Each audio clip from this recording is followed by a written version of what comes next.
Transitioning back to the main series, we reach the much talked about Metal Gear Solid 4, the entry which some people define as the peak of the series, and some people describe as the biggest mistake in the entire franchise. As for the development of the game, we've reached yet another point where Kojima has already stated during the production and release of MGS3 that he's done, he's out, it's his last Metal Gear game, only to go and start making MGS4 as one of the brand new PS3's most notable console exclusives. I'd say more than any other game, however, the content of MGS4 reflects this hesitance to continue the series from Kojima, resulting in a story that's arguably one of his most personal, and has the main protagonist emulate Kojima himself in many ways. The reason for his return, by the way, wasn't due to any newfound inspiration or want to continue the series. It instead came from the fans' negative reception to him stepping down, and the threats he suffered against his own life because of that. Talk about a respectful fan base, Jesus Christ. This man gives you some of your favourite gaming experiences and you treat him like this in return. Utterly insane behaviour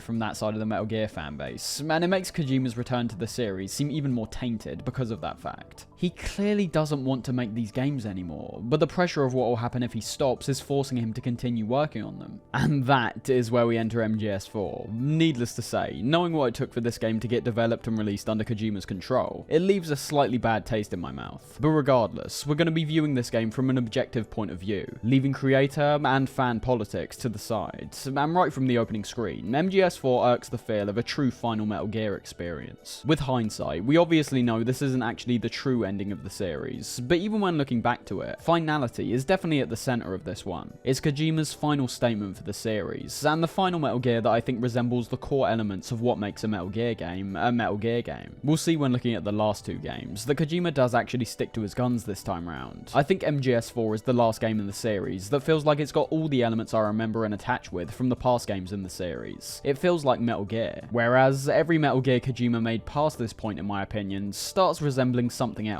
Something that doesn't quite fit in line with what we're familiar with, and for a very good reason. If this is Kojima's farewell to the series, while at the same time still feeling chained to it, the games in the series past this point are Kojima's attempt to implement ideas that he enjoys onto a series that he wants nothing to do with anymore. As we'll see when jumping into it, but I think MGS4 gets a lot of criticism in this regard, due to it being released in between this transformation. Kojima's making a game here that's aiming to tie up all loose ends and close off the series as we know it, while also caring as little as he ever has about the story and characters. 2 years after the release of MGS4, Kojima put out a tweet that I think sums up quite well what his mindset would have most likely been during development. MGS is my creation, but it's not mine. So whatever form it takes, as long as there are fans, MGS will be created. Whether I leave the industry, leave this world, just like any other popular classic series, sequel rights are essential when giving movie rights to Hollywood. This is the right to create a sequel regardless of the original author. I think Kojima rightfully has a lot of pride about his creation, but he's already realised long ago that it's almost completely out of his hands. It will be made with or without him, and the fact that people are now sending threats on his life might be even scarier if the product that's released without his involvement doesn't please fans. Finality is key in MGS4. The Metal Gears we see past this point, in my eyes, are games which are trapped inside of a Metal Gear shell. The ideas they have are Kojima wanting to experiment, but doing it inside of a foundation that he no longer wants to be a part of, yet one that he also has to adhere to for the fans' sake. So yeah, a damn depressing start, and that's something else I think carries over to the majority of the MGS4 experience. I'd say it's easily one of the most depressing games I've ever played, but that's a major strength in my eyes. The newfound darkness, and what I think a lot of people describe as somewhat of a lack of personality, actually ends up feeding into the core themes and emotions the game conveys really well in my opinion. I mean, from the title screen, which I have to mention looks astonishing by the way, we're brought back to the graveyard at the end of MGS3, and have some old man standing in front of the boss's grave smoking a cigarette. Trailers which were released before the game, obviously making people aware who this person is, but we'll save that reveal when actually getting into the game. The music here as well just sounds so fantastic. The music we hear in this opening screen being this game's main theme, known as Old Snake, reflecting even more how hopeless and bleak the entire experience is going to be.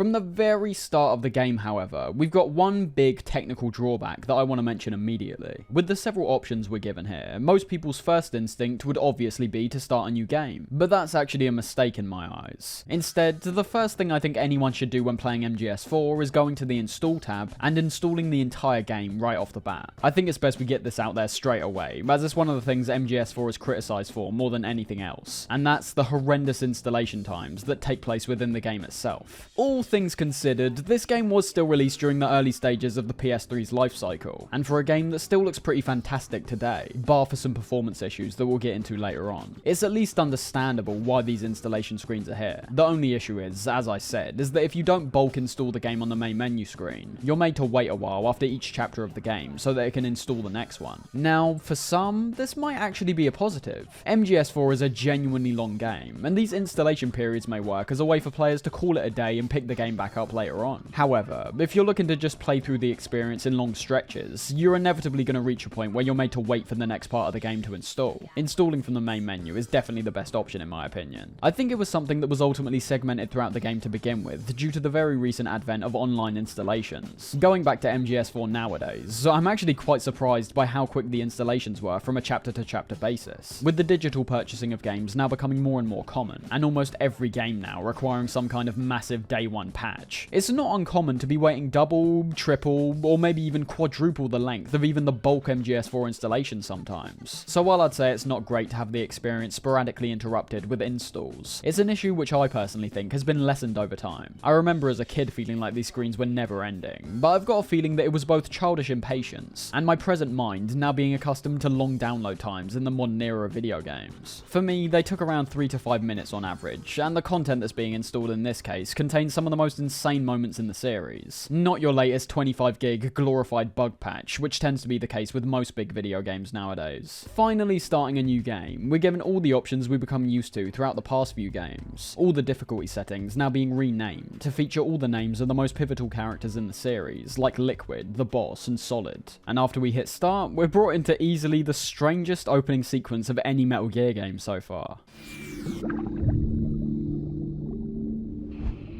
Now, you have answered 9 out of 10 questions right, Melissa. You have 1 question left. Filling?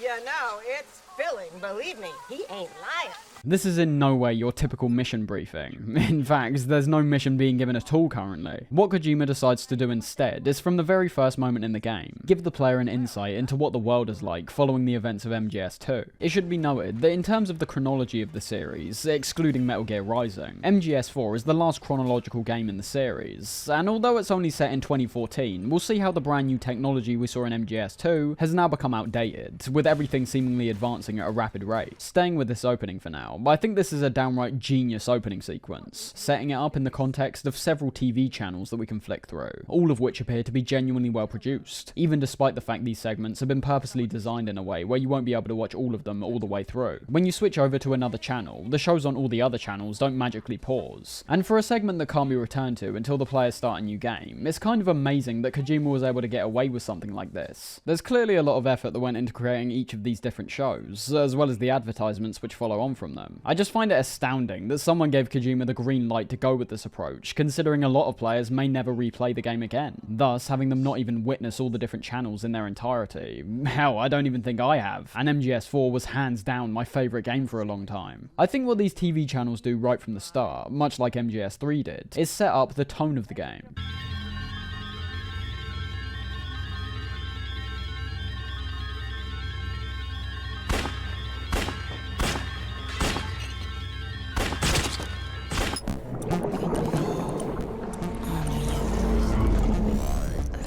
And talking of MGS3, this game couldn't get any further away from the goofy, over-the-top nature of that game. What Kojima's trying to convey with these channels is the state of the world, and the information, entertainment, and propaganda that's being sent out to the masses. It seems that coming into this game, the Patriots have well and truly won coming off the events of MGS2. Everything that AI mentioned about censorship and creating context has actually come to fruition. So, what did the masses have to sit and watch in Metal Gear's version of 2014? Well, we've got game shows, informational programs about Wild wildlife. The key detail in this one being the long list of devastating world events which are merely shown in a little box in the corner, out of sight and out of mind for the average viewer. A food channel with people showing you food that could be prepared in a bomb shelter, almost hinting at the possibility of this becoming a reality. The more blatant stuff, however, comes from all the adverts which follow on from these TV shows. The majority of them feature a heavy emphasis on conflict and weaponry, even if the ad's content seemingly has nothing to do with it. You'll just see people holding or firing weapons. Just keep in mind, this is what's now being shown to the general public. War has become so commonplace and ordinary that we can assume people are no longer opposing it, just accepting it as a reality that can't be changed. War has become unavoidable, and the Patriots made it that way. And the TV channels give us a clear perspective on the disturbing content that's being pumped out to the masses. The whole reason being so they can continue to proceed with operations that would have previously had to be handled with maximum secrecy, out in plain view. They're putting themselves into a situation where the public are desensitized. The risk of the Patriots slipping up is slim to none. Actions, policies, anything that would have been controversial in the past is now accepted. And this is what we were talking about when looking at the negatives of the AI's approach of having total control. MGS4 kicks things off masterfully in my opinion, showcasing several channels which coalesce into one impactful statement which resonates throughout the entire game, as well as just being cool in itself. As I said, the shows are really well produced, and I love the fact we're given the opportunity to see David Hayter himself during the TV interview on Celebrity Moralist. This show being particularly hilarious due to the entire point being revolved around how no matter what David Hayter says, the host just makes up her own version of what he means in her head, and then convinces the audience and assumedly the viewer at home that her perceival of his mindset is correct. What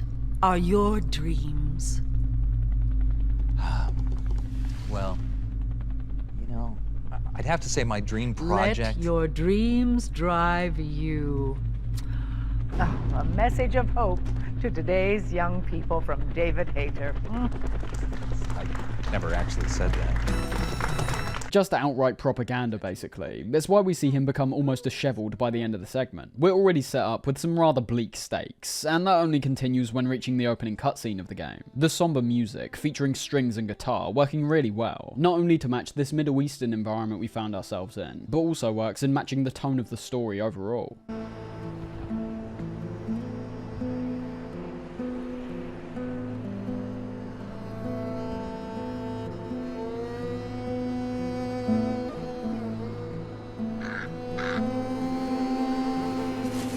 Again, it might not be clear yet because we've literally just started the game, but this is a game that's devoid of hope for the majority of it, focusing on how bad things are only going to get worse, and the ones in control can never be toppled. All of this only gets further reinforced during Snake's opening monologue, one of the most iconic opening passages to any game I've ever played. War has changed.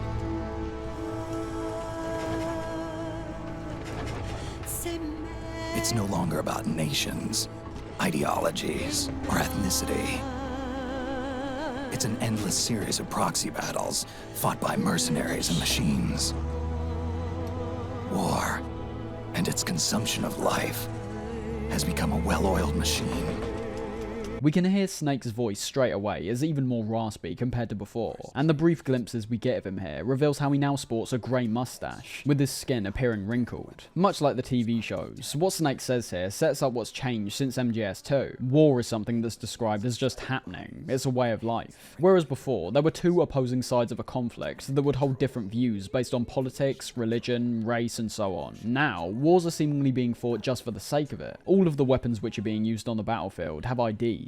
The emotions and physical capabilities of soldiers are regulated via nanomachines. Everything's been set up by the Patriots to ensure that these wars which are being fought can be ongoing. They don't want either side to win and have absolute control, which makes it so that war becomes routine for all the different sides involved. This opening is great all round, not just from Snake's monologue, but also the visuals we see that back up essentially everything he's saying. The fidelity of everything is still pretty astounding today. You may have already noticed that Kojima's style for the cutscenes this time round revolves heavily around the idea of painting out war in the most realistic way possible, in turn having this up-close, intentionally messy, shaky cam effect during most cutscenes, to emulate the types of documentary footage that we oftentimes witness on the battlefield. It's done very well, however, even though I'd say it's a bit more freeform compared to the more static cuts and transitions from past games. MGS4's style is definitely just as considered and distinct in its own right. Just because Kojima's gone for the approach of this more grounded, realistic directing style with a greater emphasis on longer lasting shots, it's still undeniably quality. Another thing we have to take into account with this opening cutscene, which translates to most of the cutscenes and gameplay sections, is just the sheer level of detail that's on show here. This is a game that you could show to anyone at the time and have the term next gen make a whole lot of sense, despite the numerous technical hindrances which the PS3 is now infamous for. What the development team were able to achieve is simply unbelievable. We're now working with full HD, immensely detailed texture work, shadow, lighting, and particle effects which are miles ahead of anything we've seen in the franchise up to this point, all the while working on a console that many developers described as an absolute nightmare to make games on. There is only one drawback, however, and you would have been able to see it essentially from the opening moments of the cutscene, and that's the performance. I can appreciate MGS4 carrying on the tradition of having all of its cutscenes take place within the in-game engine instead of being pre-rendered. Pre-rendered cutscenes will never not lead to somewhat of a detachment for me. For as much as people like to praise Cyberpunk's visuals, just comparing the trailers on the run up to its release shows a very noticeable difference between what that actual game looks like. The character models look and behave like they've been ripped right from a game made by Bethesda. At no point did I ever think Cyberpunk, in terms of sheer fidelity, ever matched that single shot from the 2019 trailer of V washing his hands in the sink. That, along with many other shots in the trailer, look incredibly realistic, and ultimately led to disappointment when I realised the actual game doesn't look anything like this. It's good, but nowhere near the level of the trailers. You might say, well, that should be expected at this point, and while that's correct, I don't particularly expect a game to look anything like the story trailers anymore. It doesn't remove the detachment which I mentioned. Surprisingly, Cyberpunk gets away with it in terms of the game alone, as it doesn't actually feature any of the pre-rendered cutscenes we saw in the trailers. Most noticeably on games released for the PS1 and 2, however, where the fidelity was just not there in terms of the gameplay. We tended to see many games featuring cutscenes that depicted the characters of the story in far closer detail than their in-game models, which is fine on one hand, because it potentially leads the player to draw a closer attachment to the character in question, as they're actually able to see them properly, and don't have to squint their eyes or try to make out a face from the numerous pixels that are on screen. But on the other, it can also result in the character developing an inconsistency when comparing the two different models. Either way, the ultimate point was, I find it admirable to use the in-game engine for all the cutscenes in MGS4. When you acknowledge that's the approach they're taking, you can't help but even further appreciate how good this game looks. As I said, the texture work, level of detail, animations, they're all good enough to make the gameplay blend perfectly with the cutscenes, which is something we see them actively pursuing here, having many of the cutscenes transition out seamlessly and put control back into the player's hands. A lot more free-flowing and natural compared to the fades to black that we usually get in these games. The fidelity, however, does sacrifice the performance, and quite significantly too. Despite being one of the most visually impressive PS3 games, and to be honest, one of the most visually impressive games that I've ever played, it does happen to also be the MGS game that runs by far the worst. Port this game over to the PS4 or 5 and you've immediately got no problems. It would undeniably run at 60 FPS on either of those two consoles in my opinion. But with this game being currently trapped on the PS3, despite there almost being confirmation it will eventually be ported over to newer consoles in Volume 2 of the Master Collection, I have to say, the FPS just isn't good enough. It's a stunning game, and I can't personally say I would have liked the graphics to have been reined in so the game could run a little better. But the issue is, there'll be a large number of people who will favour performance over fidelity, and they've got every reason to. Typically, that's the stance I would usually side with. I think if I wasn't so accustomed to the MGS4 experience, I would find the FPS drags down the game more than I perhaps do now. But yeah, graphics may be great, but the FPS really isn't. It is surprisingly unlocked, so you can actually witness the game running at 60 FPS when switching over to night vision, but the vast majority of the experience will mostly be running at around 30 FPS, and even then, that's a number which can fluctuate quite significantly depending on what events are occurring on screen. Back to the game, however, as Snake gets onto the battlefield and lets out a few rounds from his assault rifle, the gun jams, meaning that we'll be having to procure weaponry on site once again, something that might be a bit tougher this time round due to Snake's mention of how guns are now ID tagged, perhaps only allowing certain users to shoot them. When finally being given control, there's numerous elements that we can start picking out straight away, but let's ensure we take our time with this so we don't get overwhelmed. Starting with the HUD, we're able to see already that certain elements which were introduced in MGS3 were brought back, but there's just as many which are either significantly streamlined or removed entirely. The health and stamina bars are back, pretty much unchanged, except for the stamina now being segmented into 4 separate sections, and also being renamed to Psyche, both of which don't particularly matter all that much. But beneath that, we've now got a stress meter, which as we'll find when playing the game, will begin to increase or decrease depending on certain actions we perform. There's the obvious stuff that you can imagine increases Snake's stress levels, things like being caught, taking part in firefights, taking damage and stuff like that. But there's also some subtler additions, like having the sun raises stress levels, where going into shade also sees them decrease.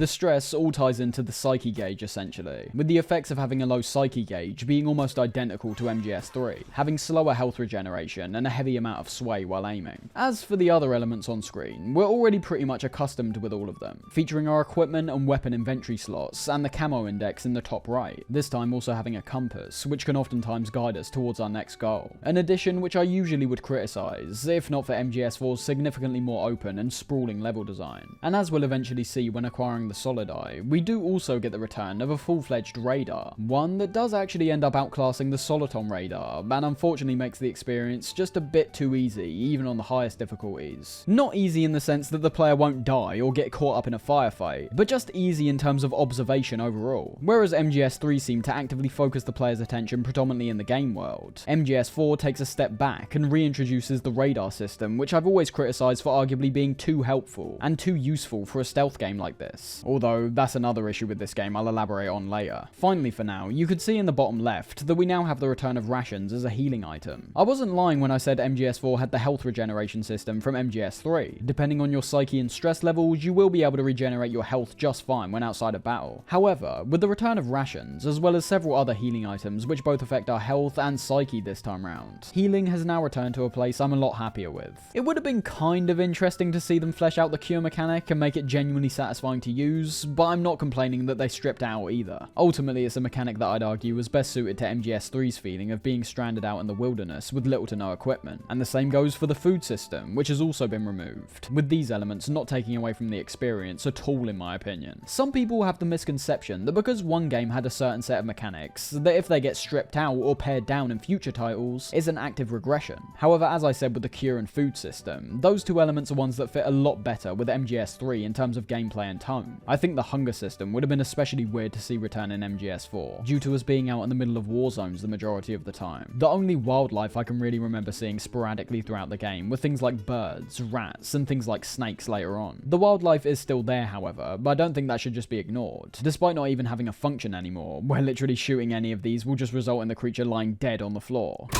They've still been implemented to breathe even more life into a world that I already think has an immense amount of character to begin with. Getting back to where we were though, the opening gameplay section here is merely used as a way to get us accustomed with the controls, I assume. There's no real kind of obvious test of our stealth or shooting abilities like in previous games, but one thing that it showcases right off the bat is arguably one of the biggest positives and criticisms that gets thrown at MGS4, and that's the cutscenes. MGS4 features some of the longest cutscenes in any game you'll ever play, and it's not merely a case of them being all relatively long to begin with, but it's the abundance of them, some would say overabundance, which is a big issue for people as well, and I completely understand that. I'm pretty sure most people who have a dislike towards how many cutscenes there are in this game and how long they go on for can acknowledge they still feature great direction, a lot of style in terms of Kojima's in-game work, and the classic Yoji Shinkawa drawings during other moments. But this is a game that at points doesn't feel like a game whatsoever. You will genuinely find that if you put your controller down at the start of a lot of these cutscenes,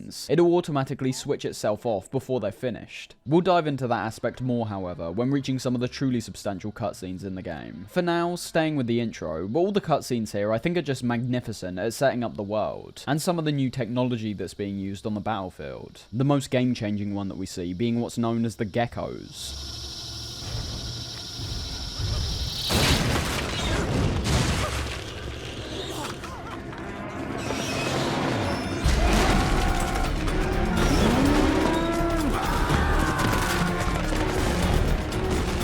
It seems like what Snake and Otacon have been trying to prevent ever since MGS1 has finally come true. What we're essentially seeing here is a mass-produced, destructive, and highly mobile Metal Gear, its head being quite similar to the head of Metal Gear Rex, really drilling this point in that everything we've been fighting against has now ultimately been achieved by the Patriots. The geckos as an enemy, both in and out of gameplay, are very intimidating and totally bizarre. The first, and perhaps most distinct characteristic of the geckos appears before they're even on screen, and that's the weird cow moo they let out, as well as the more ambient cicada sounds.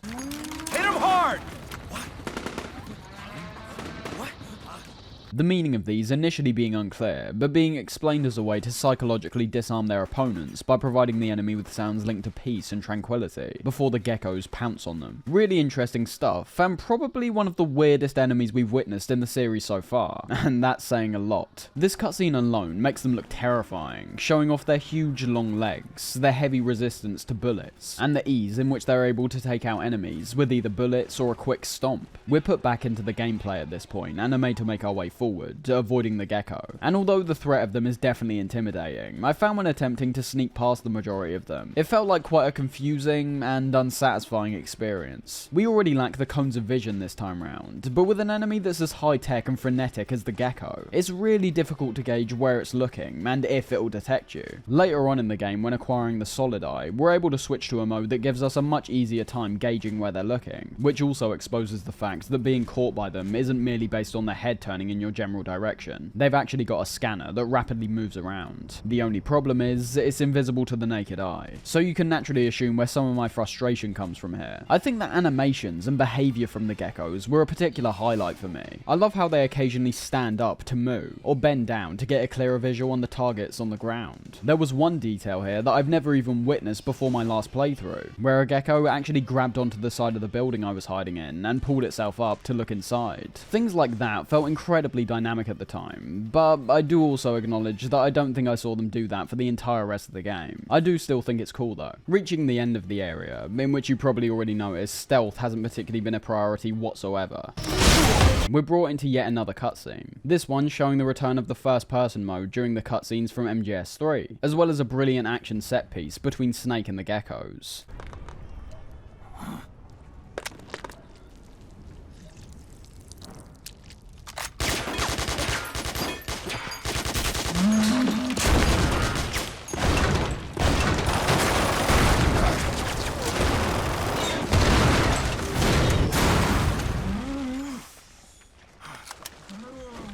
It's here where we also get the full reveal of Snake.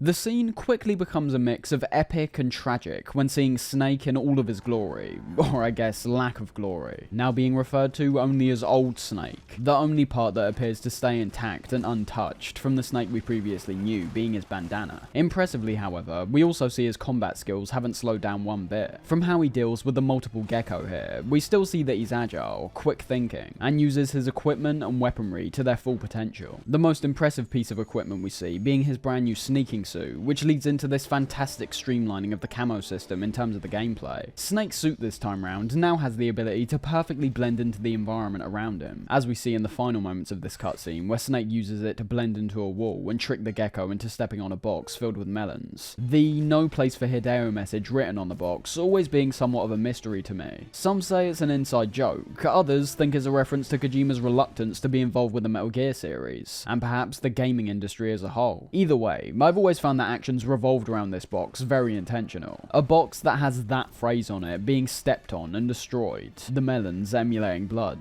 I personally feel like it perhaps does have something to do with Kojima's place in the gaming industry. From the pressure he was under when going into this game, it's not a far out concept to imagine he wanted to step away entirely, feeling like the game industry was no longer a place for him to feel creative and safe to do what he wants anymore. After his encounter with the geckos, we get the wonderfully stark and desolate Old Snake theme once again, while panning up and showing the pure destruction that lays bare in front of Snake.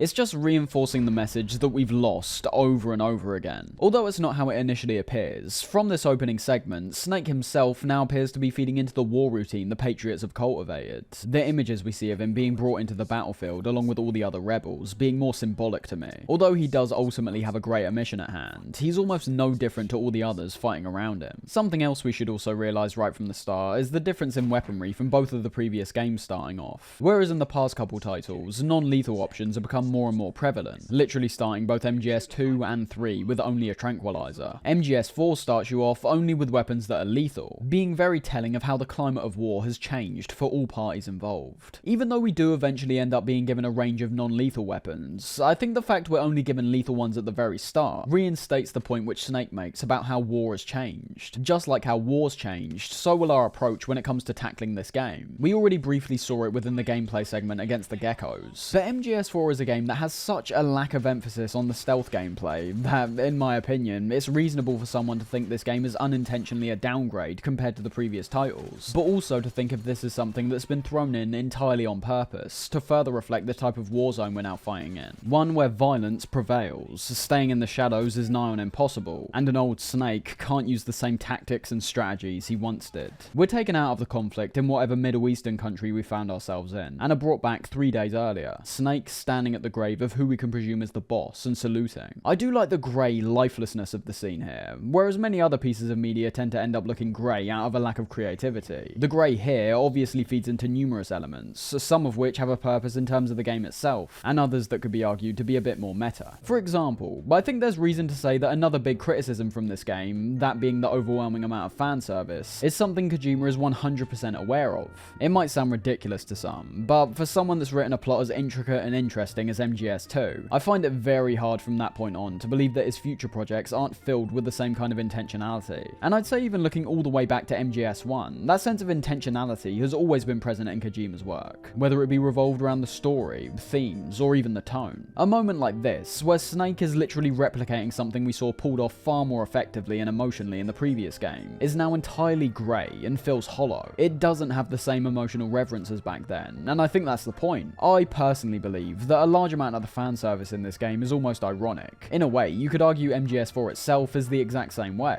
Kojima didn't want to make it, but he's giving the fans what they want, so as a result, we're seeing the content of the game reflect that exact same kind of mentality. It's kind of spiteful in a way, a critique of the Metal Gear fanbase and their vitriolic behaviour that pushed Kojima to make this game, but I think that's how I genuinely perceive it, as opposed to just being misguided. There is the other side of that, however, in that taking this content a bit more literally, it really is just that, hollow. I can understand why a lot of people despise the repetition of moments like the salute from MGS3. On the surface, it's totally unoriginal, and doesn't even make any sense. We have to presume here that Solid Snake doesn't even know who the boss is, so it's likely Big Boss's grave that he's saluting, which would make tonal sense. We could imagine that Big Boss's grave would be placed directly next to his former mentor, but the implication of the salute here is that Big Boss was Snake's former mentor, which is just not true. Snake's got no reason to salute Big Boss at all. He was literally born with his abilities, he didn't learn them, and also showed no sense of admiration to Big Boss at all, only hatred. Remember, Big Boss has never been described as having anywhere near the relationship with Snake as he did with the boss, so it feels like a hollow fan service moment, with little to no meaning outside of, do you remember the salute from MGS3? Well, here it is again. What's even more on the nose here is the brand new flashback mechanic. These are frequently shown in cutscenes now by flashing the X button at the top of the screen, and having memories and information from the past be interspersed in between the main cutscene. I mean, this is literally just the member berries mechanic. Is there really a need for this to be here? It's almost like an acknowledgement that either the story's gotten too convoluted for people to even remotely understand it without being reinformed of certain information in previous games, or it's just a fan service thing again. Thinking about it, both of those actually kind of apply, and the third, and in my opinion undeniable option, is that these were put in for both of the previous two reasons, as well as merely to liven up the cutscenes. They must have known how ridiculously long some of these cutscenes were, so implemented a full mechanic that gives the player even the smallest amount of interactivity during them, so it kind of still feels like a game. I think with how the cutscenes are handled in Kojima's next Metal Gear after this, that being Peace Walker, that this option is definitely something that would have at least been considered here, as it appears the interactive aspect of cutscenes was ramped up even more in Peace Walker, and that's a game that has nowhere near the amount of cutscenes as MGS4. Overall, I'm kind of nonplussed by this mechanic. It doesn't feel necessary to me, but I don't think it hurts the experience either. If its goal was to remind players of certain events which took place in the past, however, it most definitely failed. The images that flash up on screen are shown for such a short amount of time, and the sound effects, while sounding quite cool, will occasionally end up being far louder than the dialogue, meaning there's points where I was pressing X to flash these images up on screen, while not actually hearing their relevance in the actual conversation that's taking place. After Snake's salute, the image does start brightening up, with Otacon coming to meet Snake from a helicopter. Otacon,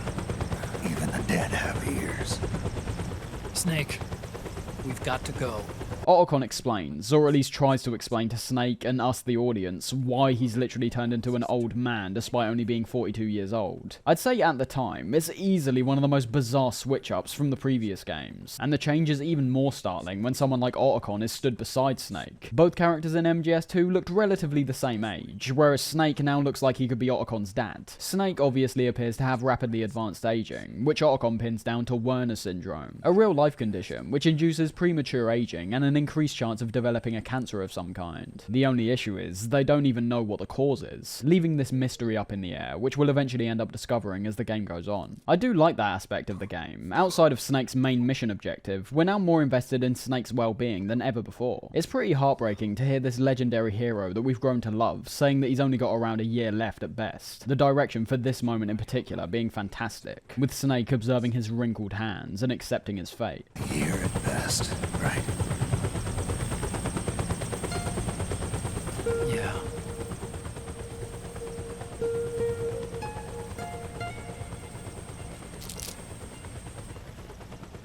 Snake, let's try another doctor. It won't make any difference. I'm not an ordinary man to begin with. Not to mention Fox die.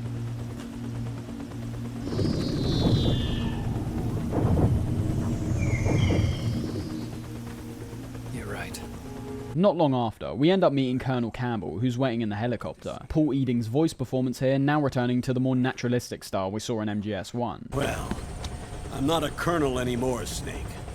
I figured the only place I'd see you dressed like that would be at your daughter's wedding.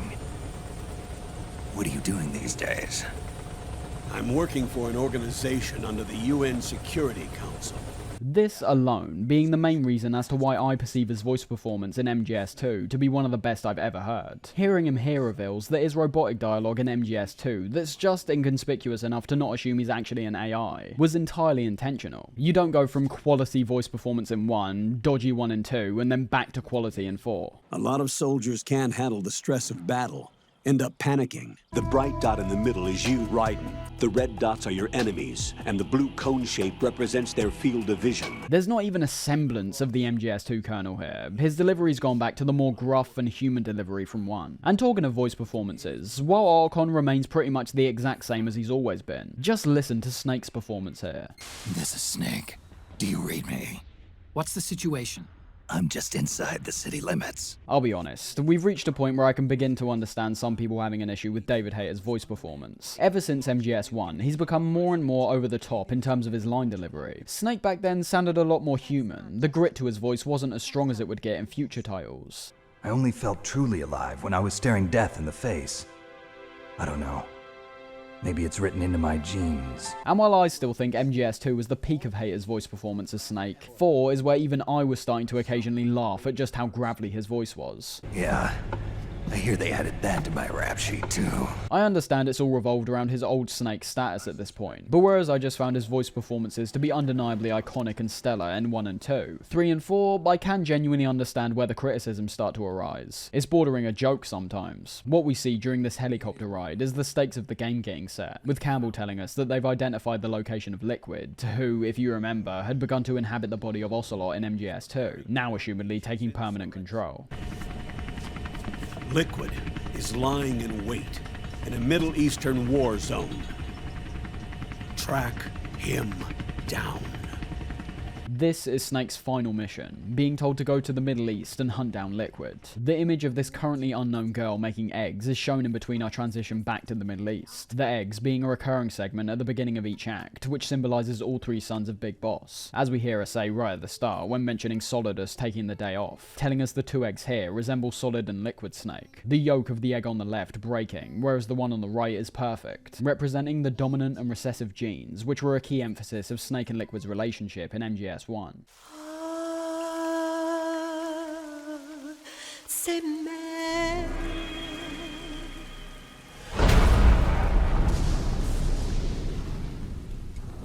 Returning to the mission at hand, we're immediately put into a codec call with Otacon, this version of the codec being easily the most futuristic and stylized version in the entire series. It's kind of like a mix between 2 and 3's codec and radio screens. We now have the return of the animated character models on the screen to the right hand side, although I will add that this time round, this only applies to a set number of people we call up. The majority of frequencies we call will actually just have a static image, which is slightly disappointing, considering the actual mechanics of the codec still lies solely in our nanomachines, just like MGS2, and that game didn't have most characters with a static portrait. We do spend most of our time talking to Otacon throughout this game, however, so I wouldn't say it's lazy. I think it was just yet another decision based around style, and in some cases, keeping the reveal of certain characters secret and leaving the player in suspense. Everything else is about as we expect though, and I'd say it's tied with MGS2 for being my favourite codec in the series. I think the large area Otacon takes up alone will make a lot of players who weren't particularly interested in the codec calls pay a bit more attention, as there's just more to look at here. Otacon tells us a bit more about the Gecko and informs us that besides just finding Liquid, we first have to meet up with a group of army operatives that apparently know his location. After that, we're put into the game properly this time round, and are given a gameplay sequence that more closely resembles the sneaky stealth action we're familiar with in the past. The first thing that pops up on our screen when gaining back control was the Octo Camo. This item acquired text now popping up when discovering any kind of brand new equipment or weapon that you've never picked up before. The Octo Camo is one of my favourite aspects of the entire game. I think the way it perfectly blends into every environment imaginable, whether you're pressing yourself up against a wall or lying flat on the ground, is absolutely flawless. The suit itself feels high-tech, both for the setting of MGS4, but also for the game itself. I'm not entirely sure what it took to implement the Octo Camo into the game, and how many different variables had to be taken into account depending on what surface you're attempting to blend into. But for something that appears to work so well, and in such an easy and simplistic fashion too, I can't imagine it would have been the easiest thing to put in the game. Regardless though, this fixes quite literally all of the issues from the camo system in MGS3. As you could assume, there's no more need to go to the pause menu and swap out the camo anymore, although there is still a camo tab you can access if you actually prefer the way MGS3 went about things. It's something I would never personally do, but it allows the player to play in the way that they desire, as well as being a tab that as we progress is able to be filled up with numerous different secret camos, and many colours and textures which are very rare to come across in the game itself, showing that the camo isn't all about actual camouflage here. Perhaps in some of the more action-oriented moments of the game where stealth doesn't really matter, you'll decide to put on a camo that's more to your actual tastes, as opposed to trying to blend into the environment. Overall, I just love the Octo Camo system. It's hands down the simplicity which stands out. It allows players who are unfamiliar with the game to more easily discover and understand both the camo and camo index systems, and is all round just streamlined immensely well to remove the incredibly annoying back and forth we had in MGS3, going in and out of menus just to pick the camo with the highest number. And not to mention, although the Octo Camo automatically blends into your surroundings now, giving you the most optimal camouflage possible, if you like the idea of taking the camo into your own hands, there's now a bit more mystery in terms of picking your camos manually, as all of the plus and minus numbers have been removed as well. Looking at the actual gameplay section, however, we're able to make numerous discoveries about multiple things related to the gameplay, level, and world design. So let's not get too ahead of ourselves and just look at certain things right now. For someone coming into this game off the bat of playing all the other Metal Gears, there's some differences that will be almost immediately noticeable, perhaps ones that we already witnessed from the very start of the game. Snake can run, walk, and go prone like normal, but by far the best addition is the crouch walk, feeling fast, natural, and pretty much exactly what we've always wanted. It's an addition that's so useful and makes Snake's movement so natural that I can see why it's something that remained in the series right up until the very end. In the case of Peace Walker, actually removing the crawling and solely having the crouch walk. It's one of those additions that feels like it should have always been in these games, to be honest, and I think will undeniably take some getting used to when going back to older titles after playing MGS4. And hilariously, there's even a subtle detail here which I think kind of makes reference to how insane it is that out of all the games to bring in the crouch walk, it's the one where Snake is an old man with less mobility than he's ever had before. This occurs when crouching for a prolonged amount of time, in which we'll see Snake rub his back, indicating that he's starting to get some back pains.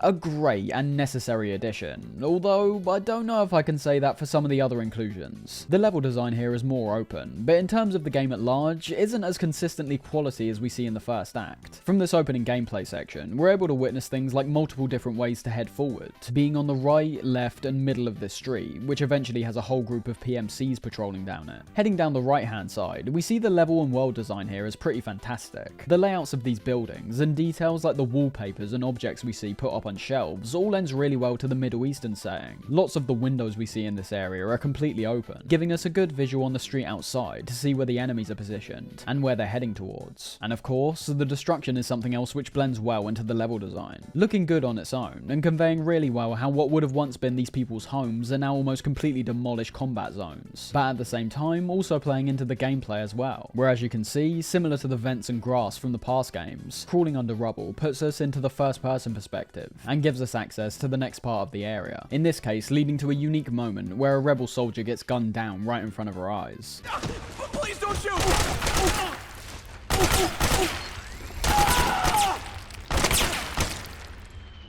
A moment which, as you might have guessed, is totally missable if we don't head this way. This level of attention to detail applies to a vast majority of this opening act. Levels look fantastic, with this heavy emphasis on the absolute destruction of environments that would have once been thriving with life. And it's intricately designed in a way where there's not only multiple approaches to head forward, all of which featuring individual challenges that we have to overcome, but there's also a good deal of exploration here, not all of it particularly being worthwhile, only getting an item or weapon that you might have perhaps already acquired, but still being there and having me only in this last playthrough discover small areas, passageways and shortcuts that I'd never seen before. I obviously intend to be as thorough as possible when actually capturing gameplay, and MGS4's opening section in the Middle East definitely reveals there's numerous layers which can be peeled back and appreciated in terms of all the different areas here, even if they aren't all 100% useful to the player. Regardless though, I feel like that's important. It's showcasing right from the start how MGS4 is taking a step up in terms of how it's been designed, not taking a step back or being equal to an experience from the past. For example, one thing I found pretty impressive in MGS4 is not just how broad the areas are that we can now explore in one go, having loading screens cut down immensely, but also the large number of interiors that we can also explore within these areas, that all have been created to feature slightly varied interiors and items for us to collect. We obviously did see interiors in MGS3 of course, in the form of some of the optional bases we can explore, as well as the food and armory shacks, but the expansion here makes the two incomparable. Act 1 of MGS4 feels like it's been created in a way where the more time I spend exploring it, the more I'll actually discover. My adventuring outside of making my way towards the main objective will actually get rewarded, if you get what I mean. As I've said though, the negatives however come from the acts which follow Act 1, with there being a very noticeable drop-off point in terms of this level of detail that we see here, but we'll talk about that when we get to them. Making our way into the next area, we're able to witness some funny details, like allowing us to blend in with the statues at the start, where doing it enough times makes this happen.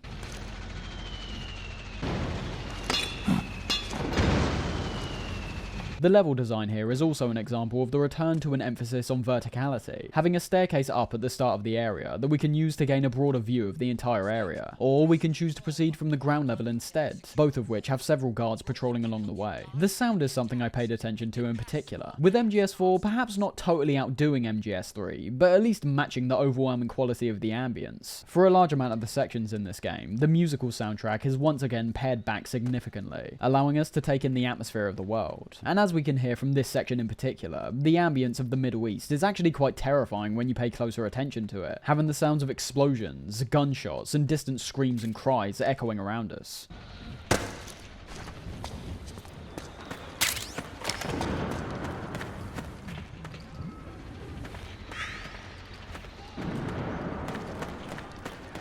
The sound is something I found to be consistently excellent throughout the entire game. Most of the weapons really pack a punch.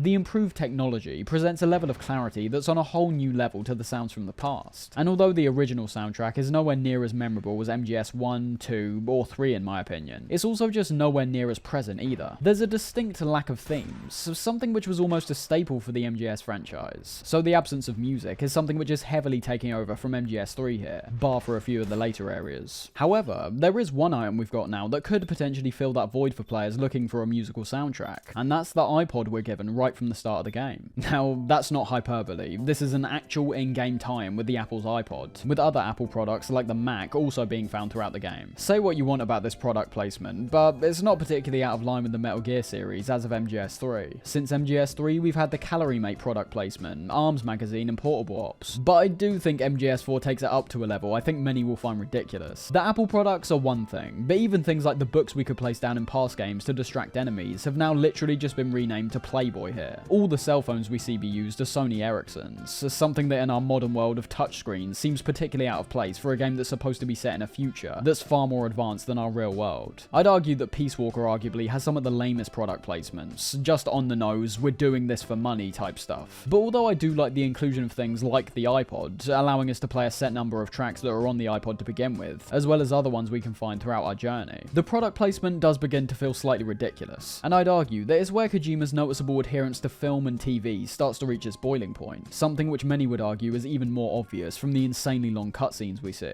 Product placement isn't unheard of for video games, but I'd say it's far more common to see it in films and TV, and I personally feel like this is almost an attempt from Kojima to emulate that exact same kind of product placement and put it into his game. Now, on the surface, this might sound a little out of line with Kojima's style up to this point, but as I said earlier, I view MGS4 as a very key transitioning point in terms of certain creative decisions he'll go on to pursue in the future. I think the most obvious example is his recent work with directors and actors, not only in his game Death Stranding, which features the likes of Norman Reedus and Lea Seydoux playing two of the main characters, but also taking one look to his social media accounts. He always seems to be interacting with some kind of actor or director as of right now, and it's a part of Kojima that I think is now starting to drag down his creative process in terms of video games. And although it is more noticeable in the present, as I said, I think that flip gets switched in MGS4, and it only spirals on from here. If he wants to make a film, he should make a film. This ridiculous in-between where he's actively trying to make a game that's emulating a movie is just a step too far in my opinion. The first few Metal Gears were praised for their cinematic elements, but that's not all there was to them. Whereas it's those cinematic elements that I believe begin taking away from certain parts of Kojima's most recent projects that appear, in my eyes at least, that he's starting to lose vision on what it takes to make a satisfying video game, not a satisfying movie. Some will disagree of course, but you've got to understand that I'm trying to look at this as objectively as possible. Kojima is the first person that would come to mind when being asked who my favourite developer is, and he excels past pretty much everyone else by quite a long shot for me. The negatives, however, are now starting to become a lot more obvious, and I think because he's got absolute creative control now, with nobody like Konami telling him what he should and shouldn't pursue, I think someone needs to remind him that he's a video game developer, not a movie maker. I believe he could genuinely make a good movie if he tried, but the mixing of both worlds can only go up to a certain point before one begins to appear more important compared to the other, and in Kojima's case, the cinematic aspect has started to become more important for quite a while. Not just in terms of style, but as I said with Death Stranding, things like who's involved in the game's production, who the cast of the game is, if those people were thought of as good actors who've been attached to good film projects. But although I'm talking about this now, it's MGS5 which is where we start to reach a boiling point, a game where Kojima puts his own childhood aspirations to be involved with Hollywood, and attempts to justify the removal of certain elements, and specifically actors the fans have grown to love, with very little of his statements adding up to anything, outside of, I like movies, I want to work with people who work in movies. So, yeah, the iPod's good, I like the J-pop song. Snake eventually makes his way into another destroyed building, taking us into a cutscene that reveals the Metal Gear Mark II, taken on the form of the exact same Mark II that we saw in Kojima's game Snatcher.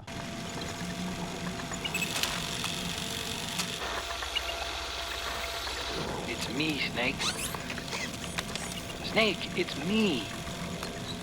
Huh? Otacon.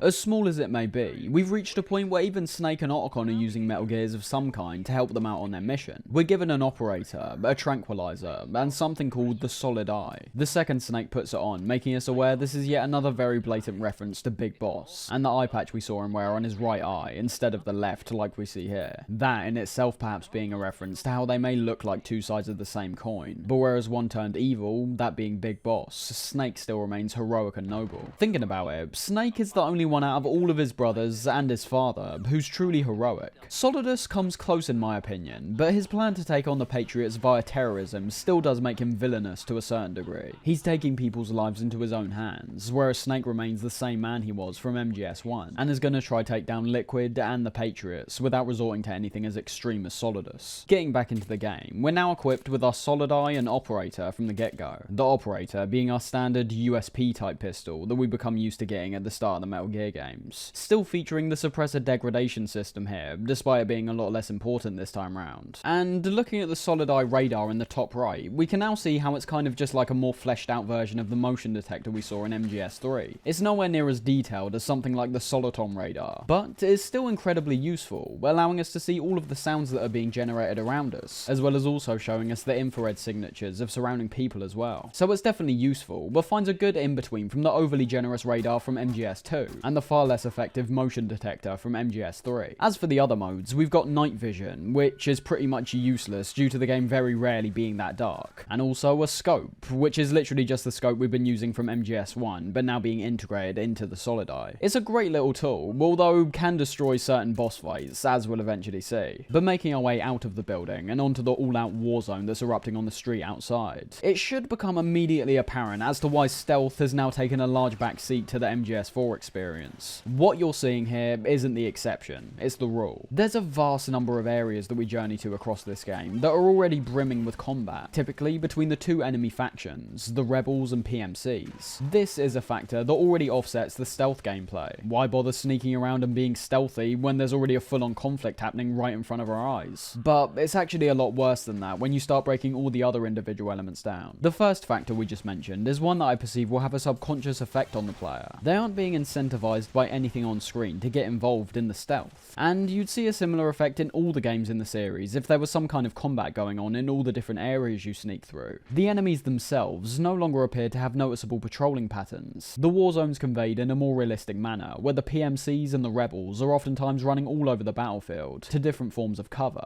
compensating for the offensive or defensive actions of each separate faction. This means that our strategy in terms of stealthing now is literally just based on eliminating enemies at best. It's hard for me to say that I was ever perceiving things like my positioning and timing when it came to my movements this time round, as a lot of the areas are so broad and jam-packed with explosions that the enemy never sees me anyway. Then adding to that, you've also got the fact these rebels crop up throughout almost all of the gameplay sections between Acts 1 and 2. Now, they aren't all that bad. There's actually an interesting mechanic which is in place here, which goes pretty much unsaid, and that's how you can choose to fight on the side of the rebels to push back the PMCs during certain moments. I've heard through my research that this was apparently supposed to be a two-way system, where you could either choose to fight on the side of the rebels or to fight on the side of the PMCs, the latter of which making little to no sense, as those are literally Liquid's men. But as a mechanic, it would have made it feel a bit more fleshed out. As it stands, you can only fight with the rebels, and from the outset, they already perceive you as an ally, so you've got no real issues there. It's only if you start taking out the rebel soldiers that you'll begin to have some problems. But there's essentially no real reason to, considering they never try to attack you to begin with.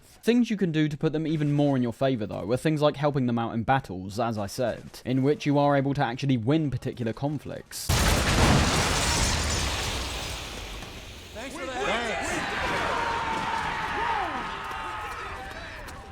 That being an addition that I actually really enjoy, despite obviously being the antithesis of stealth. And you can also do things like hand out rations, which will raise your standing with them.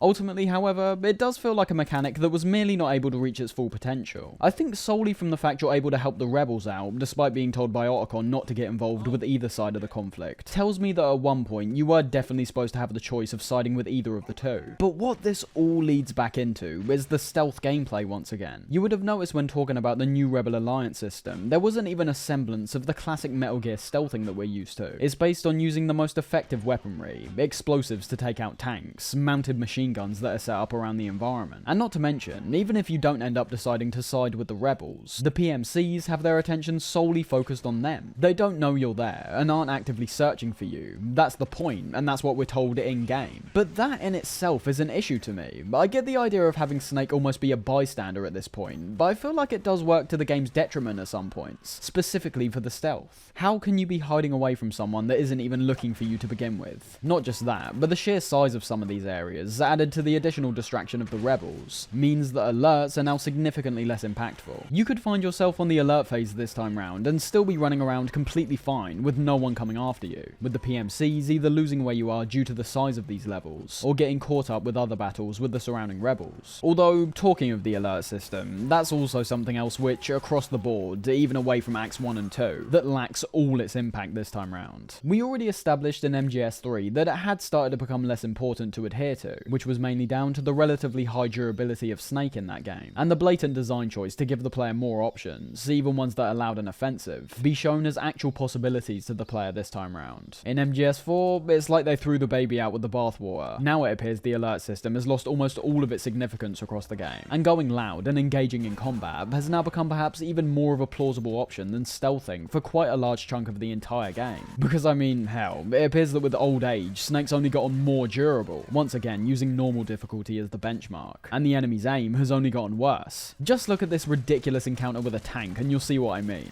I don't even need to move.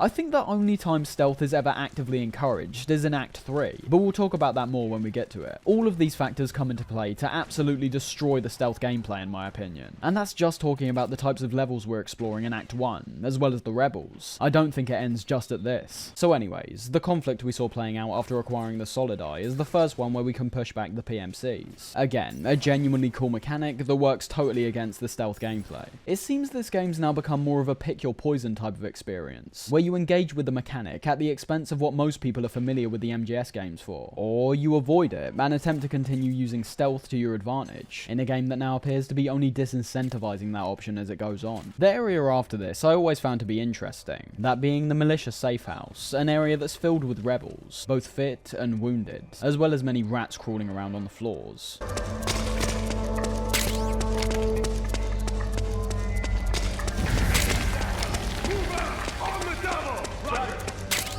The atmosphere of this area has always been something I've enjoyed. Unlike the areas we've explored so far, the safe house features music, which I assume was put in for no other reason than to feed into the rather desolate atmosphere of the safe house overall, working well with the continuous explosions which constantly shake the ground above us while having rubble fall to the ground, as well as the many dead PMCs and wounded rebels that have blood pouring onto the floor around them. That's not what interested me about the safe house, however, it's how it's been designed. There's many parts of the safe house which appear like it had been designed for stealth. Certain crevices we can hide behind while rebels collectively run out to the battlefield we just came from. Numerous different rooms which hold equipment having rebels placed in front of them. Only thing is, I think most players will be coming into this safe house already being perceived as an ally of the rebels, meaning that the most this area's got to offer is atmosphere, and some slight hints at some of the more futuristic enemies we're yet to go up against. Looking at the design of the area, however, I think placing PMCs inside here instead would have led to a much more satisfying experience in my opinion. Stealth becomes unavoidable. It could show the harsh reality of the rebels' efforts to push back against the PMCs by having one of their own safe houses be infested with them. But instead, we get an area that appears like it's designed quite well for a claustrophobic intense stealth section, instead be an area that most players will just be able to freely run through because of their alliance with the rebels. I'm telling you, you've got to be going on a masochistic rampage to make this area reach its full potential, which is just ridiculous in my opinion. There's a lack of foresight for things like this, which I'm sure most people will overlook, but it's things like this which kind of sum up quite a bit of the experience for me. This feeling of a lack of precision in terms of the gameplay's execution this time round. Like not everything was being taken into account, and how it would affect certain areas and encounters across the game. One thing we can appreciate in this area, however, which goes for tons of the areas we'll see throughout the game, is the level of detail when it comes to the environments. Layers upon layers of variation in terms of the texture work when it comes to the walls, floors, and ceilings. So many different objects, both big and small, being scattered around the environment, many of which, like the bottles and cans that are lying around, also having physics, which allow them to roll around and jump into the air when we shoot them. And not to mention, we can't forget how many different models are now being put into these levels either. We've gone from MGS1, where at most there would only ever be around 4 to 5 guards in the same area at once, most likely due to a lack of resources, to MGS4, where there's numerous models which are rendered out in high quality, merely to be used as scene decoration, not actually serving a function like spotting or interacting with us. Coming to the end of this area, however, we're brought into a cutscene which first introduces us to a small monkey who's surrounded by weapons, and then are greeted by the monkey's owner, Drebin.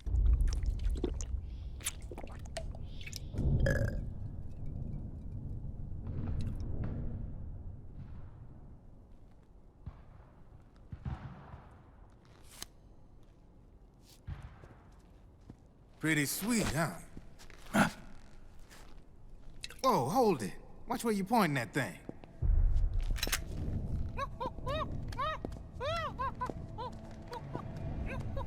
Who are you? Neither enemy nor friend. Drebin's a character that, while being performed well by actor Kerry Payton, is one that I also find to be almost totally irrelevant. He's described as being a weapons wholesaler, part of a group of underground gun launderers who all use the pseudonym Drebin, with the one we've met here being Drebin893. Despite not being part of the PMC or militia, he's part of a cog in yet another machine which is fueling these never-ending wars. You see, I take ID guns like the PMCs use and make some mods. Then you can use them without having to match IDs. In other words, I'm a gun launderer. You can call me Drebin. Drebin?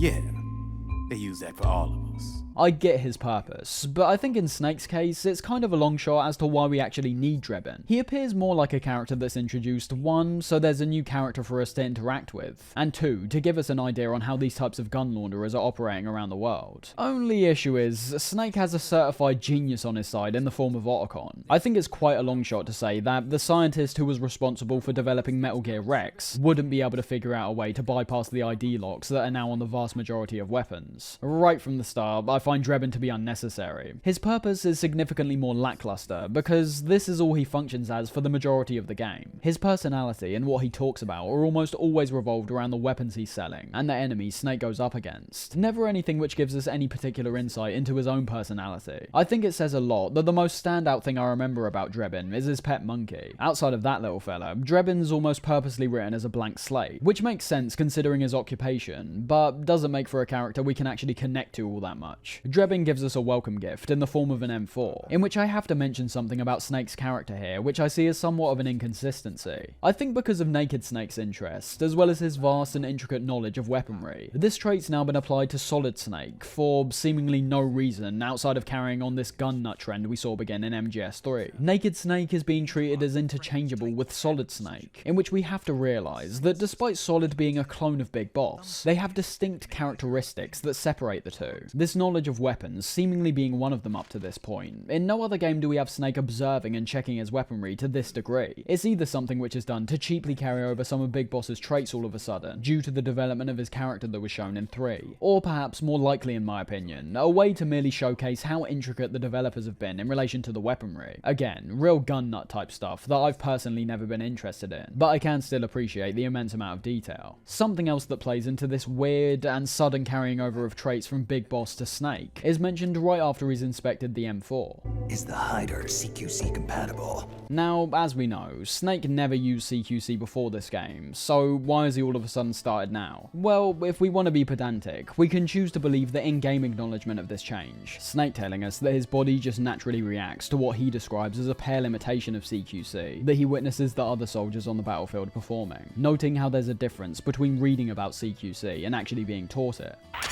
Hey, Snake! Since when did you learn how to use CQC? I got the training back when I was in Foxhound, but I never used it in actual combat. You had those skills all this time and never used them? Why? The CQC soldiers use nowadays is a pale imitation. They're learning from reading about it.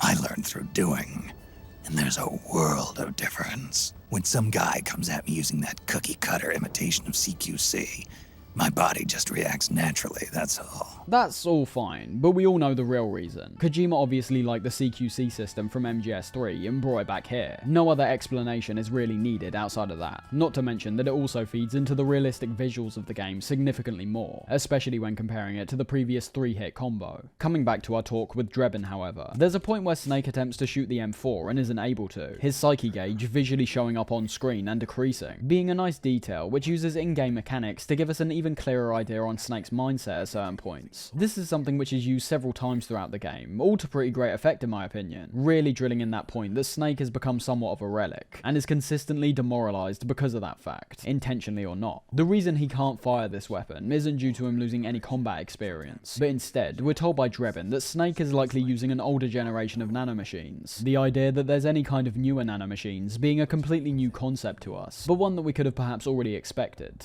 You've got last-gen nanomachines, so I'm guessing former U.S. Army. I don't know what you're here for, but you want to be well equipped, am I right? A call with Otacon in between our talk with Drebin has him telling us that despite both of their hesitance, it's likely in their best interest to work with him for now, so Snake can get his hands on some more intel and supplies. Again, the sheer fact that Otacon identifies the entire process of how these guns are laundered without the Patriots finding out is quite hilarious, with the only real reason that's given as to why Otacon couldn't do it himself being that Drebin has connections. Drebin's an employee of AT Security. He must have connections on the inside erasing records for him. Although Otacon heavily suspects the Patriots aren't involved with Drebin's operation, due to how it would be screwing their plans over in the grand scheme of things, there's no way for them to know that for a fact. For all they know, it could actually be a trap to lure these soldiers on the outskirts in, to identify and potentially eliminate them. In that sense, it's slightly out of character for both of them to just go along with Drebin as quickly and willfully as they do here. What follows on from this point is quite an unnecessarily drawn out scene that gets a few key points across in an amount of time that's just a bit too long for my liking. Those being Drebin's descriptions of how our exchanges are going to work, this translating to Drebin's shop that we unlock in-game after this point. There's product coming in here by the truckload, and you'll be picking up a lot of guns in the field, I'm sure. Whatever guns you don't need, I'll take and buy them off you. That'll earn you points you can cash in for services. Like what? I'll launder your ID guns, no more locks. And I can also sell you the guns I've got in stock. As well as Snake being given the new generation of nanomachines and now being able to shoot the M4. There you see? The most interesting part of all this to me is definitely Drebin's mention of the war economy, this being what many people refer to as the military-industrial complex, an idea that we've mentioned once in this video already. Looks like you're doing pretty well for yourself. You might say that. What with the war economy and all, and the system clamping down on things. System codes are the law now, and control's essentially absolute, paving the way for fat profits if you're willing to bend the law. Demand keeps on growing thanks to the war economy. I sell ID guns to the PMCs and state armies, and naked guns to terrorist groups and paramilitaries. And these ID guns can't be sold on the black market. System's practically a license for us arms dealers to print money.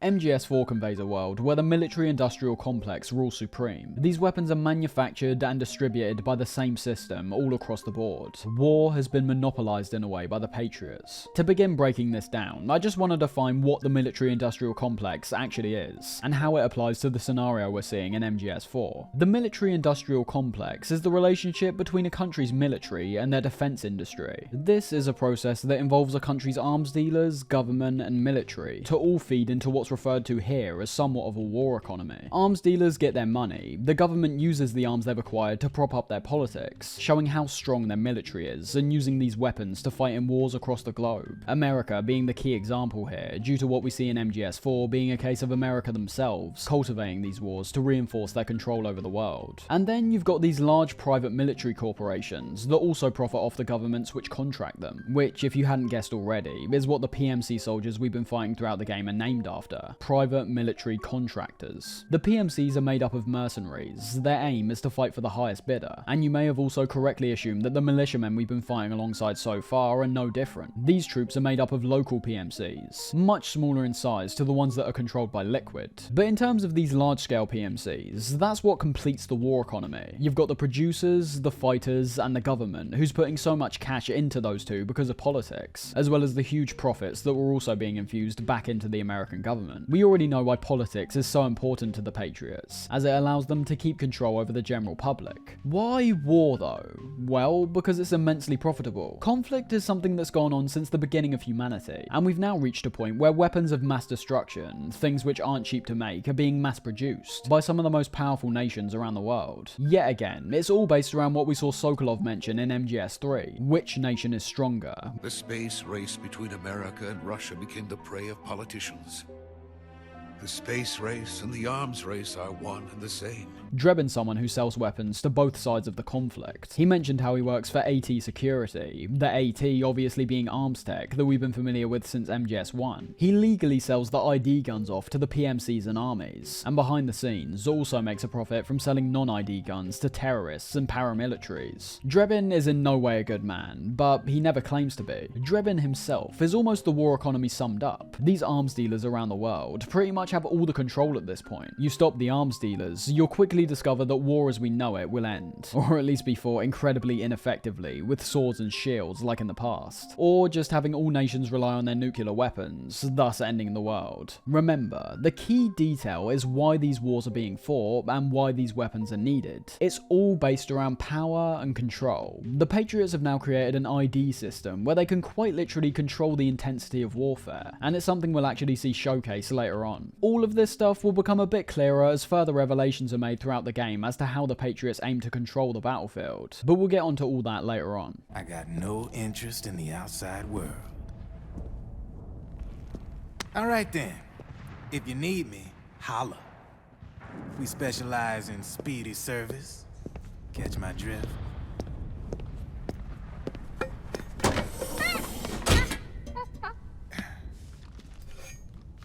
I have you.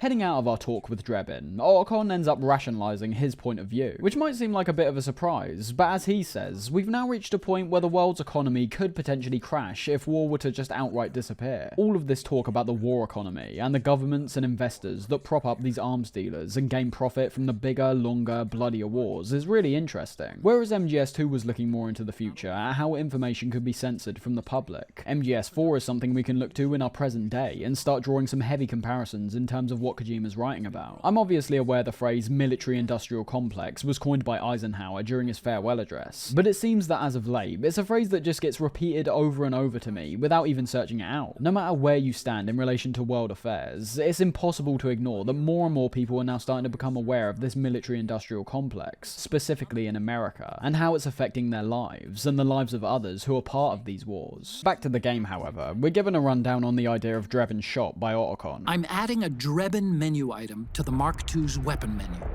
Whenever you pick up multiple units of the same weapon, any extras will automatically be sold to Drebin. Any ammo that's inside gets added to your cache. In other words, you keep the ammo, and the weapon itself gets traded to Drebin for points. I see. You can then use the points you've earned to unlock ID guns or buy new weapons. Sounds good. We're going to the pause menu now, reveals a tab where we can purchase weapons from Drebin, and then immediately have them accessible via our menu. That's right, this is how we acquire weapons this time round. Even discovering said weapon on the battlefield doesn't really matter, which isn't impossible due to how soldiers now drop their weapons upon death, allowing us to pick them up.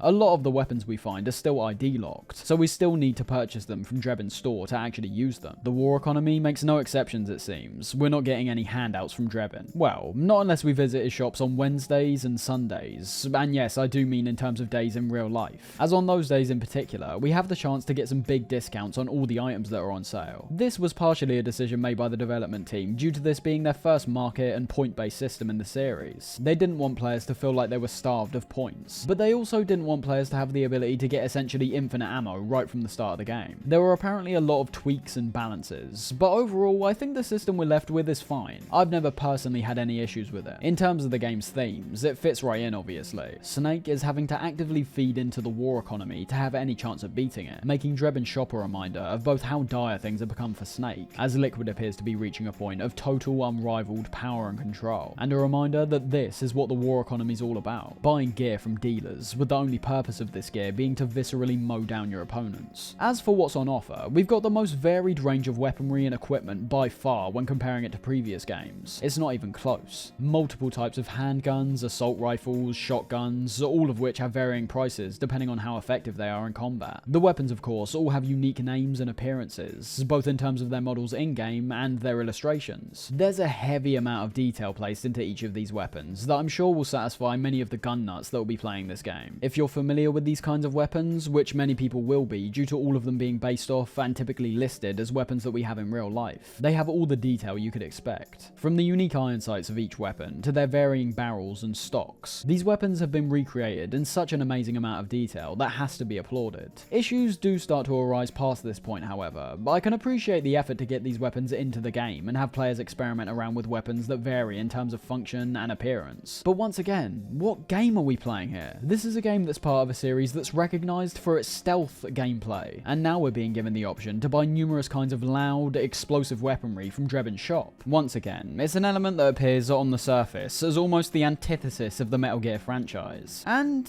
it is. It's just not the case in MGS4. The issues don't just end at series expectations, however, but even taking MGS4 outside of the series it's coming from, I still think the vast array of weaponry isn't used to its full potential. This is something we recognised all the way back in MGS1, that being the fact that although these games typically had limited weaponry, they all had set purposes, which can be an immensely satisfying feeling, as it feels like you're taking advantage of all the tools you've got at your disposal. You want to go non-lethal, use the M9. You want to go all out during an alert phase, pull out your M4. MGS2 started switching things up with the overlapping weaponry, introducing the M4 and AK, which perform relatively the same actions, with the only difference being that you could equip the AK with a suppressor. But coming into MGS4, I'm sorry, I've experimented around with tons of different weaponry from all the different weapon categories, and there's just not enough variation to warrant the amount of weapons that are able to be used here. It seems more like a technical feat when looking back on it. Many things were being done in this game to showcase the PS3 essentially, and I think this was one of them. Metal Gear is not a game series where I want to be getting in combat all the time, and I think many fans will also agree with that sentiment. It's also hard to say that players are even incentivized to take advantage of this arsenal of weaponry in MGS4 itself. We've been told by Otacon to stay out of sight and not engage with either side of the conflict, so to many casual players as well, this will be a clear indication that getting into fights shouldn't be a priority, thus keeping them away from spending their Drebin points on the more intense weaponry. So we've identified a lack of variation between many of the weapon types, with many arguing the time and resources that were put into making all these weapons that essentially only differ in appearance could have been better spent somewhere else. And on top of that, it's impossible to ignore this type of system outside of the context of the series as a whole. MGS has one of the most hardcore, dedicated fan bases out there, so to start going in this kind of direction while you're still putting tactical espionage action on the front of the case like all the other titles must have made certain fans immediately disappointed. Remember, the argument of, well, just don't use them, doesn't add up for me. That is an option, of course, but when looking at a video game in a critical light, self-made caveats just don't stack up when something like this is presented. A self-imposed challenge shouldn't have to be applied to a player's playthrough. In my eyes, if that's what's required, that's usually a mark of a poorly designed game, or at least a poorly designed element of a game. Anyways, Drebin's shop, just like how it serves a good narrative function in terms of the war economy, and Snake having to break some of his morals to come out on top. In terms of the gameplay, it also serves as a way to show how the game's changed from what we're used to, as if it wasn't obvious enough from the non-stop combat we've endured to even get to this point. The prices aren't anything I can pick apart particularly. You acquire Drebin points, or DP, in bulk after completing each individual act, getting more or less points depending on stats like how many kills you got, how many flashbacks you saw, and so on. But you're also able to acquire points by picking up weapons that you've already acquired before, these immediately being sold for Drebin points, the amount we're given varying depending on the value of the weapon we acquire.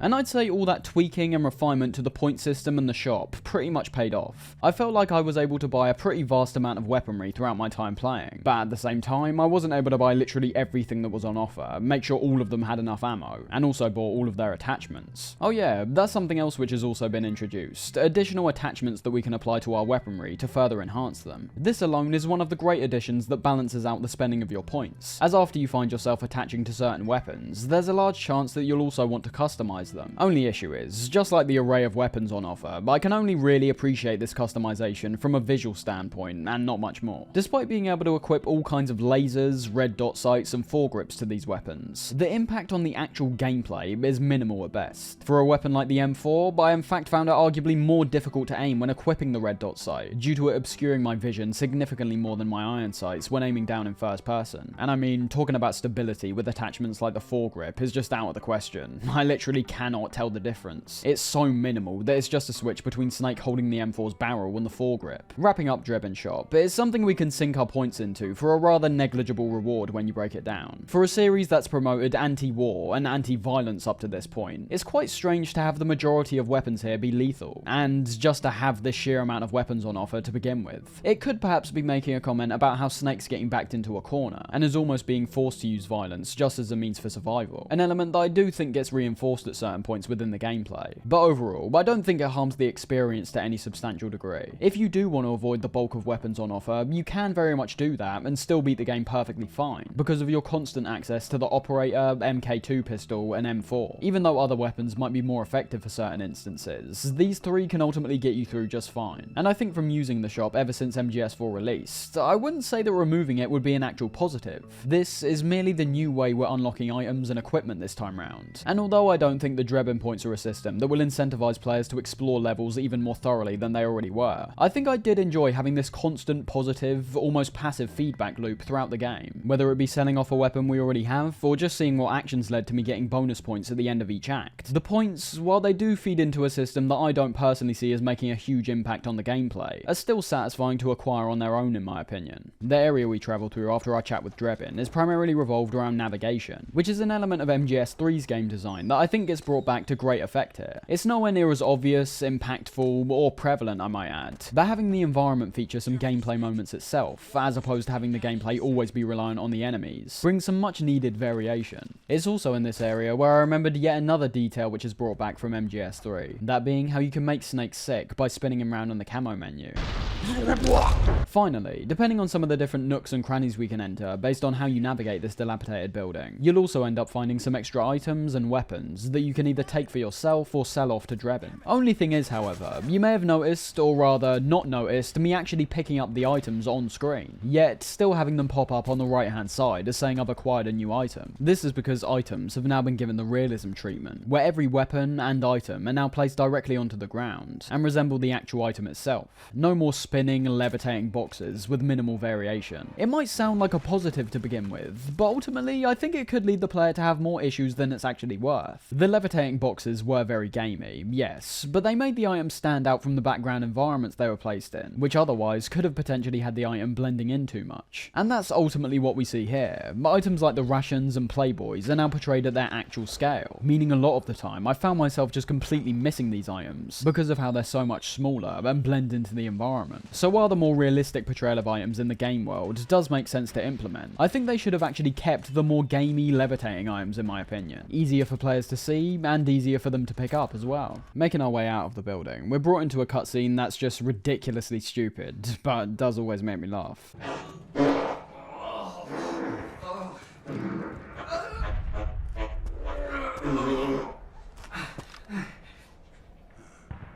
Who's there? Go away! I'm not done yet!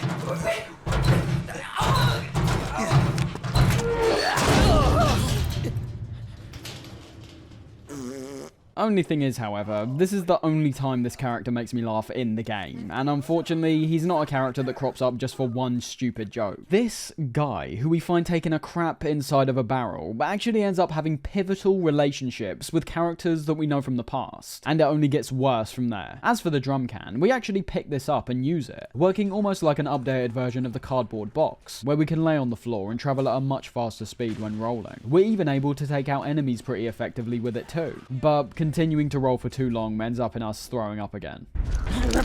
The following gameplay section involves another outside conflict between the rebels and the PMCs, playing out over a larger area, but essentially featuring the same concept as before, where we can choose to either make our way forward by ourselves or help out the militiamen. It was in this area where I really started to feel how unnecessary the alert system is during the first act. I'm using non-suppressed weaponry at almost all times, where even in that case it can take a while for the PMCs to actually spot me, but even when they do, what are the consequences? Nothing. You can find a route that takes you behind them, or avoids them altogether.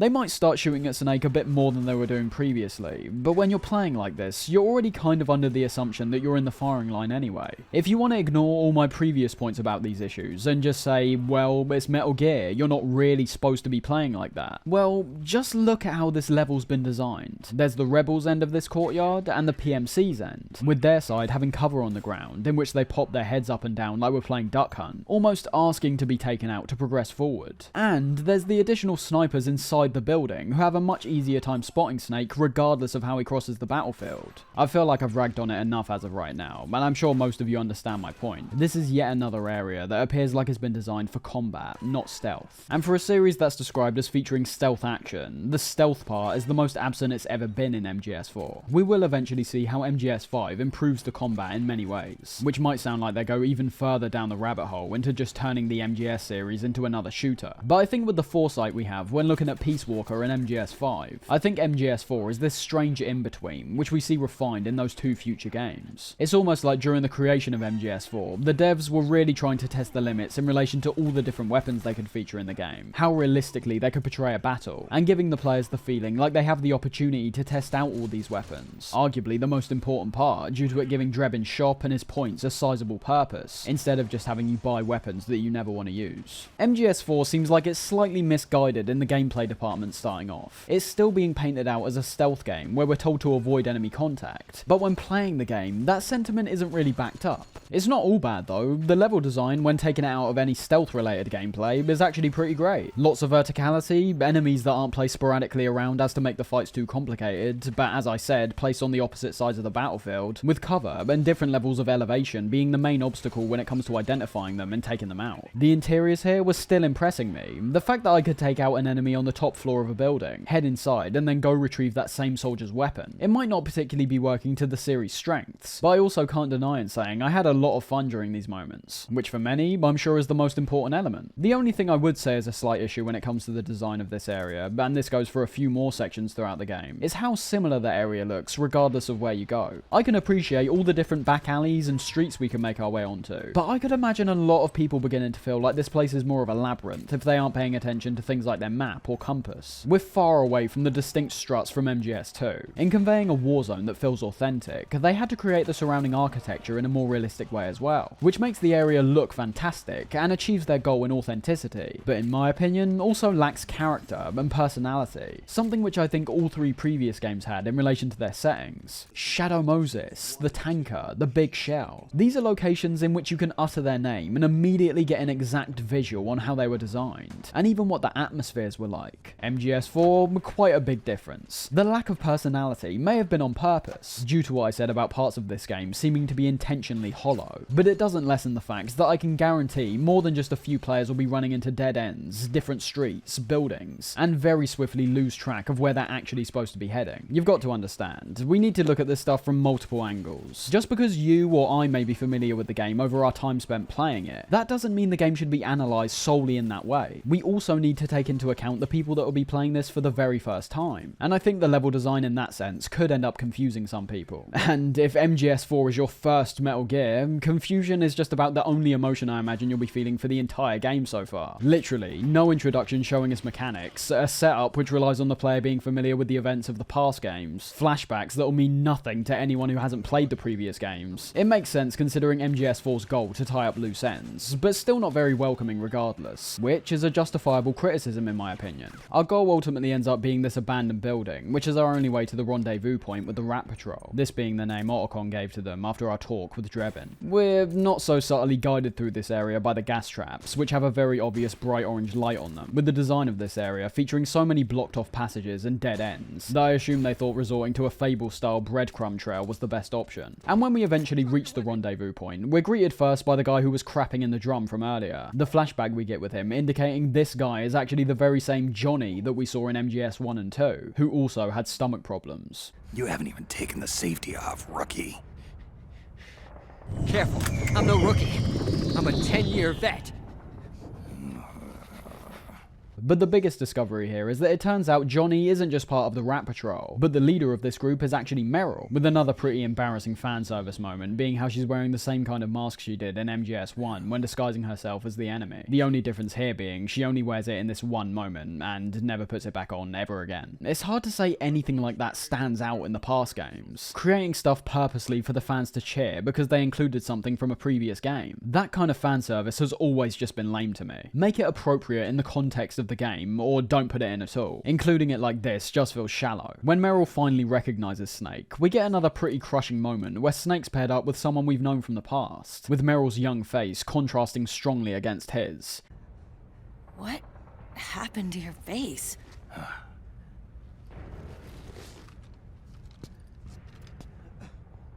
Accelerated aging. They don't know the cause.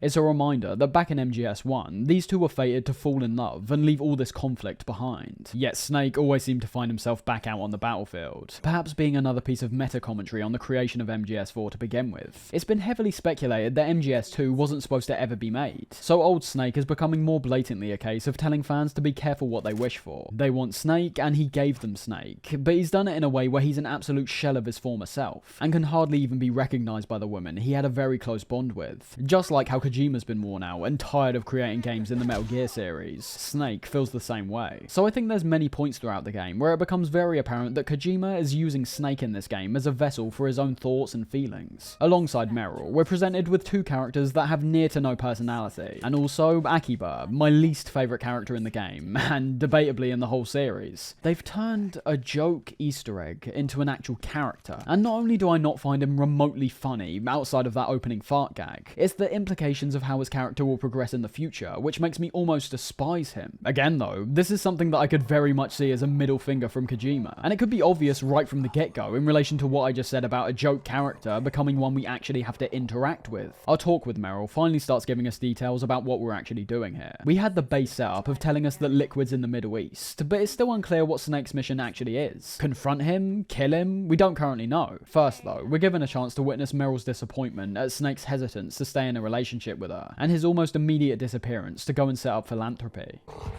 You're all grown up. Maybe it's because someone taught me well. A certain legendary hero who suddenly disappeared. You quit the unit. Me? I never gave up on you. It's always been left up in the air what actually happened after MGS1, but from the subtle romantic dialogue we see here, it's very clear that Snake and Meryl most likely spent some time together in a relationship, one where they were more than just allies. Snake's genetics, however, were not programmed to be that way. No matter how much he's attempted to defy Big Boss's genes, there's some things that he just can't help but come back to, war being the most prominent one. When the conversation switches to why Snake is in the Middle East, however, it becomes clear that he's been sent on a secret mission to eliminate Liquid for good. So, what are you here for? Threat assessment. The PMCs.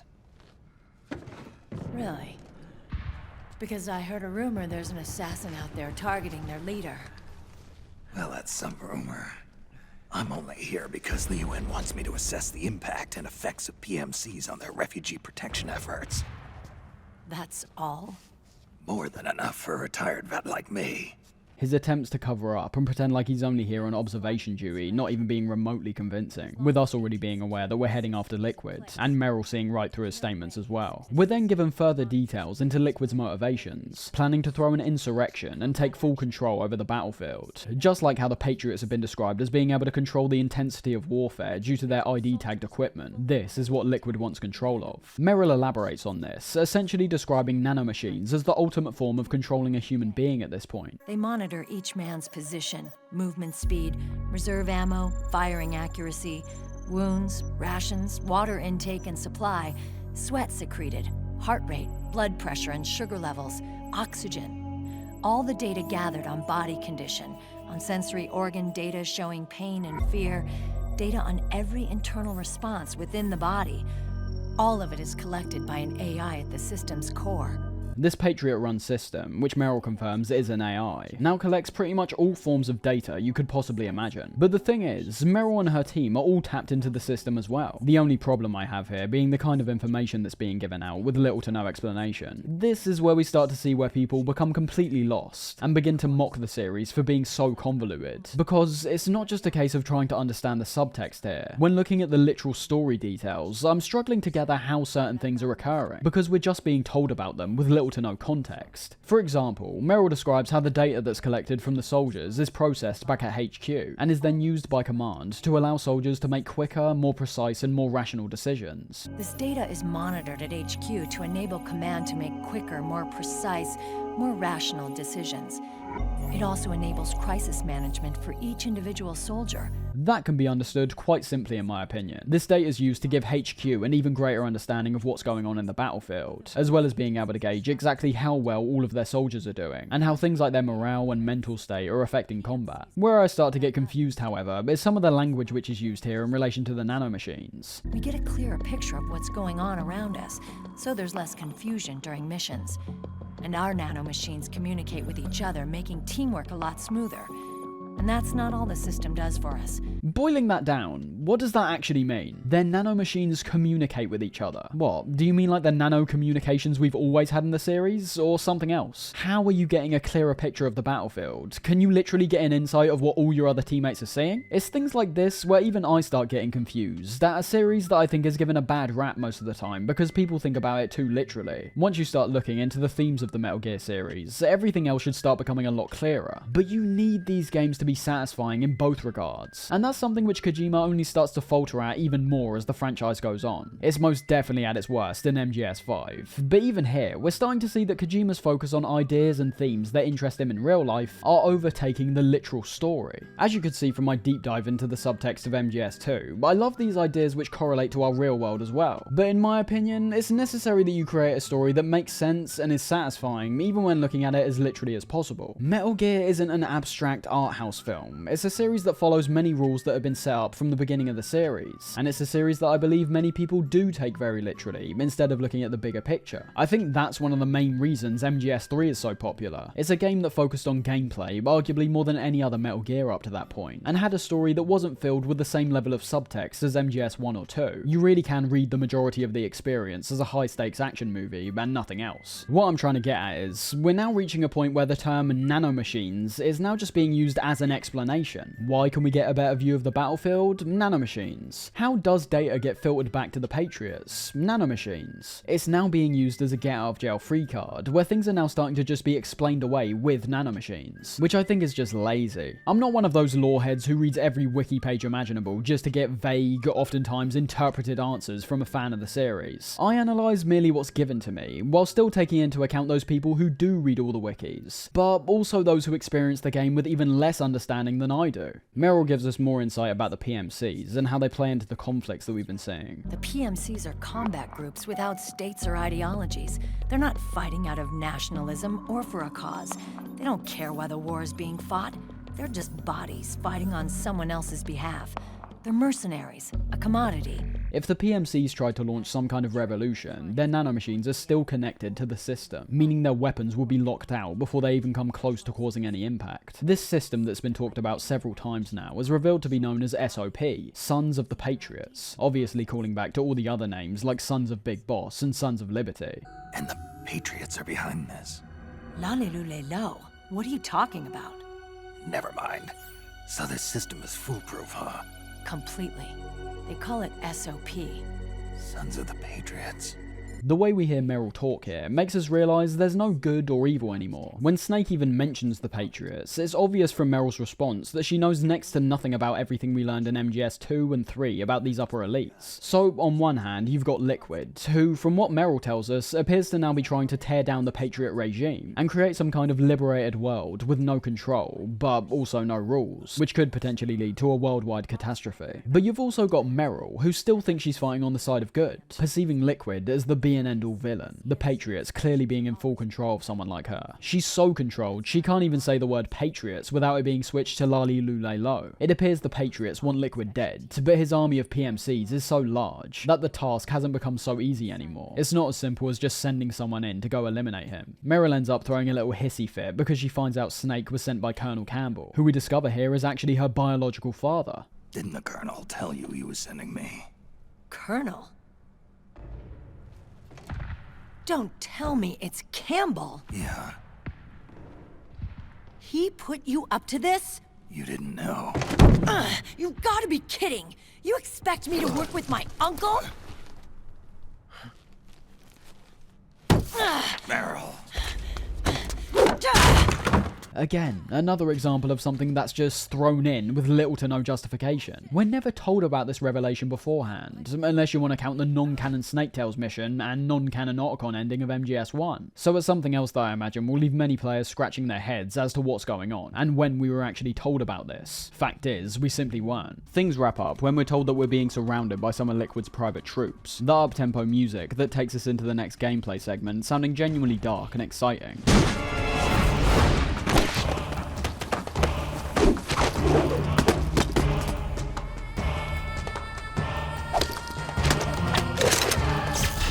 And transitioning into this gameplay section in the same smooth way we saw from the opening cutscene. This is a section of gameplay that's just a full-on shootout with little to no depth in my opinion. It does give us a chance to talk about the combat however, and while I do think technically elements like the controls present the most satisfying gameplay in the series from the player's point of view, the way enemies tend to work in game does result in some issues in my opinion. The shooting may be better than what we're used to in the MGS series, but there were still many other shooters on the market at the time that had far more satisfying shooting mechanics, and were actually innovating within the shooter scene, whereas MGS4 appears like it's merely observing modern shooters and emulating them. I will say that while I found the shooting to be fine for the most part, perhaps requiring a little bit more depth, like noticeably varying recoils between certain weapons, compared to how every weapon basically has laser accuracy. My biggest issue comes from how these weapons perform against the enemies, this set piece being a great example of how it can occasionally be quite unsatisfying taking down some of these guys. Things like headshots still take these guys out in one go, and even weapons like the M14 seem to have this same kind of stopping power across the board, and I find that weapon to easily be one of my favourites. My only problem comes from when you're firing at any other part of the body except the head, with the enemies in this game having a noticeable bullet sponge nature to them that I don't think any of the previous games had. Before we had enemies that realistically reacted to where in their body they got shot, holding their arms, limping around, all that kind of stuff, and for the most part that's been stripped way back, as you can see when using the M4 against what are called the Frogs, who, I'll add, have a striking resemblance to the Arsenal Tengu. We're just laying bullet after bullet into these guys, and what's the result? Nothing really. Some blood spurts out of them, which is expected, but they don't particularly react to the bullets. The animation of their body flailing back is so minor that it's hardly even noticeable, and that also goes for the representation of injuries on their body. They too often just feel like a sponge for us to shoot ammo into.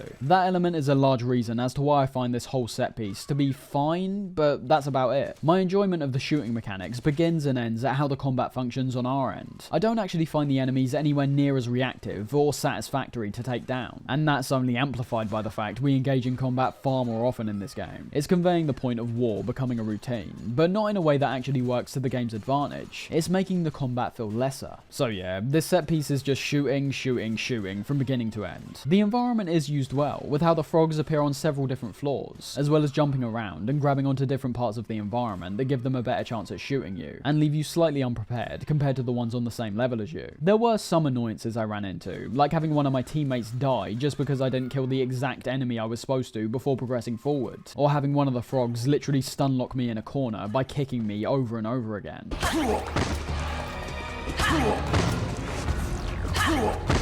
But yeah, it's all relatively fine. I'd say it's a patch of gameplay that does stick out to me when thinking of MGS4, but perhaps not for any particularly good reason. I can deal with the combat fine, it's just the length of it, how many enemies we have to take down, and also how we aren't able to progress at our own pace, instead having to wait for our teammates to come along with us, which sort of taints the shootout for me. The appearance of the frogs is very appropriate in my eyes as well. For an enemy that resembles the Tengu so closely, it also reminded me that we're taking part in a set piece that's arguably more intense than the one we saw in in the finale of MGS2 in the first couple hours of gameplay. Whereas MGS2 appeared to understand that having a full-on combat section can lead to a sense of catharsis, when the whole experience beforehand was based around hiding away from enemies. This is just the first of many in MGS4. You, Meryl, and her team eventually make your way down to the parking lot, in which their combat skills and nanomachines are shown off with their almost perfectly coordinated decisions in combat.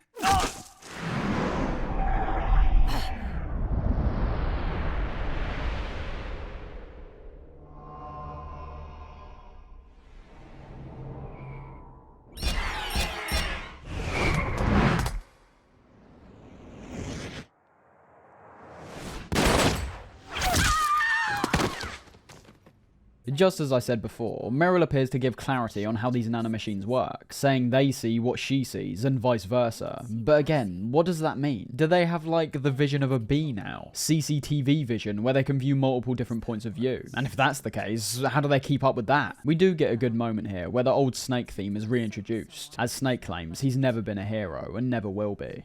So, what do you think? Is your age of heroes finally over? I'm no hero. Never was. Never will be.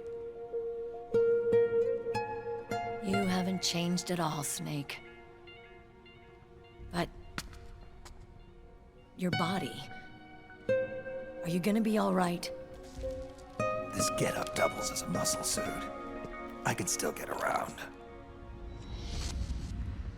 And with you and Meryl splitting up, we head out of the building and start making our way towards Liquid's PMC camp. The gameplay section which leads on from this point is pretty much just more of the same stuff we've already been doing this whole time. A Rebel PMC battle, where we use the Rebels to push up through the battlefield. There's some ladders we can climb up towards the end of the section, allowing us to shoot down from rooftops and collect some additional items. But outside of that, I find the level design here to be noticeably lazy. Again, it's very important that we clarify it's the level design, not the world design. The area still looks fantastic. I just find our options in relation to how we interact with it rather limited. It does feel very much like one of those shooting range corridors from the Call of Duty games, with just some additional explorative elements put in. After this, however, we're introduced to what we'll discover are called the Beauty and the Beast unit, this essentially being a group of freaks like the Cobra unit, which are under Liquid's control.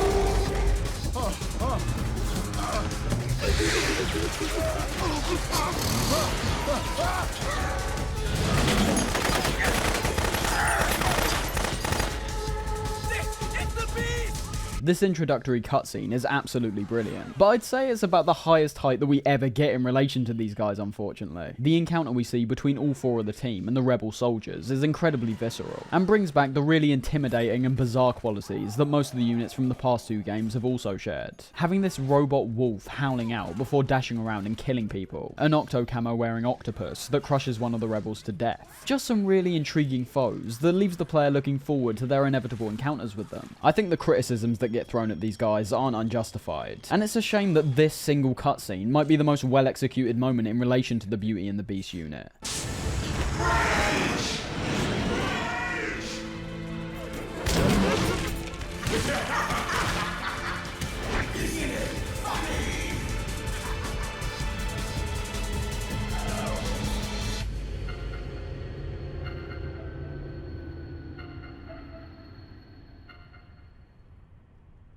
This is where Act 1 begins to wrap up, having what I perceive as one of the only good sneaking sections in the entire first act, actually being encouraged to sneak around due to the numerous PMCs wandering around, some of which being armed with powerful mounted machine guns, and also by not having any additional conflict playing out around you. Again, in my personal opinion, stealth isn't something that players should just be doing on their own accord in a Metal Gear game. The developers should be actively curating moments like this more frequently so that players feel like they should be sneaking, instead of thinking they merely can sneak. The paradox we've already discovered, of course, is that these directions most likely changed, because Kojima would much rather be applying these ideas to a brand new game, most likely a game that would do away with the stealth elements entirely, well, judging by how the majority of this first act has played out. But looking at it objectively, I can't really say that reason justifies having a Metal Gear game have such little emphasis on stealth. I will say that one thing I noticed in this section, however, is not only how the improved shooting controls now make shooting itself a far more viable option than ever before, but it seems that things like the enemy's status reports are now no longer important, despite still being contacted frequently by HQ. If you remember, if you killed all the enemies in a strut in MGS2, HQ would eventually become suspicious, due to no one giving them an update. Communications with Strut D have ceased. Carry out an investigation immediately. This was a good way to put players under pressure somewhat. They weren't able to just go into a room and take out all the guards immediately, because it could actually end up screwing them over in the long run by having a caution phase activated, and having security be tightened. MGS4 just does not have this, or at least I'm pretty sure it doesn't. This leads into what I was talking about in relation to weaponry being such a viable option this time around. In my opinion, we've stepped far away from the creativeness in terms of our approach to encounters from MGS3, and arguably have even taken a back step from MGS2 as well. With such an emphasis being placed on the weaponry in Drebin's shop, it's already kind of obvious to be honest, but as shooting this time round is so functional, they've once again appeared to put most of their eggs in one basket, and just solely relied on the shooting, when creativity was one of my favourite things about MGS's combat in the past. More often than not now, I'm merely pulling out the M14, equipping it with a suppressor, which you can buy in bulk for incredibly cheap at Drebin's shop, and just wiping out all the guards in the area. There's no repercussions like having an additional team come investigate. The broader areas reduce the risk of other enemies seeing the people I kill because they're also spaced out, and even if they do, that's not an issue because I can kill them as well, either in third person or zooming down the scope to kill them even more effectively in first person. Compare that to MGS3, which had a shooting down hornet's nest from trees to scare away a group of enemies, or poisoning starving guards with rotten food. The devs clearly knew the shooting mechanics were stellar this time round, and in turn put a lot more effort into that alone, not how they could interact with the environment like MGS3 to create broader and more interesting gameplay possibilities. It's a strange back and forth in my mind. Functionally, I've always thought MGS4 is significantly easier to get a hang of compared to 2 and 3, and definitely 1. But the consequence appears to be that because it's so functional and simple to use now, shooting has become the primary thing to get a hang of, with hardly anything coming even remotely close in my eyes. Add the lack of consequences from the alert system and the more durable Snake, and we're once again in a position where we're merely describing a standard shooter, something which I don't think could ever be attributed to the past games. They not only appeared a lot deeper compared to MGS4, but actually were as well. Reaching the camp, which is filled to the brim with PMCs, we quickly discover Liquid, or as he's now titled in-game, Liquid Ocelot.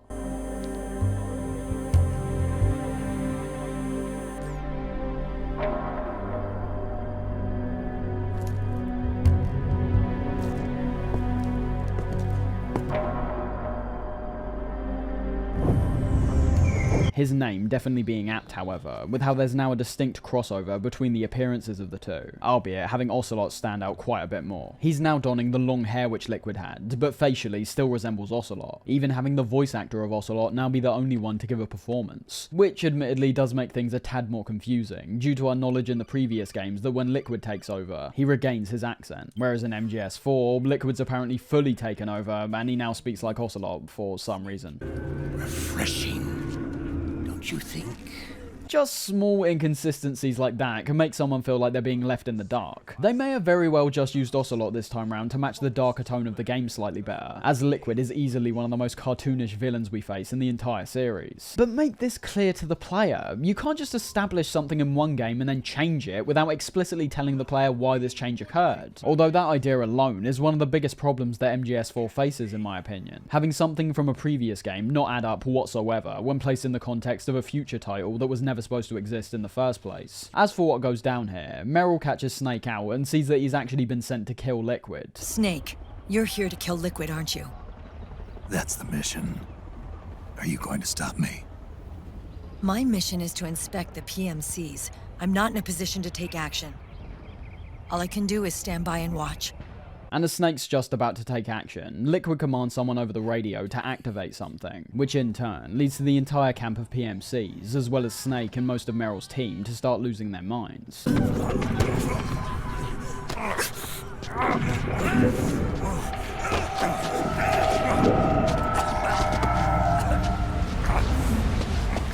The reason for why this happened still being up in the air, he didn't even seem to be aware of Snake's presence, so it implies he was planning on doing this to his own PMCs to begin with. The soundtrack is important in these moments, as it's not only brilliantly disorientating and quite freaky in its own right, but narratively has been used several times at this point to indicate its link to the nanomachines.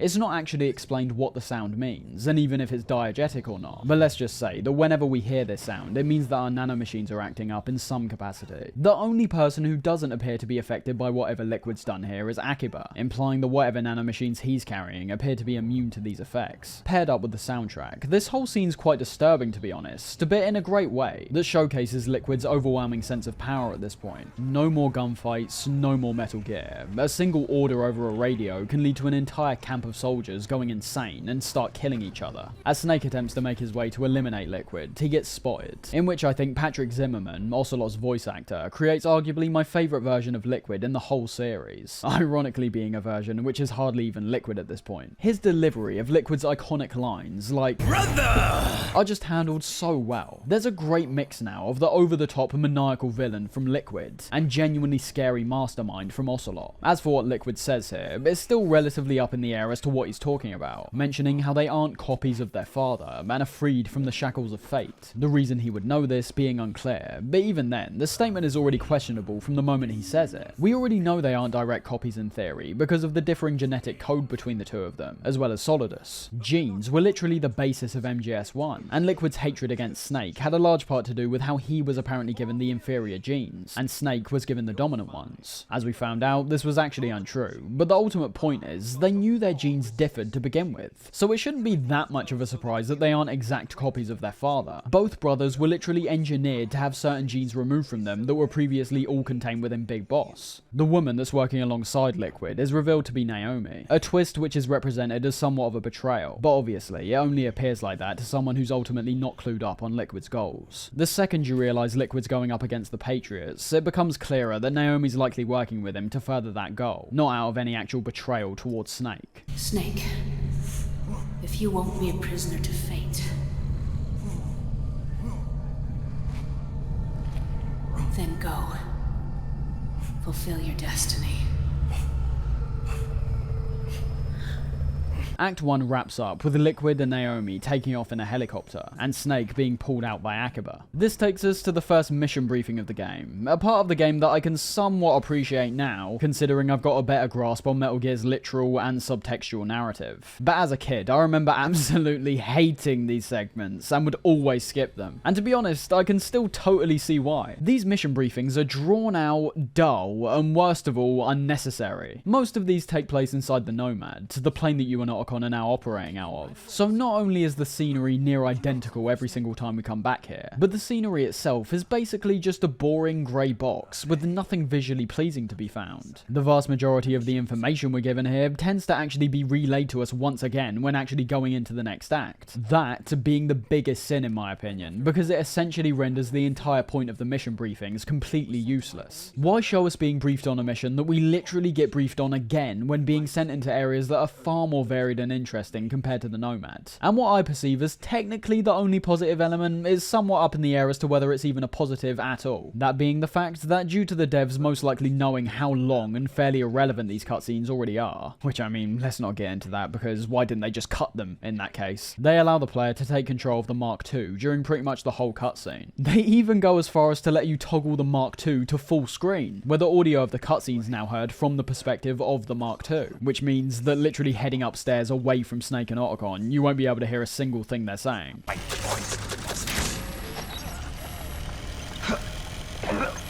Looked like the PMC soldiers were haywire in that. You can do things like pick up items from around the environment, and see some cool Easter eggs like the PS3 which is lying on the table upstairs. But again, the mere fact that this option's even here just tells me they knew how unnecessary these sections actually were. They're literally giving us the option to avoid what's being said here, implying all the information in this scene can be taken or left. And as for the players who leave this information, as we've already said, they're giving it right back when starting the next act anyway. So I'm not a big fan of the mission briefings. But to be fair, across all 5 different briefings we witness across the game, there is obviously some information scattered amongst these which do give us further clarity on details which aren't explained to the same degree anywhere else in the game. It's just the fact that those are the exceptions, not the rule. This first briefing isn't all that bad in my opinion. It's relatively short when putting it into perspective with how long some of the other cutscenes get, and introduces us to characters like Sunny, who Otacon's mentioned a few times throughout the first act. Sunny being a little girl that lives on the Nomad with Snake and Otacon, her relevance being shown off immediately with merely one shot to a picture picture of Olga that's hung on the wall. Sunny is Olga's child, and is actually a girl, compared to what Snake said at the end of MGS2. Uncle Hal? The eggs, they're done. Thank you, Sonny. Snake! So, back from the dead? I don't remember the sun being so flat. As for the content of this cutscene, I do like the relationship which forms pretty quickly between Snake, Otacon and Sunny. Snake and Otacon is obviously a given, but Sunny appears to fit right in with the pair, not being what I'd call an outright comic relief character, but rightfully bringing a sense of optimism that contrasts from the overall depressing experience of the game at large, rightfully stemming from a youthful kid instead of a tired old soldier like Snake. I was looking for this. You're not watching your nicotine intake. Sonny!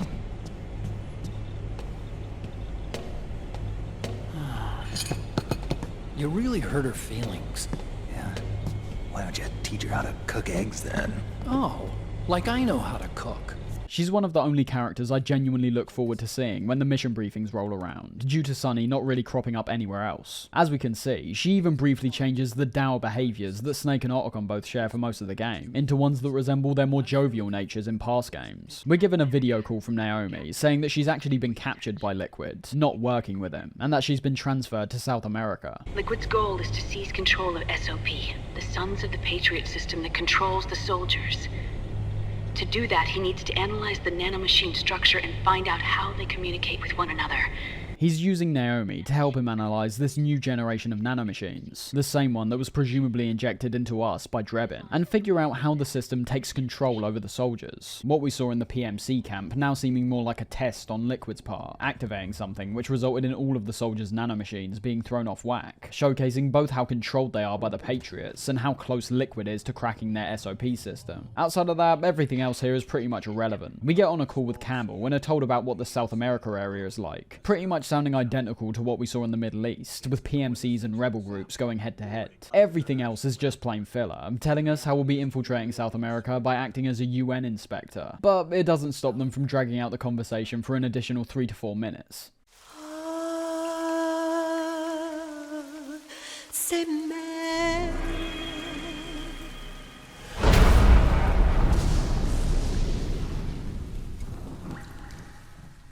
The conversation we get at the start of Act 2 is very interesting, but I just want to briefly mention the environment we've been placed in, as from the grassy grounds, surrounding trees, and wildlife that crawl across Snake's body, we're being brought to a location that's resembling MGS3 somewhat, and I'd say that's definitely intentional. I wouldn't say the whole area is like this, but there's definitely several points throughout the first section of this act that look very similar to the jungle environments of that game, and I think their emphasis on the different insects that are crawling around only reinforce that thinking. Fan service or not, but I can still appreciate MGS4's wild variety of areas, which come from Snake's globetrotting this time round. While I don't think anything truly exceeds the tightly constructed and tonally consistent Shadow Moses complex or Big Shell, for a game that doesn't lock itself down to one part of the world, let alone one facility, it's the ability to produce all these varying environments to a very high standard, which has to be admired. The intention isn't to create the tightly designed Big Shell, which thrives off becoming familiar with it. The real intention is to be an even grander adventure than MGS3, and it's a part of the game that I think's pulled off pretty spectacularly, with all these areas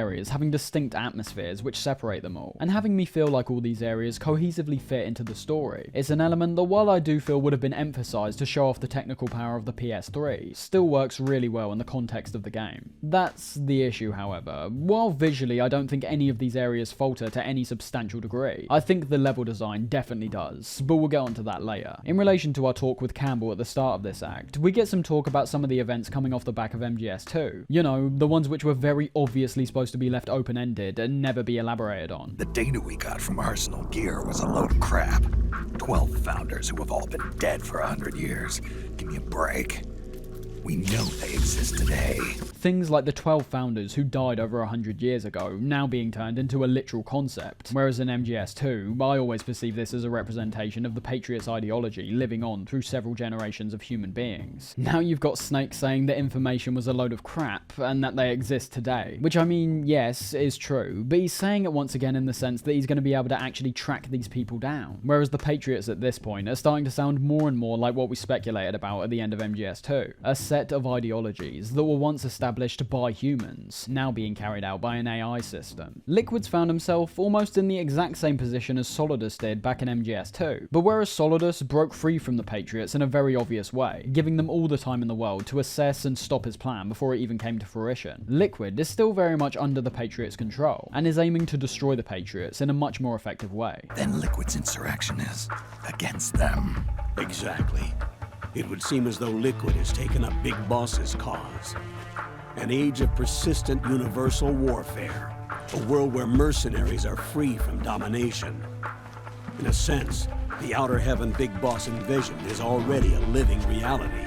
Campbell's correct in his comparisons to Big Boss's Outer Heaven. However, whereas Big Boss wanted to provide a nation for soldiers, it now appears the entire world has cultivated an environment that's perfect for these same kinds of mercenaries who would have once thrived under Big Boss. Campbell also tells us here that wiping out the system would mean the end of modern civilization. As we've established, just taking out the Patriots and their system isn't good enough at this point. Their control has become so ingrained in terms of how the world's run that it's no longer a viable option to simply get rid of them. Crisis management merely isn't going to cut it. The system has to remain intact, but needs to be modified. The simplistic view would be to get rid of Liquid and the Patriots entirely, but the world would literally just fall into absolute catastrophe. Global power has now become centralized. It would be like getting rid of a country's government entirely. It would almost immediately find itself becoming like the Wild West, where there's no rules to keep anyone in check, which obviously as a result will lead to that country falling apart and making life within that country some primordial survival of the fittest kind of existence. As for the mission at hand, we relayed the same information about finding Naomi from Otacon, and witnessed the laughing octopus we saw earlier in the Beauty and the Beast unit. That's not all though. Out of the burning house beside them also emerges Vamp, anxiously waiting for Snake's arrival.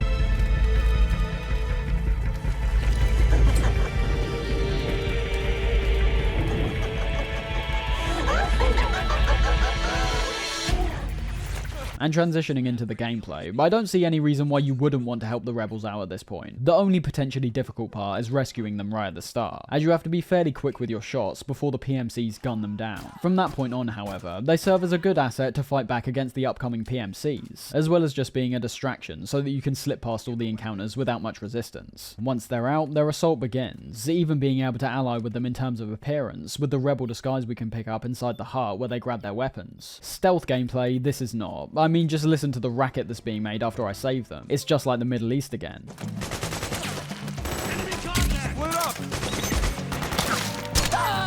Quite a few nooks and crannies to explore here. Crevices which hold items, interiors which feature weapons tucked away. I'm glad it's here, but it's just not necessary, is it? It feels like a waste. Like the Dragunov sniper we find inside the barn. I've got a strong feeling that weapon was placed here specifically, so that players will be able to use it for this encounter in particular. I don't think it's surprising that I handled this combat encounter with a long-range weapon of my own. But what's the point of going out of my way to find this SVD when I've already bought one from the store? Experimentation, I guess? But I can't really experiment when I'm able to deal with these enemies, before I even know there was another weapon I could have used alternatively. The level design is a little shaky to begin with. I like the scenario we just witnessed at the start, as well as the different items we can collect inside of the several different buildings. However, after that point, we're making our way into some of the more natural, open environments. Things start becoming a bit more lackluster, especially in terms of stealth. Just look at my navigation here. In what world am I actually supposed to sneak my way through this area when there's one escalating path upwards that leaves me completely exposed on the battlefield, and puts me in between the Rebel and PMC's firing lines? There's two issues there in my opinion. One being how there's only one way forward, when the Metal Gear games are almost renowned for the variety of ways you can approach an area in fun, creative ways. And two, it also cuts down on the variety of ways I can play the game, as avoiding conflict here, in my opinion, is just not going to be an option that's even thought about by most players. One thing you would have also seen during this ascent upwards and into the next area is a button prompt that continually flashes on screen every time Snake vaults up an object. So let's talk a bit more about how Snake controls in this game. We've talked about the shooting, we've talked about how the enemies work, but how does Snake himself function this time round? And well, despite the advanced aging, Snake still controls very similar to his father in MGS3, with a few new innovations which make the experience just that bit more satisfying. We've already talked about the crouch walk, and that's by far the best innovation in terms of the movement, but there's also been more detail added, as well as some new features when it comes to the running and crawling now. Despite his arched posture, which perhaps implies that Snake is a lot slower this time time round. He's actually not. I'd say his running speed is equal and perhaps even a bit faster than what we saw in MGS3, with the only real noticeable difference I frequently saw being the significant speed decreases that occur when carrying certain weapons. Unlike a game like MGS2, where you can carry everything from a SOCOM to a Nikita and move at the exact same speed, MGS4's weapons adhere more realistically to the idea of weight. You pull out a pistol, you'll still run at relatively the same speed, but you pull out a sniper or assault rifle and you'll feel Snake slow down a bit. Not particularly a positive or a negative, just something I noticed. When it comes to crawling, we've still got the rather fast-paced crawl that still proves itself to be useful by giving us an even greater amount of cover compared to standing up or crouching, merely at the cost of reduced movement speed. But when going prone now, we're also able to push the stick up very slightly, just as we do when we're walking, and what we find is that we end up crawling even more slowly along the ground, for the purpose of blending even more into our surrounding environment. Now, this crawl was incredibly slow, and I found little to no actual purpose for it while playing, but I do still think it's cool that it's here. Ultimately, I think most players will find themselves merely holding triangle, and having Snake press his whole body to the ground, instead of trying to do this weird in-between of not having max camouflage, but also moving at a rate which will get you nowhere. The way combat ties into our movement can be pretty interesting this time round, giving us the ability to dodge to the right or left while aiming down our sights, in which I should also say that rolling itself has obviously returned as well, and we're also given the chance to aim when getting knocked to the ground, being quite a cool but also authentic addition, in which we can most likely imagine Snake trying to take out the enemies as fast as possible, as opposed to pulling himself up from the ground while they're still firing at him. And finally, when on the floor, we can also roll, kind of what I perceive as the prone equivalent of the crouch walking, where we're able to get increased speed at the cost of being slightly more noticeable, as well as just looking really great as well. Tactically rolling across the floor is something we ourselves could imagine Snake doing, so it's great that we're able to actually perform these actions in-game ourselves. Overall, while the movement isn't a huge step forward from MGS3, it didn't really need to be, and the innovations that we do see here are all great in their own right. More than anything, we're witnessing more consideration being given to the different forms of movement, and on top of that, we even see some further refinements to elements that I'm sure most people didn't even particularly have issues with in MGS3. For example, I always felt Snake was slightly stiff when it came to ascending objects and climbing on top of things. A minor issue of course, but one that's been addressed, where with the same levels of verticality being reintroduced to the level design in MGS4, arguably being amplified even more significantly in some sections, Snake pushes himself automatically up things like small steps and ledges, which feels fine, but now we're given a button prompt in relation to climbing up slightly taller objects, that while feeling a bit more automated, does ultimately remove the stiffness that I felt in MGS3. It also improves the slightly awkward vaulting process that's been around since MGS2, where to climb up on something, we had to press ourselves up against it and then press triangle to jump up.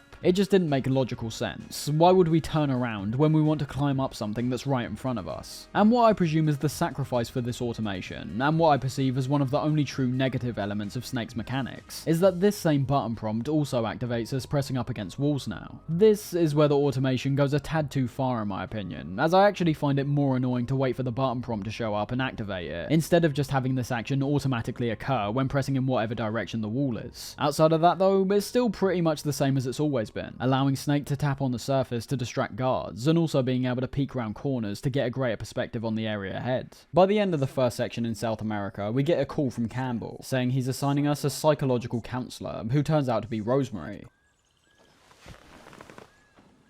Nice to meet you, Snake. This is Rosemary.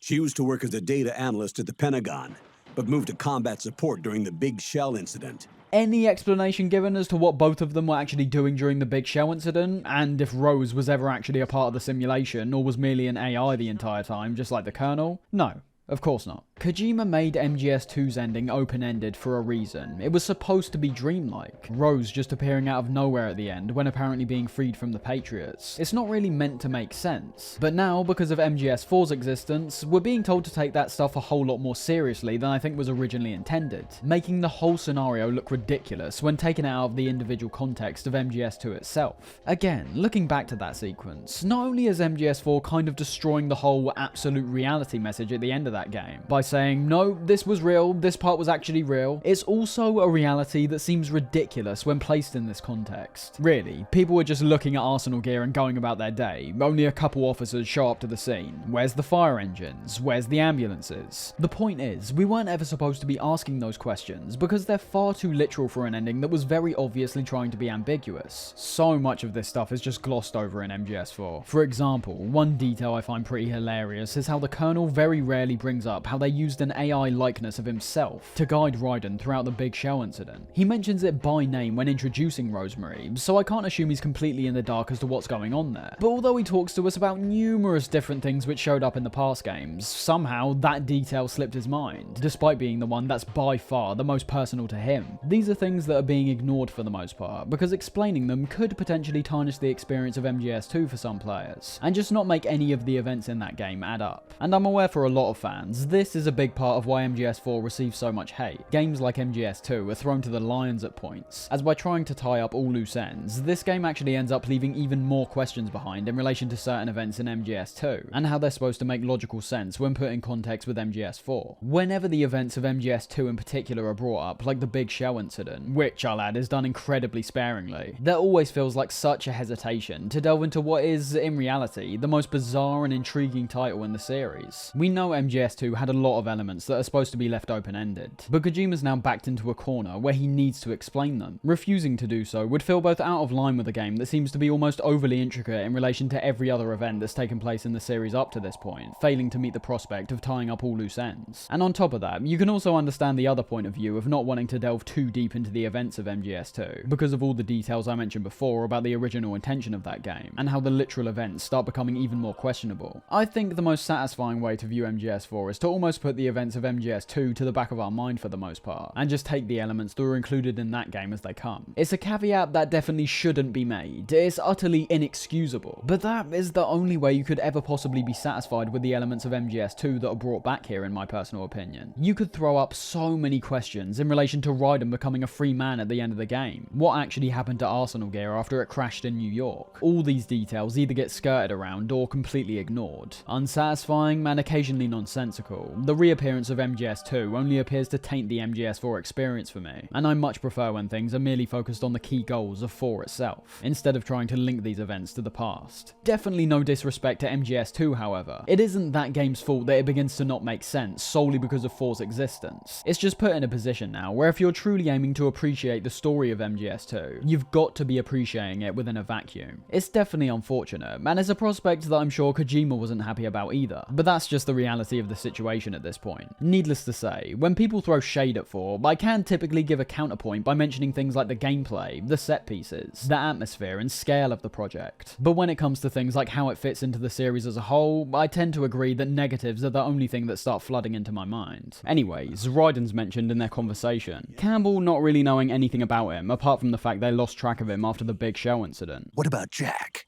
Jack? Jack, from Foxhound. Codename Raiden. It's revealed that Rose hasn't just been brought in to help out Snake, but is actually the young woman Meryl mentioned Campbell getting engaged to. He, remarried. Really?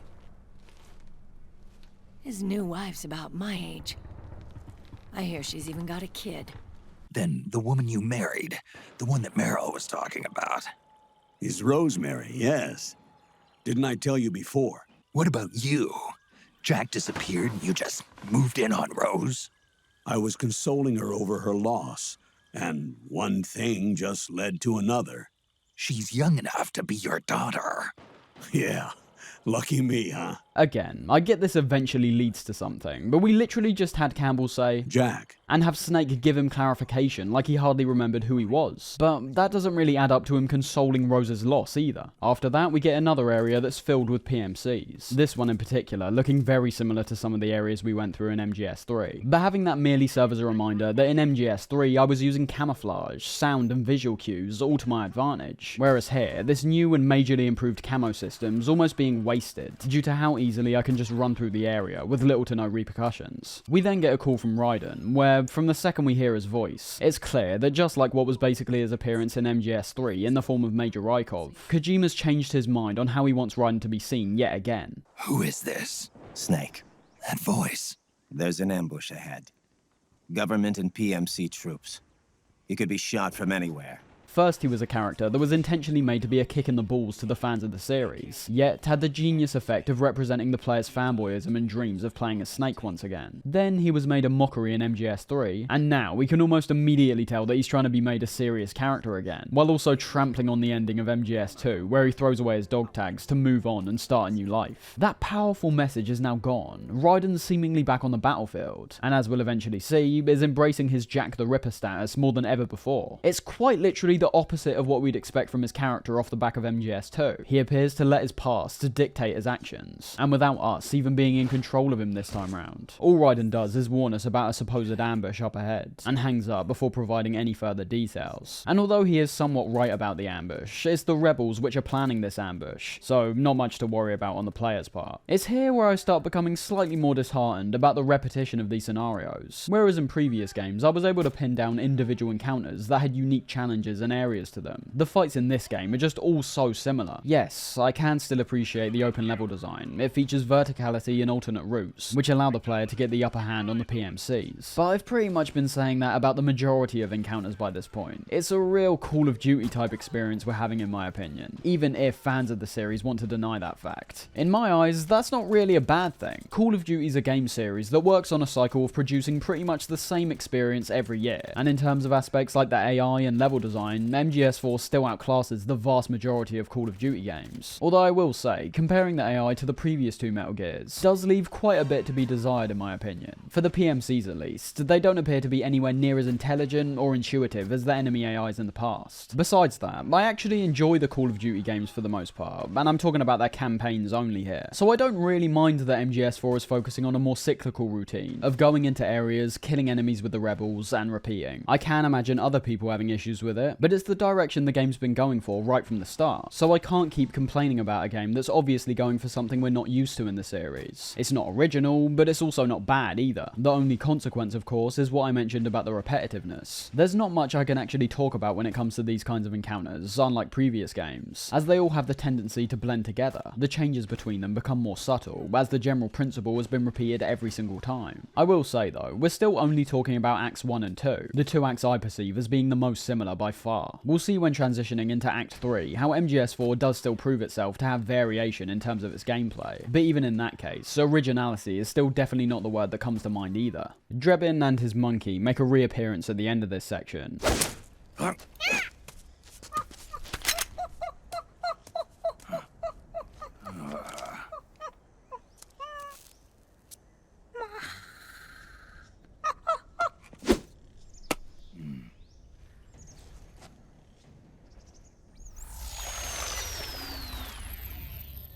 Yo, over here. This is where the Beauty and the Beast unit, or B&B Core for short, gets properly explained to the player via Drebin. Up until now, everything I've been explaining has simply been from my own knowledge, so it's here where players who are brand new to the game will start understanding what this weird group of foes actually are. Drebin describes them as a squad of enhanced female soldiers that belong to the PMCs, the emphasis on having them be female being very noticeable, especially when we actually meet them. Word on the street says that beneath those ugly ass suits, the B&Bs are real babes. Drop dead gorgeous. War's something that's typically thought of as being fought by men, so having females make up some of the most powerful forces on the war zone isn't just a typical women are strong message, it's a callback and reinforcement of Snake claiming that war has changed. I mean, that is the purpose to a certain degree, narratively I mean. When meeting them, however, that aspect of things starts to fall to the wayside, and the over-the-top, ridiculous camera work from MGS3 starts to return in a far more inappropriate way. Drebin explains how the B&B Core are made up of a group of people who suffer from PTSD, becoming war machines to deal with the tragedies of warfare which all of them were affected by. They also say each one of them's been traumatized by war. Badly. They weren't even soldiers to begin with, you know. More like victims of war. They suffered shell shock on the battlefield. Post-traumatic. It damaged their minds pretty much beyond repair. So the only way they could cope with the reality of battle was to become war machines themselves.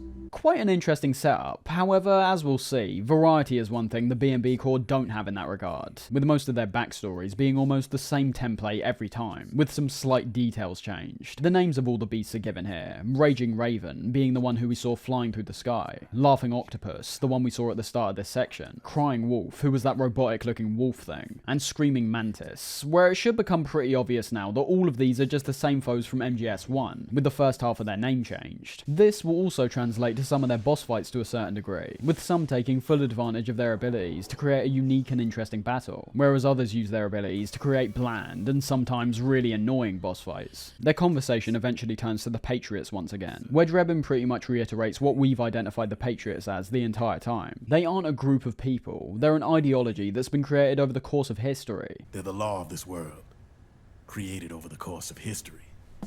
They're what holds this world together, keeps this whole mess in check. We are formalists. We are the very discipline and law that Americans invoke so often. The Patriots are America, the world's greatest military power. They are the war economy. It's just slightly insane to me that Snake has to have this information explained to him. The hell are these Patriots? It implies he's fighting towards something he has no real understanding of, when I think he already should at this point. Although, you could make the argument that it was actually Raiden that made all the substantial revelations about the Patriots in MGS2, with Snake never meeting the President or talking to the Patriots AI. Everything Drebin says here we pretty much know actually. America and the war economy being the Patriots incarnate, and having all the decisions we see be made throughout the world be put in place by an AI. It's more just confirmation that this is the reality we're now living in. MGS2 was a prophecy that actually came true. The AIs are explained in further detail here, not just being one AI at this point, but having this system which has been mentioned frequently so far be made up of one core AI and 3 peripheral AIs. The level of security it would take to infiltrate this AI being essentially impossible to get through. The only benefit of being able to crack this security as well, according to Drebin, would be to use it as a haven of some kind. If they could fool the IDS.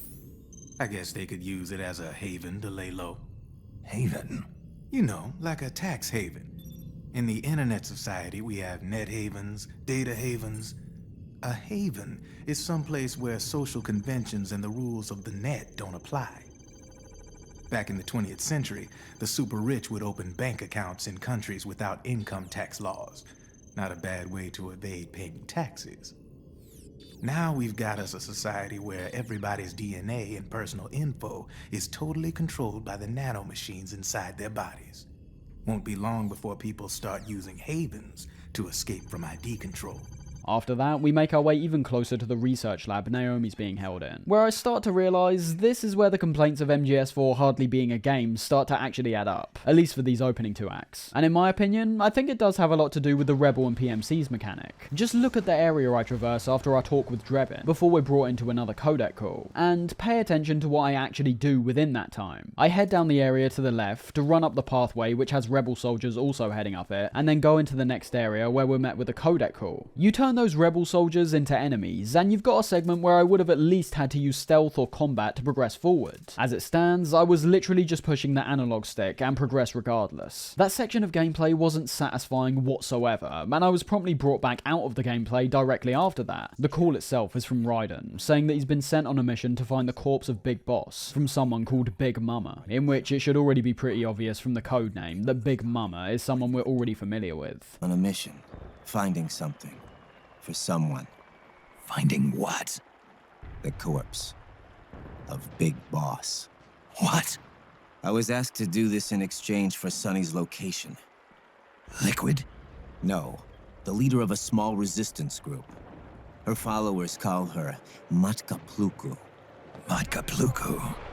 Big Mama. Calling up Rose after, we're given more context on what Raiden was like after the big shell, letting his past get the better of him and becoming a drunkard who would get into fights at the local bar. The exact opposite of what we saw him become at the end of MGS2. Jack slowly stopped coming home, and when he did, he'd be dead drunk, sometimes covered in cuts and bruises. Roy was worried. He was Jack's commanding officer, but Jack just avoided him. fast forwarding past one of those optional experimenting areas that we remember from MGS3, primarily because we've already established how little experimentation there is in this game compared to that one, and how even less of the experimentation is actually useful now compared to using your weapons. We end up helping the rebels crash into what appears to be a mansion, in a fashion that's just as high octane as everything else up to this point. I do like the design of this mansion, although I would have much rather preferred a chance to experience it as a quieter stealth section, giving me a chance to slow down and really appreciate the environment, instead of feeling forced to move at a breakneck pace because of the gunfire surrounding us.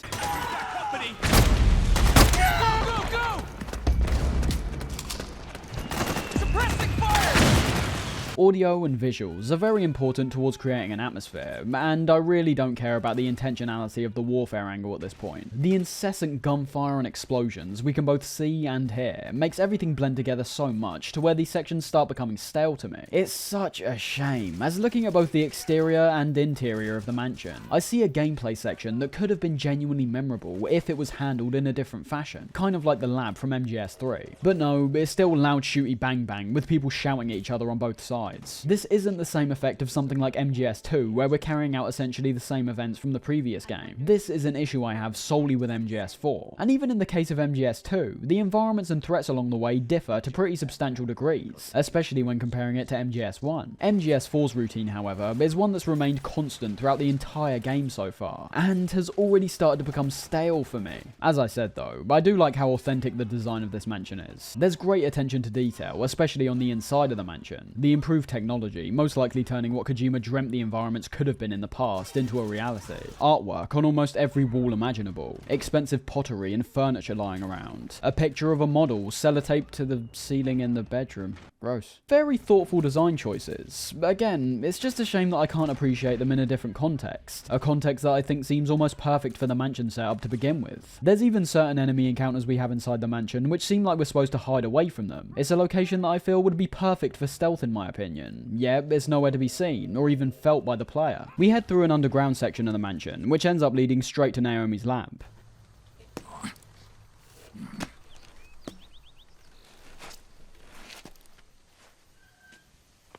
The complete absence of loud noises during this initial cutscene being a breath of fresh air. Not convincing at all, we've only travelled a very short distance away from the area we were just in, but refreshing regardless. Snake heads inside, and we finally interact with Naomi. Her voice, if you hadn't already noticed, now being fully American, just like it was in the Twin Snakes. You and I, neither of us can escape our fate. Some people have an issue with this, and I suppose I kind of do as well, considering I think the PS1 version of MGS1 is still the superior and definitive version of that game. But I won't deny as well that Naomi's voice is one of the most annoying in that game by far. Twin Snakes might have just had bad voice acting, but Naomi's voice is one of the only ones that stood out to me in MGS1 as sounding very unconvincing. The English accent she has in that game sounds just the same as the majority of other American actors attempting to do a British accent. Bear with it. It's designed to prevent hypothermia. This is Alaska, you know. Over the top, too posh compared to what the majority of people in Britain sound like, and as I said, merely unconvincing. But that's not all, however. We also have to take into account that switching her accent to American would have been Kojima's call here as well, which brings us to some of the localization issues he had in the past, when it came to the English releases of MGS1. Kojima was apparently not pleased at how his dialogue for MGS1 was translated, wanting it to be identical to his original Japanese script, instead of having the changes made by Jeremy Blaustein, the translator for that game. Only thing is, Twin Snakes, and if I'm being honest, a lot of the Metal Gear series from that point on, is the byproduct of this adherence to one-for-one translation. Things that may appear confusing and convoluted in these games have oftentimes come down to merely a translation that doesn't carry over that well. And on top of that, it led to the change of voices like Naomi and Mei Ling, which are not only swapped out with no in-game explanation. Literally, it's just a case of we picked this voice instead. But I'm sorry to say, whereas I found Naomi's voice a bit shaky to begin with, it had boatloads more personality compared to what we got in the Twin Snakes and here. Naomi just sounds bland now, and same goes for Mei Ling, who we meet towards the end of the game. Stepping away from that, however, we've also got what I perceive as the first time over-sexualizing a character is 100% unnecessary, and is merely done from a male-gazy point of view. Again, this isn't about a personal taste thing. In reality, I couldn't care if a character's showing more or less cleavage. It's merely an acknowledgement of people who feel this over-sexualization takes away from the seriousness of the situation, as well as the character themselves. If someone holds towards that view in relation to Naomi, for example, there's no longer any way I can debate that. Unlike Eva, who used her attitude and body to tame the snake, Naomi literally just has her chest out for almost the whole game with no real reason for it. You can try justify it all you want, but it just doesn't make anywhere near the amount of sense compared to someone like Eva, and I can see why some people would be taken out of the experience. Again, I'm not saying I personally feel that way, but I can see why some people would. To be fair though, with Snake's arse being outlined as distinctly as ever, there's a chance you may have become accustomed with this kind of anatomy being out in the open anyways. Introductions commence between Snake and Naomi, the most notable thing during this not even being related to their conversation, as they're both merely recounting events and people from the past that we already know. What I'm referring to is the first person moment, where we blatantly see Laughing Octopus crawling around on the outside, being genuinely quite freaky, but somewhat ruining her inevitable reveal by just showing her off the bat. The real revelations come from what we witnessed in the Middle East, Naomi saying that what Liquid showcased were the soldiers' suppressed emotions flooding back into their mind. Emotions which were being suppressed by, surprise surprise, nanomachines. Nanomachines inside soldiers' bodies adapt to different conditions, promoting the release of neurotransmitters, hormones, and stimulants, giving them an edge in battle. They can create an artificial combat high by releasing endorphins at the same time a soldier kills an enemy. Or they can suppress hormones to neutralize the soldier's emotions. The goal was to release the soldier's nanomachines from the system. But we didn't know about the mental control. And the nanomachines went berserk. No. Our test was a success. At least it confirmed our hypothesis at the time. Just as we predicted, the nanomachines stopped functioning, and the PMC soldiers were freed from the grips of the system. But the moment the system stopped, all the pain and fury and sorrow, all the trauma and stress, all the hatred, regret, guilt, all the sensations that had been suppressed were unleashed within their hearts.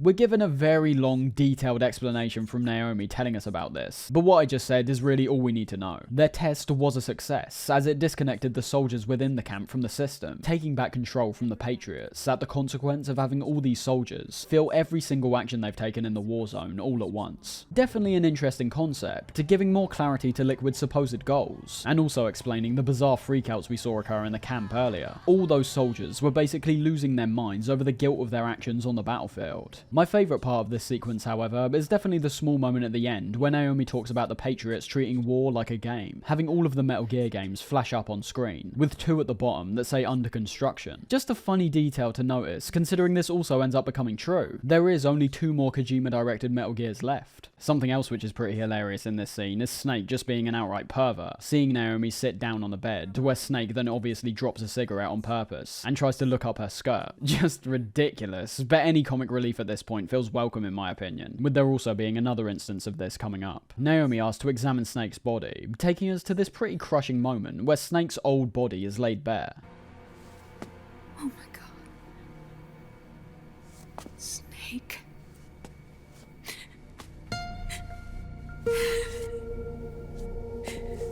Naomi, of course, is in shock, but if we're being real, for the situation Snake's in, he's still genuinely jacked. That's a jacked old man right there. But in all seriousness, this L1 prompt is arguably my favourite in the whole game. Paired up with the old Snake theme, it's a moment which doesn't hold back from showing how dire Snake's situation is. Naomi conducts a series of experiments in which we're given the information I've already mentioned about Snake, Liquid, and Solidus, all being cloned in a way where their lifespans were significantly reduced.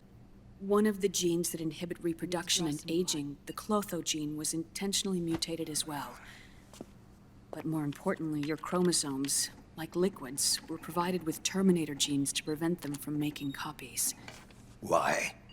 Your clones created for one purpose: war. Advanced aging was the best approach to get the most out of their combat capabilities, while at the same time not giving any of the brothers a chance to reproduce. This sort of being an insurance policy if they were to be captured by outside forces, and used solely for the genes of Big Boss. So that should clear everything up for a lot of people. I'll be honest, for a lot of the time I've played MGS4, I always assumed the advanced aging was solely down to elements like the Foxdie virus, which, let's not forget, has been inside Snake's body ever since MGS1. But that's merely not the case. Snake is a clone, an experiment, something something that was manufactured before being born. The reason he's an old man is because of the Les Enfants Terribles project, nothing more. That doesn't mean those external elements don't play a factor at all, however, as from what Naomi explains after in relation to the fox dye, the aging process is changing the environment of Snake's body, and in turn, the fox dye virus is now starting to mutate, and will soon become indiscriminate of who it targets and who it kills. This mutated version of fox dye could activate even if the infected person's genetic pattern doesn't perfectly match the receptors. Which means the virus is becoming indiscriminate about what type of target it kills. Fox dye had been programmed to only target specific people with specific genes, but now with this mutated version, it seems like it could be one of the deadliest viruses ever witnessed. The talk Naomi gives about the fox dye virus being contracted through airborne transmission, affecting those closer to you first and then spreading further out, being strangely pertinent considering what the world experienced a few years back. Snake was just told a second ago that he had around half a year to live, but now Naomi tells us that it's in fact 3 months until the fox dye receptors start to break down, and Snake could end up becoming contagious. Half a year. No. 3 months at the most. 3 months? Ironic, isn't it? You've spent your entire life saving the world from Metal Gear, from nuclear annihilation. And now, you're becoming a doomsday device yourself. It's both horrible and great to watch this play out. If you're attached to Snake's character, the stakes are indescribably high at this point. He's increasingly running out of time, and on top of that, has now been informed that if he himself isn't dead in 3 months' time, he could ironically end up being the thing that causes worldwide catastrophe. From here, we're given a supply of those syringes we've seen Naomi using to suppress the nanomachine-induced seizures. We're also told about Liquid's Guns of the Patriots plan, which is merely the name of the insurrection that he's planning to launch against the Patriots, seizing control of the SOP system to essentially make all the Patriots' foundations crumble as a result. Seeing where he's coming from in one sense, but also undeniably having Campbell's comments about needing the system to stay intact ring true as well. Liquid does still need to be stopped to a certain degree, even if he is starting to appear like he's striving for the same things we are. He's going above and beyond to destroy the Patriots, whereas Snake's main goal was to keep humanity and life as they know it intact. Naomi ends up being taken away by some PMCs, in which we're then introduced to Laughing Octopus, and are thrown into a fight against some frogs before taking on Octopus herself. The fight against the frogs is pretty standard, heading around the lab and taking them out one by one. But what it does give us a chance to do is observe the environment that we'll be fighting in, something which could be quite important considering the tricks that Octopus uses during her fight.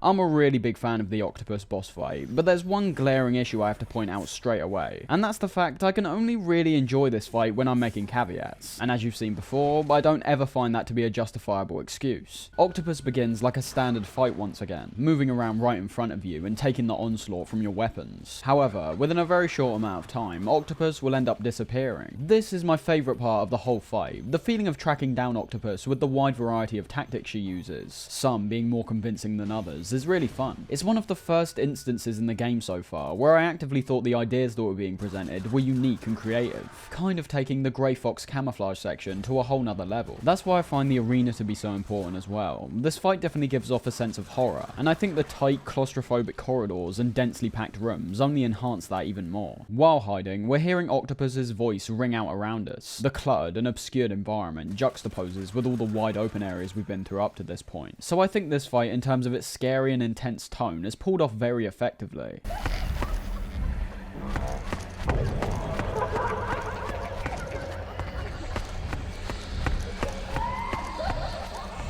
The creativity, in terms of all the hiding spots and tricks Octopus has, is great as well, with everything from blending in with a painting, to even pretending to be the Mark II and Naomi. It's all really well done in that regard. Snake, come here!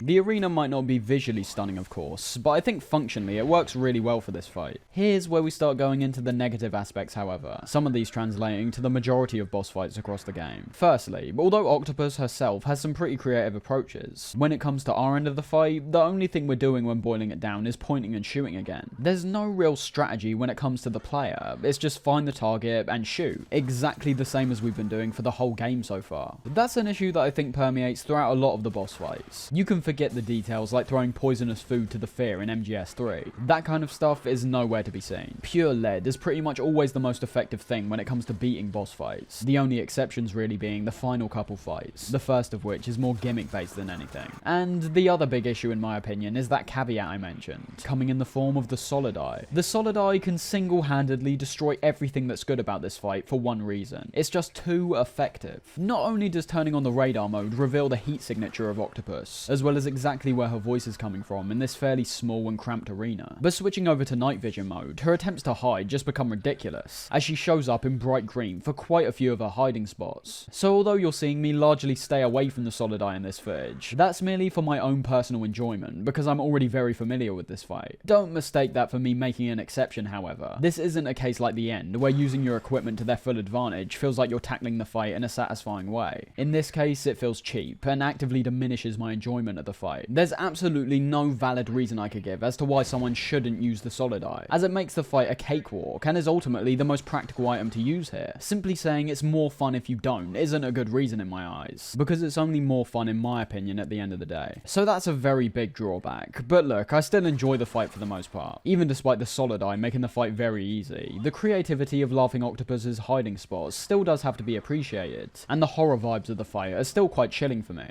It feels like we're trapped in this tight box with this freak of nature, and the soundtrack only amplifies that feeling even more, bursting out when taking Laughing Octopus head on and then quieting down when she hides away.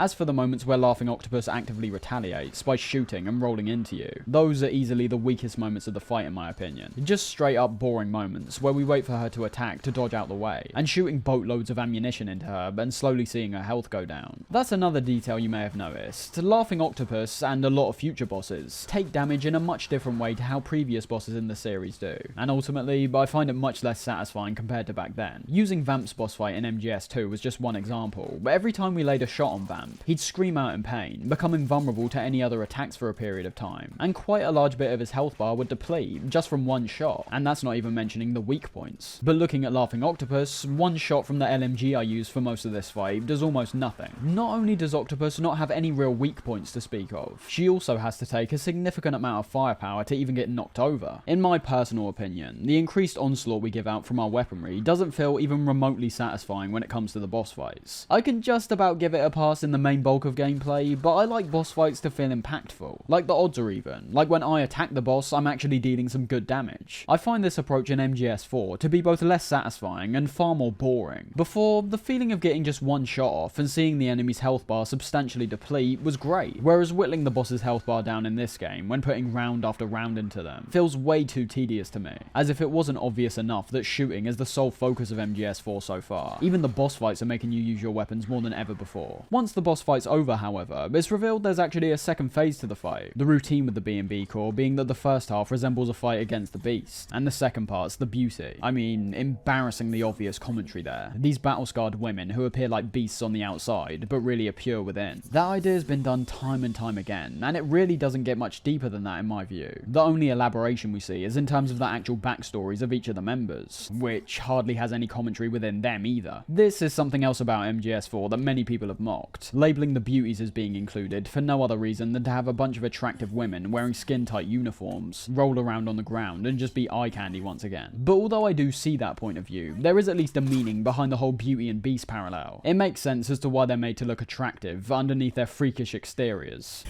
The truth is, I'm not laughing. Not laughing at all.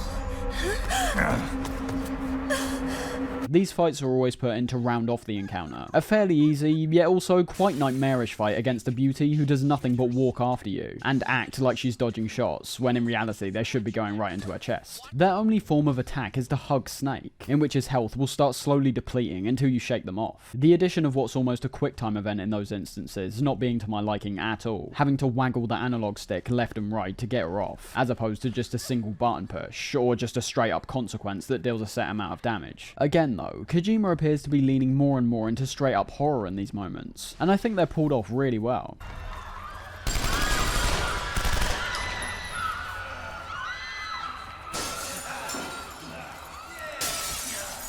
It's what I perceive as a more mature kind of horror, not going for cheap jump scares, but playing more on the psychological aspects that I think have the potential to resonate deeper with the player, and make them actually scared, as opposed to merely being startled by a loud sound and shocking visual. After the fight, we're given Octopus's face camo, which can now be equipped at any time in-game to either blend in with the environment, or also to wear one of the many secret masks. Quite a few of these being unlocked via the mission briefings, by bumping into certain characters with the Mark II, but also having ones like a Drebin mask be unlocked after collecting upward of 60 weapons, or a horrific big boss one after getting the big boss emblem at the end of the game. In that sense, the face camo is quite a quirky and fun item to use, but when talking about just the normal face camo, I've got a very strong feeling the majority of players will not be using this, despite its supposed effectiveness. On paper, players should naturally be using this from the second they acquire it, as now, the Octo camo isn't just translating to your body, but your head as well, providing the most effective and efficient camo system we've ever seen. But there's a big caveat here. I, like many others, don't actually like how the face camo looks. Some people may say he looks like a ninja of some kind, I just think it makes him look more like a lifeless robot. Seeing our main character's face, especially for someone with a design as distinct as Snake, is very important towards connecting with the character on a deeper level. It's the reason why many video game protagonists can be very impactful, but if they're written well, that's one thing. But the act of physically taking control of them and playing out the story through their eyes creates an undeniable bond between you and the character in itself. The face camo feels like it takes away from that to a certain degree. The only thing reminding me this is actually Snake at this point is the old Snake label on his health bar, and his old man actions in-game. Worst of all in my opinion, the face camo, just like your Octo camo, is brought into every single cutscene with you, meaning that if you're wearing the Drebin mask, you're gonna have the face of Drebin on the entire time during a potentially important cutscene, taken away from the moment immensely, as you could assume. That is just awful, especially for a game that puts story front and center, and totally disincentivizes the use of the face camo, because it will undeniably take players out of the story to a certain degree, at least on their first playthrough. I can appreciate the changes the players personally made being carried over to the cutscenes. Max Payne 3 does this really well, by reflecting the exact weaponry the player has equipped during most of the cutscenes in that game. But MGS4's inclusion of this just feels off for the most part, especially in relation to the face camo. Something else we get after the fight with Octopus is a story time with Drebin, something he does after we defeat every single one of the B&B Corps. She just kept on laughing. Now why do you suppose that is? Something in her past. You got it. She's from a village in Scandinavia.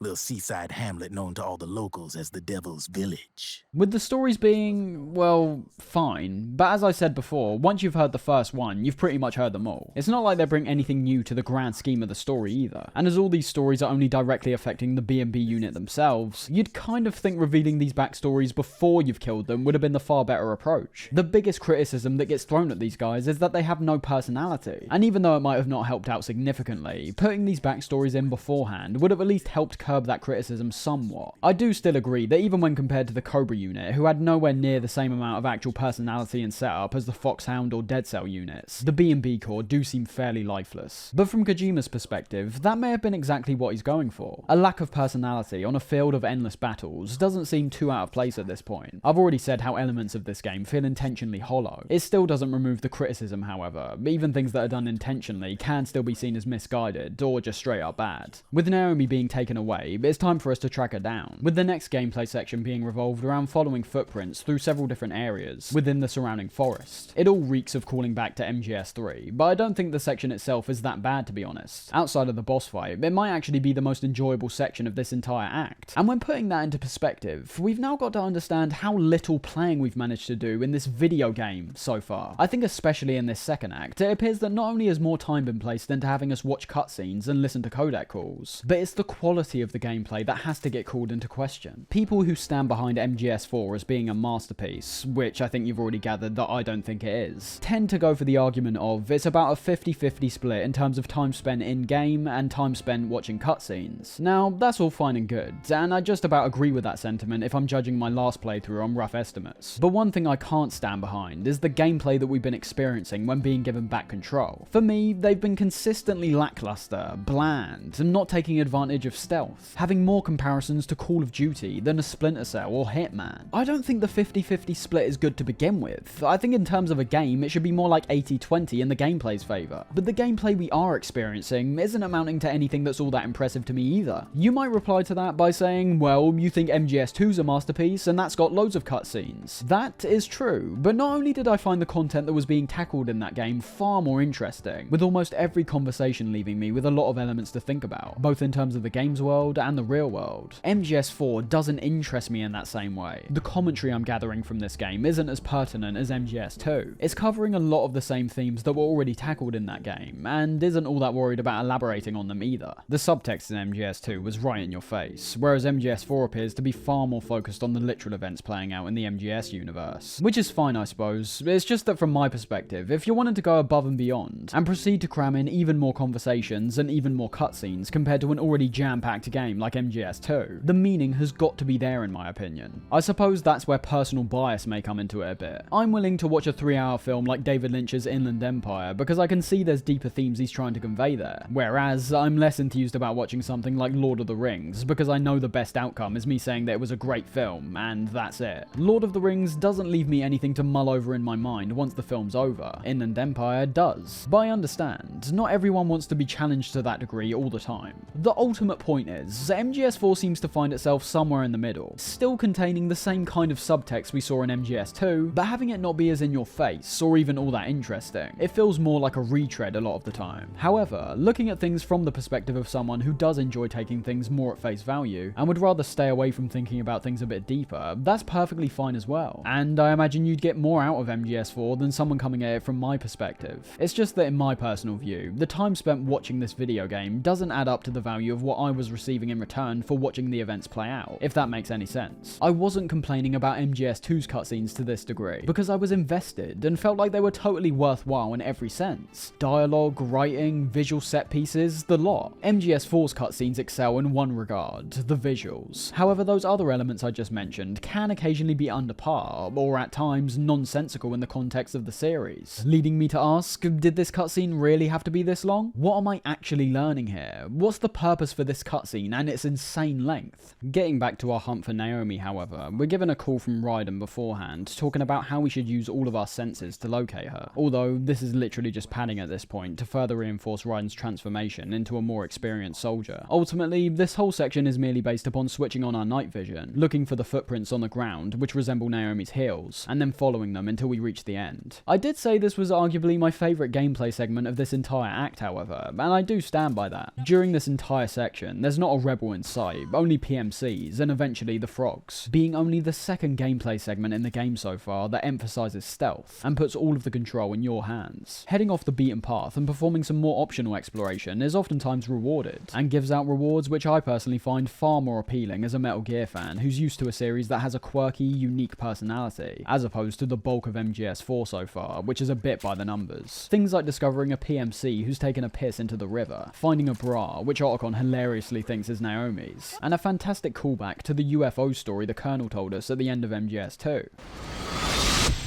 Something happened to me last Thursday when I was driving home. This kind of stuff I find immensely rewarding as a player and fan of the series. The game as a whole I think encourages optional exploration quite a lot. Chances are if you see an accessible interior or a passageway that leads to a path off the beaten track, you are very likely to discover at least something, whether it be a weapon, an item, or perhaps some kind of camo. I've always enjoyed these moments a lot more. I can take all the items and weapons, sure, but I also want to have an experience that resembles Metal Gear in some fashion at least. Something that reminds me of the charm and distinct personality that's always been present. And these small moments do that more than effectively in my opinion. Something else I really enjoyed about this section is the level design. For what may sound like a pretty linear section, actually ends up being a bit more open-ended than we're used to. The footprints being a key factor to this, with how they're purposely placed in a way where they eventually overlap, and make it a lot harder for the player to identify where Naomi's footprints are. And what ties everything together is the multiple different paths, which all have a set of footprints going down them. Some being dead ends, some leading you to items, some even leading you to ambushes. I'm over here. Please, hurry. Wrong way, Snake! I think it's just a really well designed section. Lots of funny observations to make, lots of opportunities for exploration, and in terms of the objective itself, there's a few spanners thrown in the works throughout the entire thing, which even livens up the main objective, something that I don't think's happened up to this point. So far, it's kind of been a case of having the objective laid out in front of us, and having any optional exploration in between be the choice of the player. The main objectives have oftentimes been a case of making our way to a location and then getting a cutscene. Here, our end goal was occasionally obscured, both from what I mentioned about the footprints occasionally separating down different paths, which may trick some players into losing track of Naomi's footprints, but also towards the end of this section, where Naomi's footprints disappear entirely, leaving future navigation completely up to you. Another great thing they introduced towards the end as well are the frogs, where Otacon explains they'll actually be able to hear the noise your solid eye is producing. Wait a minute! It's the solid eye! The sound is giving your position away! Take cover, Snake! This doesn't really occur anywhere else throughout the game. I didn't notice any of the frogs in the future picking up on the sound of my solid eye, or even investigating my position anywhere near as much as they do here. So yeah, while I do think it might be a bit forced, at least stealth is something that's actively trying to be thrown at the player here, not merely being ignored. Although, at the end of the day, I should really just stop bringing out that aspect at this point. Even when engaging in this game's version of stealth, I'm still using my suppressed M14 to wipe out enemies in the blink of an eye. It's not like ammo's ever a problem realistically, and the only reason I'd have not to use it would be yet another self-imposed goal of going non-lethal, which thankfully is more of an option than ever in this game, due to there being multiple weapons this time round which inflict sleep and stun status effects. But again, that's merely your call, not something that's required to play the game successfully. All in all, a pretty great segment, leading us into the closing parts of Act 2, featuring what I perceive as some of the best and worst elements of the act as a whole, some of which we've been familiar with in the past, and others which are brand new. We see Naomi being taken away by Vamp, where he pulls out his Sony where he pulls out his Sony Ericsson and talks with Liquid. The technology here being hilariously stupid, not just for the Ericsson itself, making it appear instantly dated due to how almost everyone has touchscreens now. But at the same time, this dumb product placement, solely because it's in a game that's canon, makes certain pieces of technology we see in MGS5 seem even more out of place. The tech in that game oftentimes surpassing what we see in MGS4, despite this being the game that's set the furthest in the future. The conversation we hear between Vamp and Liquid signifies another nanomachine test is about to take place. Luckily, the syringe Snake's now been given, staving off the effects.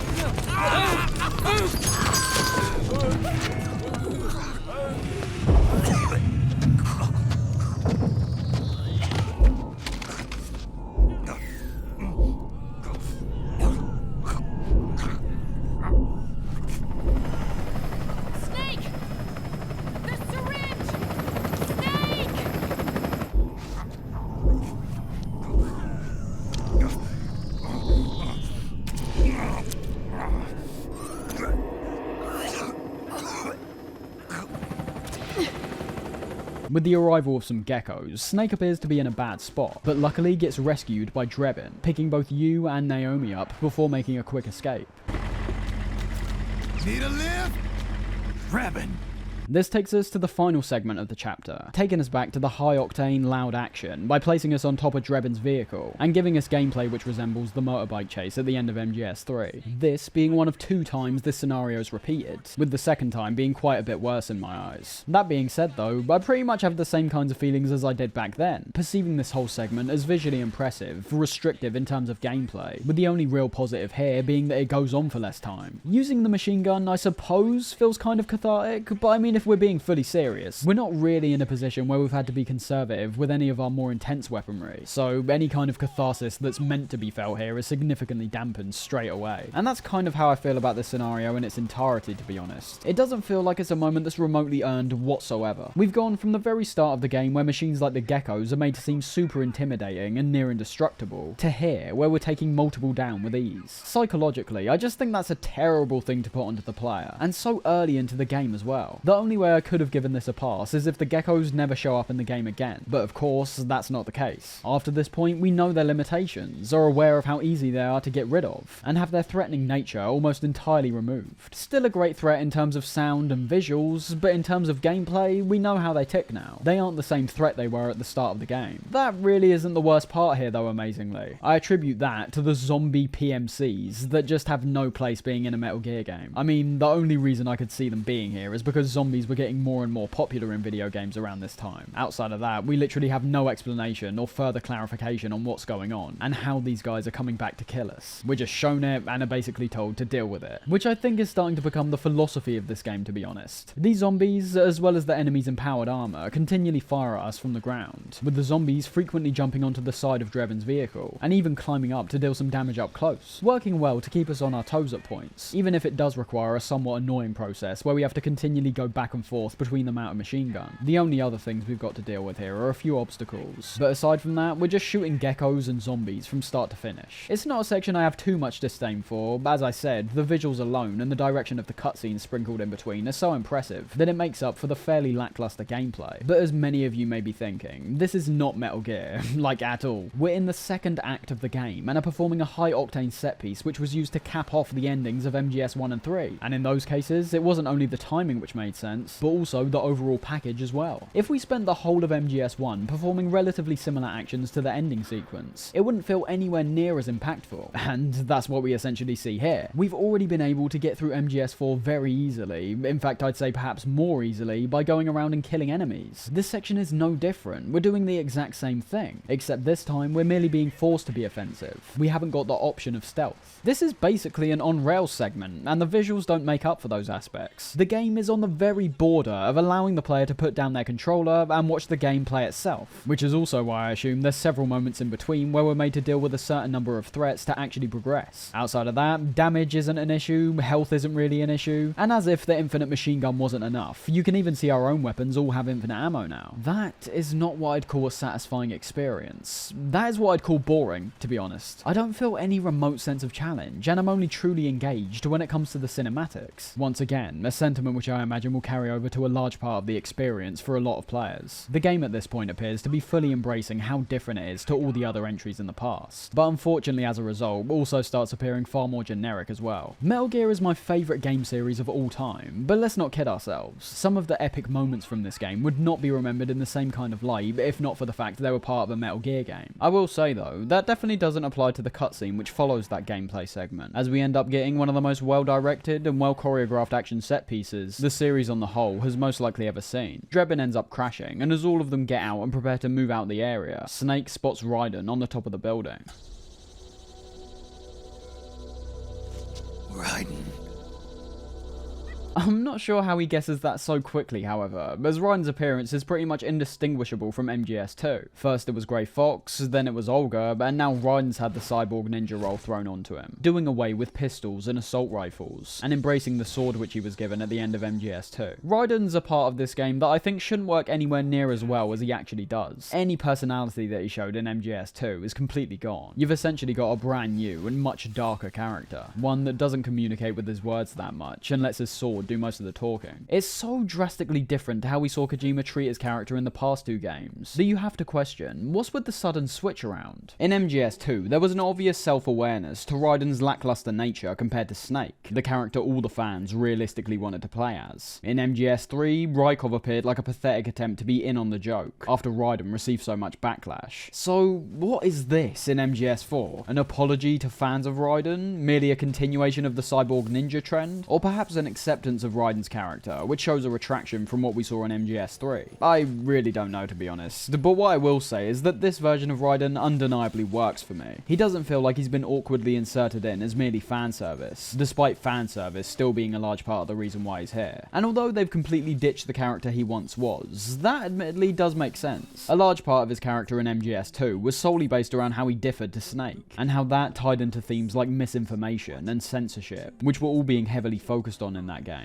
In MGS4, the roles have interestingly been reversed. Raiden is now the superior soldier, as is showcased in glorious fashion during his introduction, and old Snake can't even come close to Raiden's capabilities this time round. There's a lot of things to really like here. Raiden's appearance fits in with the futuristic landscape of MGS4. His body, and as we'll see in a second, even his blood, not appearing to be made up of bones and flesh anymore, but instead cybernetic implants and what's referred to as white blood. Raiden's theme which we hear from the moment we see him, fitting nicely with the dark, tortured character that he's now become. And also, the main highlight of this cutscene being the action set piece we watch play out between Raiden, the geckos, and eventually Vamp, who makes a reappearance. You can see for yourself, obviously, it doesn't even really have to be said that this is one of the most well choreographed moments across the entire series. I could see some people saying that it goes on for just a bit too long, but at the same time, you could ultimately say that about the majority of cutscenes in this game. By this point, you're gonna just have to accept that this is what you signed up for. There is a caveat to what I'm saying though, that being the fact that all of this action doesn't actually take place in one single cutscene, but is instead broken up by one of the smallest and most unnecessary gameplay sequences in the whole game. And for whatever reason, I really don't know. It reminds me of those couple moments in MGS2 where we're forced to use the microphone, instead of just watching a cutscene play out like normal. Very sporadically in MGS4, but it feels like there's an acknowledgement of how many cutscenes are being thrown at the player, on top of how long they are. But ultimately, they should have just gone all out on it. By this point in the game, trying to switch things up like this just leads to an experience that feels confused, wanting to please everyone, but not entirely being sure how to do that. And that's what I mean about this tiny gameplay segment. We just run forward for about 30 seconds, and then are brought right back into another cutscene, where Raiden's now been captured by Vamp, leading into yet another great action set piece. As a Metal Gear fan, there's obviously a part of me that's reveling in all this, wanting to see even more high-stakes, well-choreographed action. But it's blatant to see, the self-indulgence is getting majorly out of hand by this point. Kojima is fully aware that having those two cutscenes be one unbroken scene would have been far too much, or at least that's what I assume. So instead of merely cutting one of them out, or perhaps reorganizing the events which take place within them to create a shorter and more concise set piece, we instead get this incredibly lazy and pointless section in between to bridge the gap. A failed attempt at giving the player a break from watching all the time, because as I said, it lasts about 30 seconds and doesn't feature any gameplay that is remotely satisfying. With all of that being said though, I still do enjoy the second cutscene which closes out Act 2. It starts off by giving us a glimpse at the bizarre and nonsensical romance that begins to form between Naomi and Otacon, and then once you're up in the air, we witness Raiden being held up and butchered by Vamp.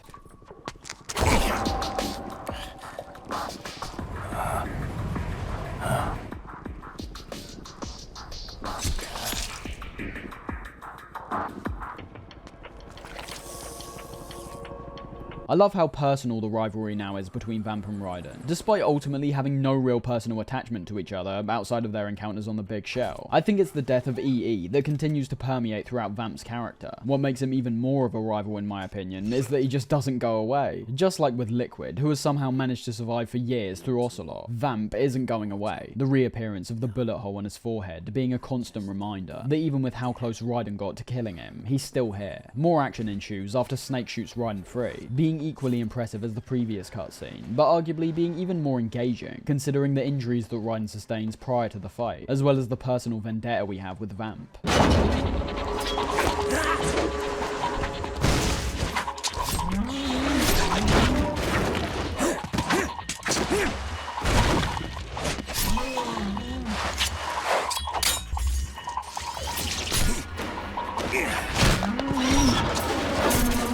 Act 2 ends with Raiden almost dying from a self-inflicted sword wound, and shows both Naomi and Raiden coming back to the Nomad. I will say though, I understand Raiden's warrior mentality, despite being far cooler, and perhaps even more fleshed out compared to the blank slate that we saw in MGS2. It's pretty sad to witness Raiden at this point. Yet again, that's where you can look to elements like his theme, as well as the events that we see play out in the future, to see that's exactly what I think they're going for. It feels like another backhanded fan service request. They want to see Snake again so bad? This is the reality of his character after the events of MGS2. And along with Snake, let's throw in the guy who arguably had the most optimistic ending possible from that game, and see him not take control of his life, not start a family with Rose, but instead go right back into the war machine and become a hollow shell of a human being. I will say, however, I still think he's a better character in this game despite all that. His personality and appearance are significantly more unique. He's not just a Snake fanboy anymore. The phone call we hear between Liquid and Vamp shows them discussing their nanomachine experiments. Another failure, just like in the Middle East. Are you sure about this? It's all part of the plan. The test was a failure, even with his code. As I feared, it's not pure enough. We need all of him. The PMCs we deployed have suffered brain damage. Nothing salvageable remains. Our only remaining option? is to secure the original. But with all this talk of code and needing to secure the original, like Vamp says, it's becoming clearer the Snake brothers, as well as Big Boss's DNA, might have a big part to do with achieving their goal. One thing I will say before we move on, however, is what's Vamp's stake in all this? He just shows up at the beginning of this act and is revealed to be working for Liquid. Why? He never had any loyalty to Liquid, and by the end of MGS2, the Dead Cell unit's made to seem like an absolute joke, with the only people who appeared to show any actual sense of loyalty being Fortune and Vamp. Although the only reasonable explanation I can think of, considering I'm pretty sure Vamp's involvement is never actually clarified in this game, is that he's staying loyal to Ocelot, obviously, not knowing about the switcheroo he pulled at the end of MGS2, due to him not being on Arsenal with everyone else. If we're being real though, we know why he's here. This isn't a game where every aspect is going to reach a logical conclusion with a clear answer. He's here because he's a distinct character that fans remember. After yet another installation, we're on to another long-winded mission briefing on the Nomad, this one primarily serving as a way for us to connect, or I suppose reconnect, with Naomi's character, but I'm not sure it works all that well for me, to be honest. As a fan of the PS1 version of MGS1, I've already stated that I've got a preference towards the original voice performance of Naomi compared to the Twin Snakes. The first one has that weird British accent that I actually got used to as the game went on, and the Twin Snakes has the far blander American accent that we see in MGS4 as well. That is one of a few things which make me look at her character as almost unrecognisable compared to the original MGS1. Unlike characters like Snake and Otacon, who still have their distinguishable features despite appearing slightly older, Naomi's had things changed and added in both her appearance and personality, to where it doesn't even remotely seem like the same person in my opinion. Her hair's different for one, which I mean fine, with all the time that's passed you could expect that I suppose. The accent's different, unless you're working solely off the Twin Snakes, something that I don't imagine core fans of the series will be going off. And unlike everyone else, she hasn't appeared to age at all. She looks either exactly the same, or perhaps even younger compared to how she looked in MGS1. All this goes to say that in my view, we're essentially working with a brand new character. As we saw in MGS1 with Meryl, there's a difference between the interactions we have with characters when it comes to being in person or talking over the codec. And with Naomi, I just don't think she's given anywhere near enough time in this game to develop into a standout character. You'll see eventually that she's supposed to be at the heart of some pretty emotional and impactful moments across this game, but they simply don't work that well at all because of the complete lack of time we spend with her character, as well as the disconnect I already mentioned beforehand compared to the previous games, which almost puts her at a disadvantage immediately. It's not just a new character we have to become accustomed to, it's a character that already exists but has been changed, making it even harder for some people to see her as anything else except a pale imitation of her original character. Anyways, this briefing is yet another one that just feels insanely long and mostly unnecessary, starting off with a fairly awkward bonding moment between Naomi and Sunny, where the only real thing of interest is the acknowledgement of Olga. Oh. Is this your mother? Yes. Does this lead to anything though? No. That is the deepest the game ever really goes in relation to Sunny's feelings on her deceased mother. The game's already so long that I suppose we don't even really have time to develop on what were once key plot points of past games. We haven't got time to learn about Sunny's life prior to the events of MGS4, how living solely on the Nomad has truly shaped her as a person, what the effect of living without her mother makes her feel like. There's so many other characters and plot threads to focus on that time can no longer be attributed to these kinds of things.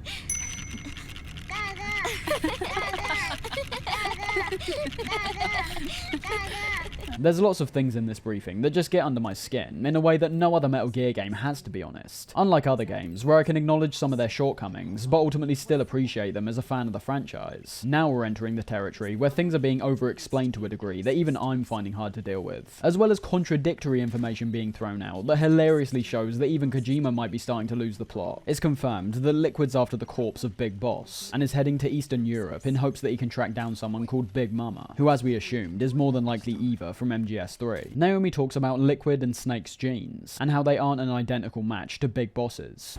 Neither your genetic pattern nor Liquid's genetic pattern is a 100% match for Big Bosses.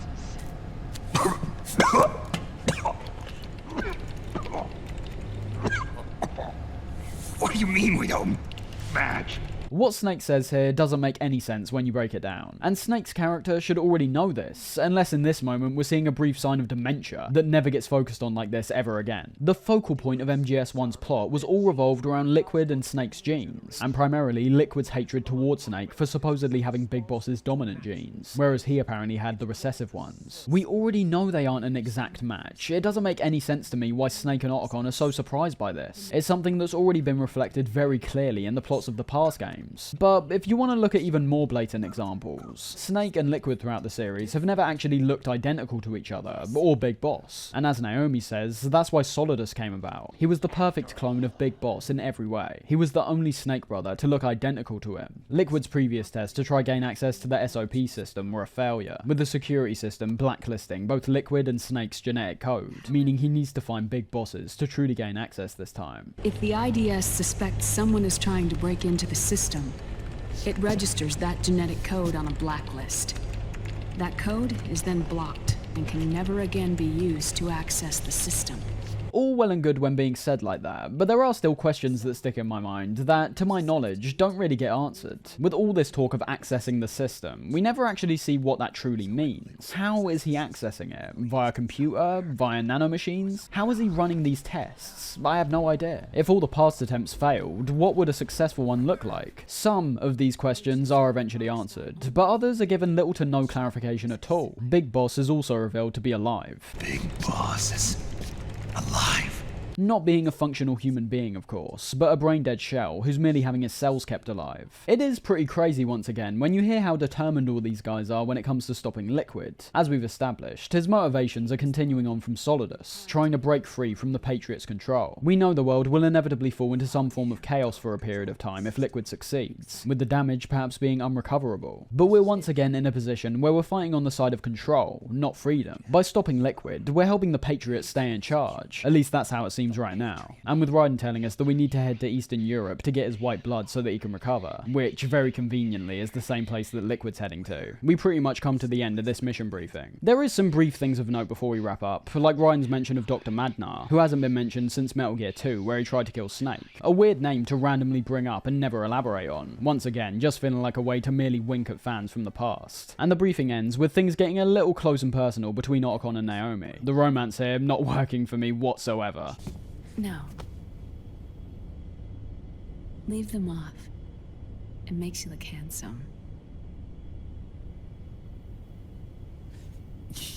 You think so?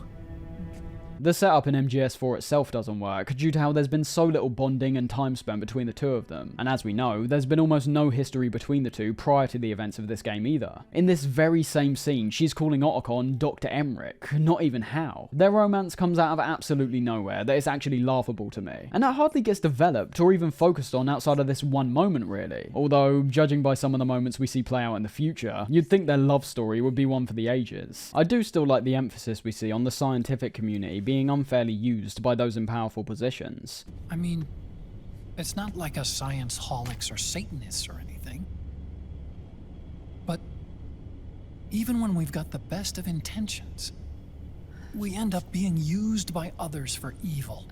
It's another reminder that rings true from previous games, that not everything is a sum of its parts. Things need to be looked at more closely, on individual bases. Just because Otacon helped create Rex doesn't mean that he knew what it was going to be used for, and how it was going to be altered to be a machine of pure destruction. That message leading into most things when you break it down, and being one that unfortunately has become increasingly ignored in this modern generation. People taking things at face value, putting labels onto each other to shut their views and opinions down, thinking that if you support a certain political party, you agree with all of their policies, as well as some of the more extreme advocates who share views that may actually be seen as deplorable by the majority of those who also support the party. Good night, Hal.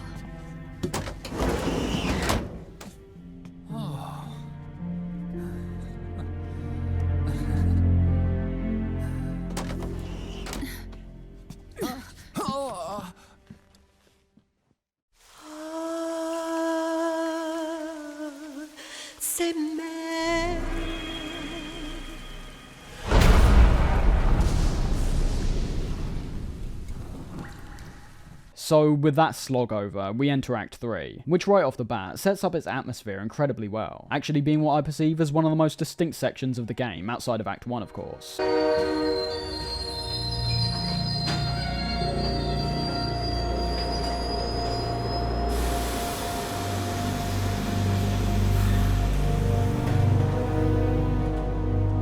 The music's one of the key things I pay attention to from the beginning to the end of this first half of Act 3, having this fantastic theme which continues on throughout the first gameplay section, featuring these really dark piano notes, strings which present a sense of mysterious intrigue, and also these synthetic drum patterns and sound effects in the back, which keep in line with the even more futuristic tone of the game. The opening cutscene once again proves to me how much of a jump MGS4 actually is compared to all of the past games, at least in terms of what's being presented. We've been in the midst of 2 war zones for the past 2 acts, but now we appear to be heading into a mission completely undercover, disguising ourselves amongst the general public and coming in via a standard train. One thing I'll say with moments like this is that it's clear to see that Kojima's once again pushing the tech he's working with to its full potential. Not in a meta sense like Psycho Mantis, where the game would tap into your save data, but perhaps even more impressively, pushing the PS3 to its limits in terms of both sheer fidelity, as well as the amount of varying textures and objects that are placed within a scene. This is the first time I brought something like this up since the very early entries in the Metal Gear series, as moments like this are some of the first times in a while you can genuinely feel that they've gone above and beyond to treat this game as a true next generation experience. What I'm referring to mainly is the amount of civilians we see here, with the most important things being their character models and their clothing. The level of variation when it comes to facets like these are far wider than when it comes to the enemies that we've been seeing throughout the game so far. The workaround in their case has always been that they all wear uniforms, most of them also typically wearing masks. This meant that less time would have to go into varying their designs in terms of both their uniform and their facial features. Guards in the past games appear near identical for the most part, with some exceptions of course. When looking at these civilian models, you can see that all of them vary in appearance. They all were wearing different clothing, some wearing suits and ties, some wearing scarves, some carrying briefcases. Things like this truly have to be appreciated in my opinion, as it's not just the variation that's impressive, it's the quality as well. These aren't just textures that are thrown onto the body of these models. We can see the different jackets and coats have varying kinds of reflective qualities depending on what texture's being used, as well as being able to notice the bottom of these swaying around as the people walk forward. And on top of all that, we see multiple interactions between several of the people within this train station, which all would have had to be individually animated as well.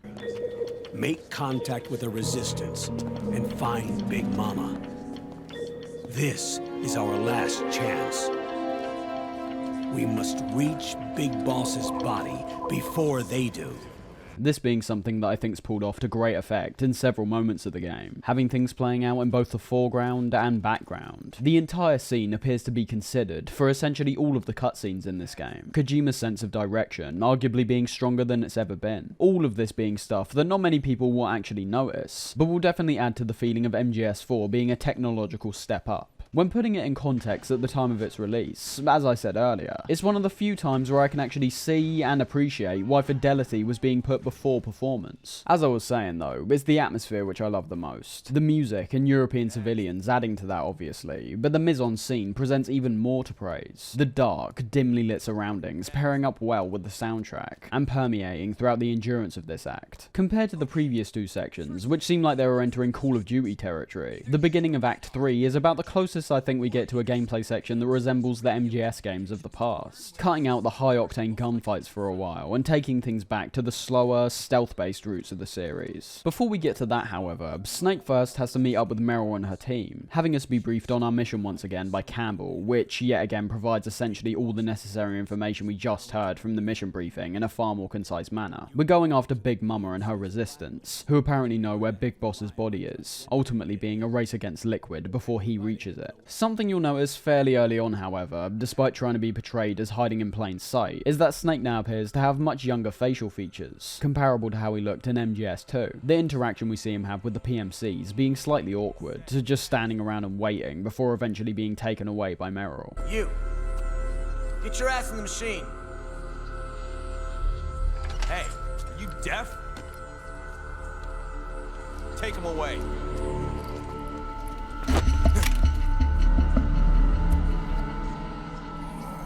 And then during their talk, it's revealed that of course Snake hasn't just de-aged, but instead was using the face camo as some kind of disguise, I suppose. There's no reason given as to why he decided to wear this in the first place. Do all the PMCs actively know what Snake looks like, even as an old man? You'd kind of think that going into a mission dressed up as the version of Snake that was actively framed in the public eye as a terrorist years ago wouldn't be the best approach. But at the end of the day, we all obviously know what this is. Fan service in its purest form. This edition, however, is somewhat somewhat unforgivable, not just for the addition itself, but the fact that it's being put front and center within the actual plot. I wouldn't really have an issue if this was some kind of extra unlock we can acquire at the end of the game, but using it during the plot makes it feel like the fan service is stepping over the line at this point. We start the game off with a clear message of Snake/Kojima being this tired, worn down figure who hasn't got much left to give, to the start of this act where it's almost like Kojima's apologizing within the same game, that he's made us play as this less effective old Snake for the whole game. Hey everyone, now you can play as the hero that you remembered from the past. The only issue is that he still performs every single action like his older counterpart. We've literally got an Irishman situation here. More incredibly tedious interactions with Meryl's team ensue from this point. Hey, Snake! Over here! And when talking with her one-on-one, it made me realise how well the world of MGS4 is actually conveyed, especially compared to the past MGS games. In MGS 1 and 2, we were in the midst of an operation at all times, only hearing about what the world at large is like, and getting faint glimpses at how Liquid, Solidus, and the Patriots are creating an impact on it. However, those glimpses were extremely faint. For example, in MGS 2, where we're told about how Snake was made to seem like a terrorist, we can't actually feel the impact of that reality, as we never see for ourselves what the public's reaction was to that information. Even at the end of MGS2, when we end up in the city surrounded by civilians, the scenario is so surreal that it can't even be taken into account. With the globe-trotting adventure we get in MGS4, however, we've experienced what's going on in the Middle East and South America, with continual wars being fought all throughout. However, when coming back to the Western world and landing in Europe, things appear to be a lot calmer. No gunfire, no geckos. It's our first real opportunity to observe the Patriots' effects from the ground level. The most obvious thing to me being the civilians' complete lack of acknowledgement towards the huge number of PMCs that are wandering around the train station. And then adding to that, we're shown that when being scanned to be allowed out of the station, it's not a matter of merely scanning the person's items to ensure they don't have anything illegal on them. We can see on the PMC screen that it's able to identify their name, age, blood type, all from one single scan. The freaky part of that not just being the technology, but the public's willingness to be inputted into this SOP system and have their information be so easily attainable that any sense of privacy is almost entirely void in their lives. Even being able to see one example like this in Europe at least gives us the general idea towards how other countries may be employing these sorts of measures to other facets of their society as well. And ultimately, what this ends up doing is not just fleshing out the world of Metal Gear far better than I think has been done prior, but spurs on our mission even more and makes us realise how vital it is that the Patriots' control be severed once and for all. Tying back into our talk with Meryl, we're made to realise more overtly how different the East and West actually are. Whereas the East are in the midst of several large-scale conflicts, the West is still relatively in the dark about what's going on. The president's finally realized the danger Liquid's little rebellion poses and has called for immediate action. Now I've got more bodies than I know what to do with. A whole joint Army Marines team. This is one of the few satisfying things which carry over from MGS2, being able to see everything that the Colonel mentioned at the end of that game has come into effect. Everyone being monitored, information being controlled, normalizing warfare. Meryl proves herself here to be the same young rookie we saw in MGS1, using age against Snake, despite him only being in his 40s, and becoming frustrated when Snake merely advises her that taking Liquid by force might not be the best approach. You're planning to take him by force? It's crazy. Look, things aren't that simple. Listen, old man. I don't take orders from you or from your Colonel Campbell. It's gonna be the Middle East all over again. No, it won't. With how close he is to taking control of the system, there's too many variables at play which might turn their offensive attack into a full-blown disaster. I do really enjoy the conversation we have with Meryl. There's an underlying sadness that I feel is present, especially when Meryl mentions how Snake shouldn't be putting himself in harm's way for no reason. Look, our ways of thinking might be different, but to me, you're still a legend, a hero. I know all about the things you did when you were young. It was what kept me going. I can't bear to watch you die over something so pointless. Don't worry about me. Old soldiers never die. We've already established that in all actuality, Snake shouldn't really be here. He shouldn't be involved in these high-stakes operations at this point. It's the exact same predicament we saw at the start of MGS2. Snake could have chosen a life with Meryl. He already saved the world once. It wasn't necessary that he came back. It's one of the more empowering messages we see in this game. The fact this old, battle-scarred Snake doesn't just accept defeat and sit on the sidelines. With the very little strength he has left, he's willing to get back out on the field, likely knowing he's the only one who can truly put an end to to Liquid's plans. What I find to be even more impactful, however, are the final few pieces of dialogue between Snake and Meryl. I'm no hero. Never was. I'm just an old killer, hired to do some wet work. It's all about context in this regard. Snake said all of these things before, but it hits a lot harder when taking into account that he's at the end of the road now. He's not a hero, he never was. He spent his life as an army grunt, killing whoever and whatever was in his path. He's never had any real enjoyment in life outside of being on the battlefield. What could have been with Meryl was never actually a possibility for Snake. The old Snake line from Meryl being one of my favourites here. I may have loved you once, but now you're just too damn senile to face the truth. Wake up and face reality, old Snake. And stay out of our way. Where despite ultimately being wrong, and Snake inevitably being the one who achieves more success than Meryl and her army of PMCs, it's a pretty heartbreaking line that sets in stone Snake's mortality. He hasn't got much time left, and with everything that he's done for the world, he's being treated like a senile old man at this point. He knows what he needs to do, but it seems like everyone, and perhaps even himself, doesn't know or believe that he can pull it off. With that, we're led into the first gameplay segment of Act 3, being briefed a final time by Otacon about what exactly we'll be doing to reach Big Mama. We hear straight away the streets are under curfew, which I immediately find to be disappointing. I feel like this would have been a great opportunity to use the civilians for a number of interesting reasons. You could merely have them there to make the scenario more immersive and realistic, which would be great on its own. As in the Metal Gear series so far, it's always been predominantly these guards with uniforms, or as we'll see in a second, this resistance member, that while serving their functions perfectly fine, lack a natural quality to them, that I feel could have been achieved well with some passive civilians. To work into the gameplay, we've always seen guards with patrol routes, that while making sense, have always appeared fairly unnatural. Again, it works in terms of the gameplay, but the immersion has admittedly always faltered somewhat, as the guards move from point to point in a constant loop, stopping and starting, standing completely motionless, not really observing their surroundings, but instead looking right at the floor. You could still have them in this section, but I think they should have spiced things up with some more naturalistic NPCs that merely wander around. And if you want to make them feed into the gameplay, they could have worked as an additional threat that we need to keep an eye on, perhaps having these civilians give away your position if they catch you acting suspicious, or with a gun drawn. Otacon describes that our mission is to follow one of the several resistance members that are patrolling the streets, all the way to Big Mama's hideout. Now, that makes it sound like there's multiple resistance members that are actually wandering around the streets, but as we'll see in a second, it's really just the PMCs that are wandering around. Okay, first thing is to look for the resistance. Either use your radar to pick up their trail, or intercept the PMC's radio communications to learn where resistance members are most likely to be found.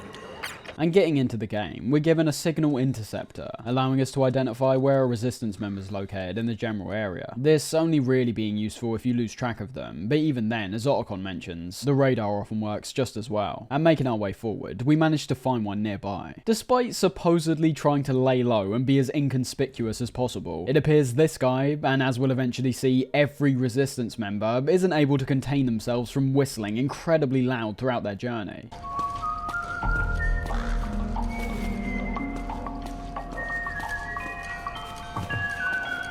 This is hilariously stupid, but charming nonetheless, and obviously serves the primary function of giving the player an auditory indication of where the resistance member is if we potentially lose them. As you may have gathered by this point, the whole concept of this section was one that had pretty much been done to death by almost every other game series apart from Metal Gear. The concept, of course, being a tailing mission, where we have to follow the path of a target while remaining undetected. If you remember, this is what I referred to all the way back in Metal Gear 2, where we had to tail the guy with the green beret. This section almost being a grand elaboration on that idea. I will say, however, despite these tailing objectives being repeated time and time again by other games, all the other elements which are on offer in MGS4 still make this a section that feels uniquely Metal Gear, and I have to say it again, a big part of that for me is the atmosphere. The environment of this Eastern European city feels incredibly authentic throughout, the scope of these areas arguably being the most impressive part to me. Yes, you could argue that areas before this are actually designed slightly better, giving the player more freedom by not forcing them onto this linear pathway, and to my knowledge, featuring quite a few more secret items and Easter eggs because of that fact. But those areas are once again so focused on combat that I never felt like I was given a chance to perform actions that I ultimately want to be performing in a Metal Gear game. There was no need for me to sneak amongst the tall grass in South America, or blend in with the walls in the Middle East. Whereas here, shooting isn't going to get you anywhere, and staying hidden is the only way to progress. I feel this immediately puts the environment on show even more, as although on a gameplay level, there's going to be many people that don't like the continual stopping and starting when it comes to the Resistance member, a sentiment I can very much understand. It does give the player the opportunity to bathe in this atmosphere I've been talking about, and cleverly making the gameplay increase the level of immersion as well. I've finally started to appreciate things like the amount of objects that are placed in these areas, hiding behind cars to avoid the Resistance member, looking out for cans lying around the street which could potentially alert the member of our location. And on top of that, as the guy does take quite long walking and stopping from point to point, we can once again appreciate the dark and dingy environment around us. The light rain which permeates throughout, being very subtle, but all the more immersive because of that fact. The architecture of all the buildings feeling authentic, and the many garbage cans, trash bags, and brief moments of vegetation when it comes to the streets, making the city feel even more lived in. This most definitely isn't a scene that presents bright, eye-catching colours. It is genuinely quite grey, but although I've had my criticisms of games that have this rather bland, grey colour palette, that's not to say it's not warranted from time to time, this being one of the exceptions. It's not like we spent the entire game so far in this same dim, grey environment, so having it presented halfway through the experience surprisingly feels like another breath of fresh air, just like the differences we saw between Acts 1 and 2. Adding all of this up, I think we're presented with an act that's visually distinct, while not being visually astonishing, if that makes sense. The most impressive parts come from the objects for me. The vast number of cars, benches, unique signs out of shops. We've got an area that both works functionally in terms of the gameplay, while feeling totally realistic as well. And talking of the gameplay, there isn't too much I can actually say about this section due to how centered it is on this tailing objective. You are literally just following a guy from point to point, featuring all your typical tailing mission tropes, like having the guy occasionally stop and turn around. But it's more the unique combat moments that I like the most during this section. For example, the first one we come up against sees the Resistance member being halted by a PMC patrol up ahead, in which we need to take them out so we can keep going forward. Now, if you've got the suppressed M14 like I did, these aren't anywhere near challenging.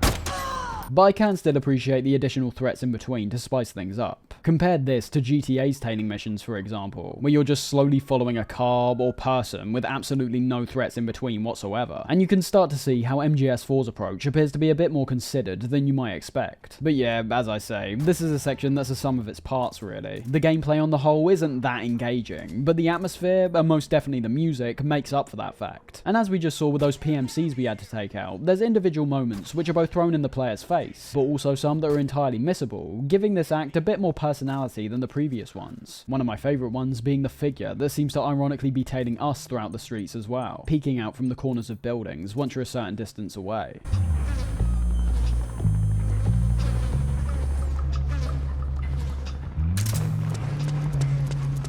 In the park area, we get another quirky statue-related moment, akin to the one we saw in the Middle East. But this time, Snake finally suffers a similar fate to that of Raiden on the Big Shell, with the Resistance member relieving himself on the statue. And towards the back end of the stage, brand new variables start getting introduced that liven up the scenario even further, having to make our way through larger areas that are crawling with PMCs, and eventually reaching a point where the guy ends up disguising himself as one of the PMCs, which I suppose was meant to make players pay closer attention as to not get mixed up with the PMCs surrounding him. But it doesn't really work, due to the Resistance member still standing out from all the other PMCs. Not to mention, he continues to whistle. From the perspective of someone who's done this several times before, I do very much still enjoy my time in this section, but it's important to also note that some people are going to have a tough time if they've never done it before, and with me very much being there before, that's one of the only parts I can pick out that I would say is genuinely tedious for me. It already takes a significant amount of time to wait for this guy to move forward, but if you end up getting spotted by this guy, as you can imagine, he'll run away, hide, and then re-emerge when he thinks he lost you. That's the main function of the signal interceptor, on top of being there if you end up getting lost within the more enclosed, almost claustrophobic city environment. The consequence is fine, but this is one of the few times where I think leading right into a fail state and then restarting from a checkpoint might actually be the better option. Typically, I'm not that big a fan of that approach. I like the idea of a player making a mistake and having to deal with the consequence of that mistake, instead of just being told to try again straight away. But I think in cases like this, it might be warranted. did, merely because of how long it can sometimes take for the Resistance member to get back on track, and not to mention, go through the exact same stops and starts as he did before you interrupted him. So to sum up, I don't think this whole tailing objective is all that intense, engaging, and not even that hard once you understand how it works. It's a patch of gameplay that I'm still very much willing and excited to go through, however, due to the external factors that surround the rather simple concept. As I said, it doesn't feel anywhere near as layered as the previous two acts. There's near to no sense of freedom, due to losing the Resistance member, but ultimately resulting in quite a large repercussion if you don't know how to go about relocating him, meaning that you've got to keep all your attention on the guy the entire time. And for an area that looks as good as this, I think it's a great shame that we're not encouraged to explore a little bit more, as even if you do attempt to do this and ignore the objective for a while, you'll end up discovering that all these areas weren't really designed for that purpose. You won't find anything of any real worth. When thinking about it, I can't confidently say this is a very good gameplay segment after taking everything into account. The fact that my favourite part of this whole section has nothing to do with the gameplay is not a good thing, considering the gameplay is something we're starting to see less and less of as the game goes on. By the time you've travelled to the second area, the tailing's already starting to become stale, and the attempts to liven things up are admirable, but don't work all that well, to be honest. So it's a hit and miss in several different aspects. I can imagine the Hitman games being given this environment and providing a fantastic mission, whereas it seems that in MGS4, you've got this great area to work with, and instead have this rather lackluster gameplay concept, which somewhat sours the experience. When finally reaching Big Mama's, Snake makes a grand entrance by taking down several Resistance members, the choreography once again being a highlight, with Snake proving that despite being an old dog, he's still very much an elite soldier.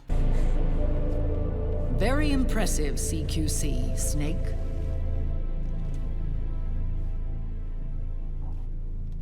No doubt about it. He is the legendary soldier. Call me Mama. Big Mama. Big Mama's appearance off the bat is very goofy to me. The way in which she talks being unnecessarily vague, cryptic, and still working off the same Adam and Eve biblical references, but to far lesser effect. The Big Mama name itself isn't just a name that exists in real life, with it being a name attributed to Mary in the Mama Tata religion, but of course it's also a reference back to Big Boss and how Eve is Snake's mother. Very on the nose stuff. But I gave you life. I am your mother. What?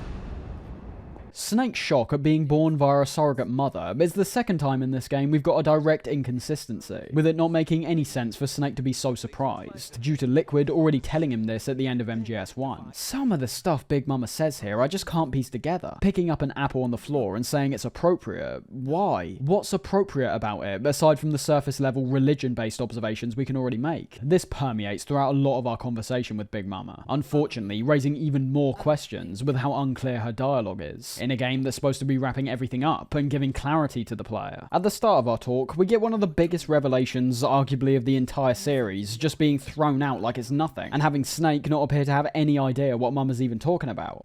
He was once Ocelot, but Liquid has taken control of his soul. And now he's locked in a bitter struggle with Zero. Zero? The founder of the Patriots. Founder?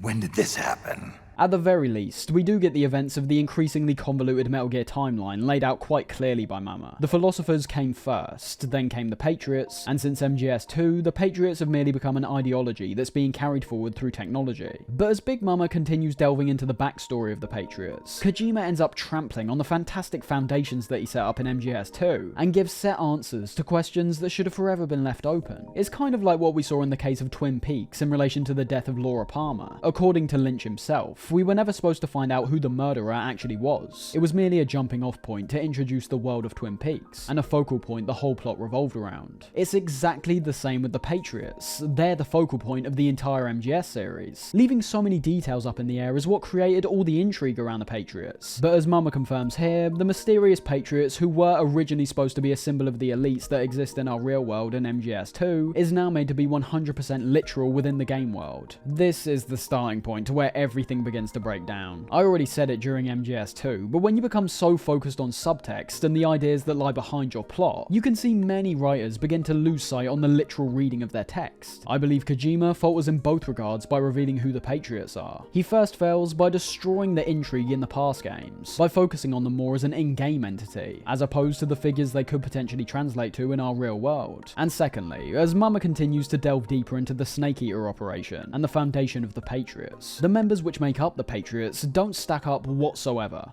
The initial membership consisted of Big Boss, SIGINT, Paramedic, and their commander, Zero.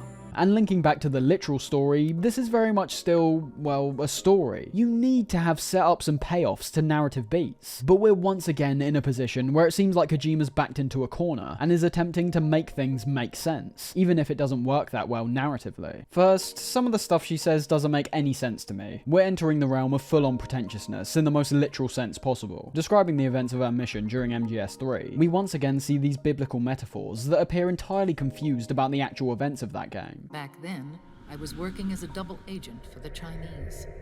My objective was to secure the location of the Philosopher's Legacy, a massive cache of hidden wealth, and report it to Beijing. I was to acquire a microfilm showing the location of secret funds amassed by the Allied powers during World War II. But I failed in my mission and was expelled from China. I took the apple from the snake and was cast out of Eden. If the apple is supposed to represent the Philosopher's Legacy in this moment, then realistically the comparisons which are drawn to Eva taking the apple from Snake don't add up. She didn't fail her mission because of Snake, she failed it because of Adam, or rather Ocelot, who acquired the real Philosopher's Legacy. Unless it's being written in a very simplistic manner, where she assumes Snake tricked her and is unaware of Ocelot's involvement. Or maybe just saying that because she took the fake one from Snake, then she failed her mission? I don't know. It's just horrible writing to me. Kojima's emphasis on these biblical comparisons being straight up confusing in these moments. And from this point, it only gets worse to me. Zero said to have used the Philosopher's Legacy to form the Patriots, which now reinstates the fact that Ocelot was working for him the entire time, which is just another insane variable to throw in without any prior setup. The Patriots are then confirmed to be made up of all of our teammates during MGS3, a decision that's already been criticised so much that I don't even really need to say that much about it. In my opinion, you couldn't have picked a worse group of characters to turn out as some of the most controlling and evil people on the planet. In a game as campy and ridiculous as MGS3, trying to paint out the wisecracking SIGINT and film fanatic Paramedic as part of the Patriots just cannot work without setting it up properly. It's not the fact that it would never work, you just can't throw it in like this though. It'd be like if we're randomly just told Snake has a son and are made to roll with it. It would contradict information that we've already garnered from the past, and leave us in a situation that just feels unbelievable and sloppily pieced together. The only positives I can really take away from this part of the conversation is the further clarity we get in terms of Zero's motivations, having the boss essentially be at the epicenter of the Patriots Foundation, with Zero trying to carry on her legacy. If she had survived, the world of the 21st century might have been a very different place. We were all influenced by the boss's will.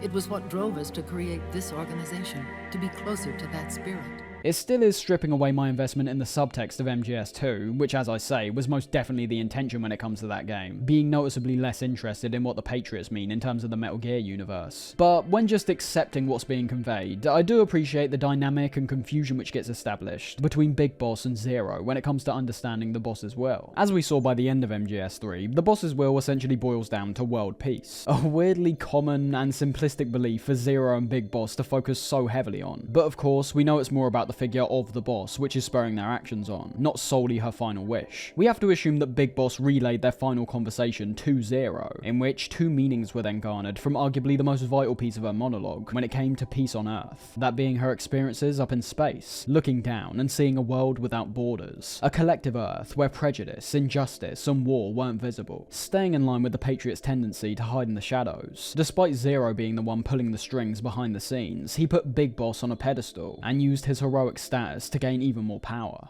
Zero elevated Big Boss, the hero who saved the world, to the status of an idol.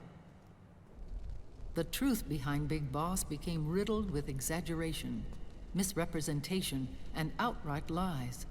Zero disseminated these stories among the masses and gathered the rich and powerful to his banner.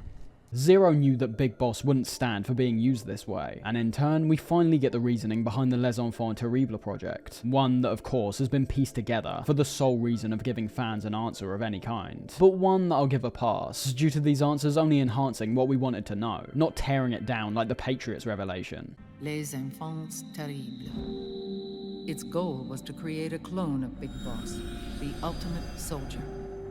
The project was led by Dr. Clark, known at the time as Paramedic.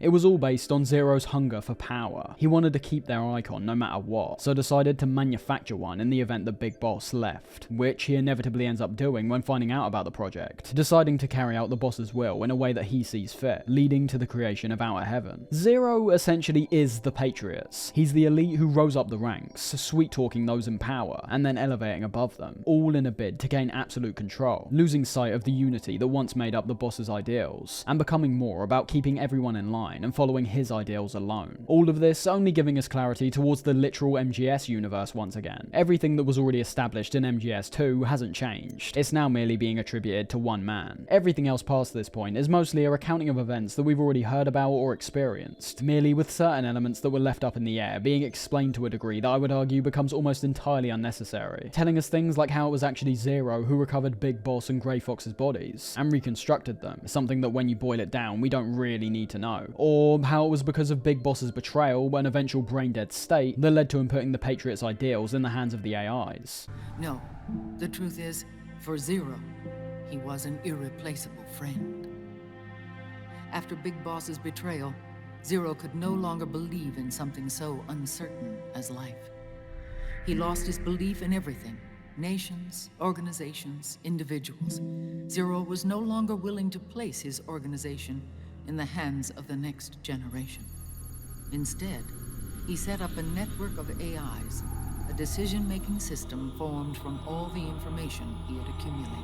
We could already gather the meaning of this stuff in MGS2. Telling us exactly why it occurred is essentially pointless. The talk of the several different AIs, all going under the colloquial JD name, is still interesting, especially with how it ties into the events of MGS2. But again, we were already told all of this stuff in the closing parts of that game. We were told this is how the world was going to turn out, and have seen it for ourselves in the past 2 acts. In moments like this, you can see why people find this stuff so convoluted and confusing, because what we're seeing is the exact same information we've already heard before, being reiterated in a different manner, leading many people to believe we're actually being told something new here, when if you followed the story up to this point, you would know all these details. One final thing I want to mention as we reach the end of this talk, is how much more of a slog this is made to feel solely because of Big Mama's voice acting. As if the overabundance of long-winded information wasn't enough, it's delivered in such a one-note, bland manner that there's no sense of emotion being conveyed. It's like when she reveals that Zero's the founder of the Patriots. That is a hell of a revelation to just throw out there, and it's not given any sort of impact whatsoever. Making our way outside, we bear witness to Big Boss's body in the back of the Resistance van, a detail that can be noted straight away being the fact that this body has its left eye missing, instead of its right, like was actually the case with Big Boss. In terms of the player, I get it, but I assume most people aren't going to pick up on a detail like this their first time round. But keeping it within the reality of the world, you're really telling me someone like Eva, who showed nothing but admiration towards Big Boss, as we were just told, doesn't notice this. The eye situation only gets worse as the act continues. But something else I have a problem with is what Big Mama mentions prior to this. That being the fact it's said that Raiden was able to find Big Boss's body using the data he obtained from GW. And then someone appeared to help me. Raiden. It was when I met him that I finally discovered the location of Big Boss. It was in the data he obtained from GW. And with that, I point to what MGS4 has been doing for the past 20 minutes. Clarification. What data did he obtain? The only data I remember being taken from GW was the virus, which Snake himself took away at the end of the game. How did Raiden even meet up with Big Mama in the first place? You don't just go back to fighting and stumble upon an ex-member of the Patriots, who, lest we forget, had zero prior communication with Raiden. It's all just thrown in. You can't go from overcomplicating things and giving too much explanation to not giving any at all. It just doesn't add up. Even looking high and low on the Metal Gear wikis doesn't give me a clear answer. It's all conveyed in the same manner as MGS4 itself. This happened, and then this happened, and then this happened, with absolutely no reason as to why or how. Wrapping up this cutscene, however, Naomi's revealed to be gone by Otacon, with them speculating she's gone back to Liquid. And it turns out that guy who was following us in the city streets was actually 3 spherical robots dressed up in disguise.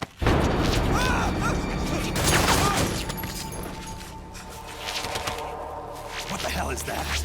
These being yet another new enemy that we'll face later on, with their design being particularly great, but their functionality not stacking up as much. And with Mama whipping out her old bike from MGS3, because of course she does, Snake, her, and the Resistance all make their escape from the incoming PMCs, taking us to yet another horrendously fan-servicey sequence that actually ends up being a regression of the original moment it's referencing. That, of course, being the bike sequence at the end of MGS3, once again having Eva drive forward while you shoot from the back. The only positives I can really point out in this section is that some of the cinematic moments throughout do look pretty great, being all the more impressive in my opinion due to all of them taking place in-game, not a cutscene. And I can definitely appreciate that it doesn't last anywhere near as long as the MGS3 bike section, which leads directly into the elements I really don't like about this section. You can already assume that I don't appreciate another moment being reiterated from a previous game, and yes, that is the case. There's a certain point where all these references and homages stop being little Easter eggs and winks to the player, and just start becoming derivative and stale, much like here. We've done this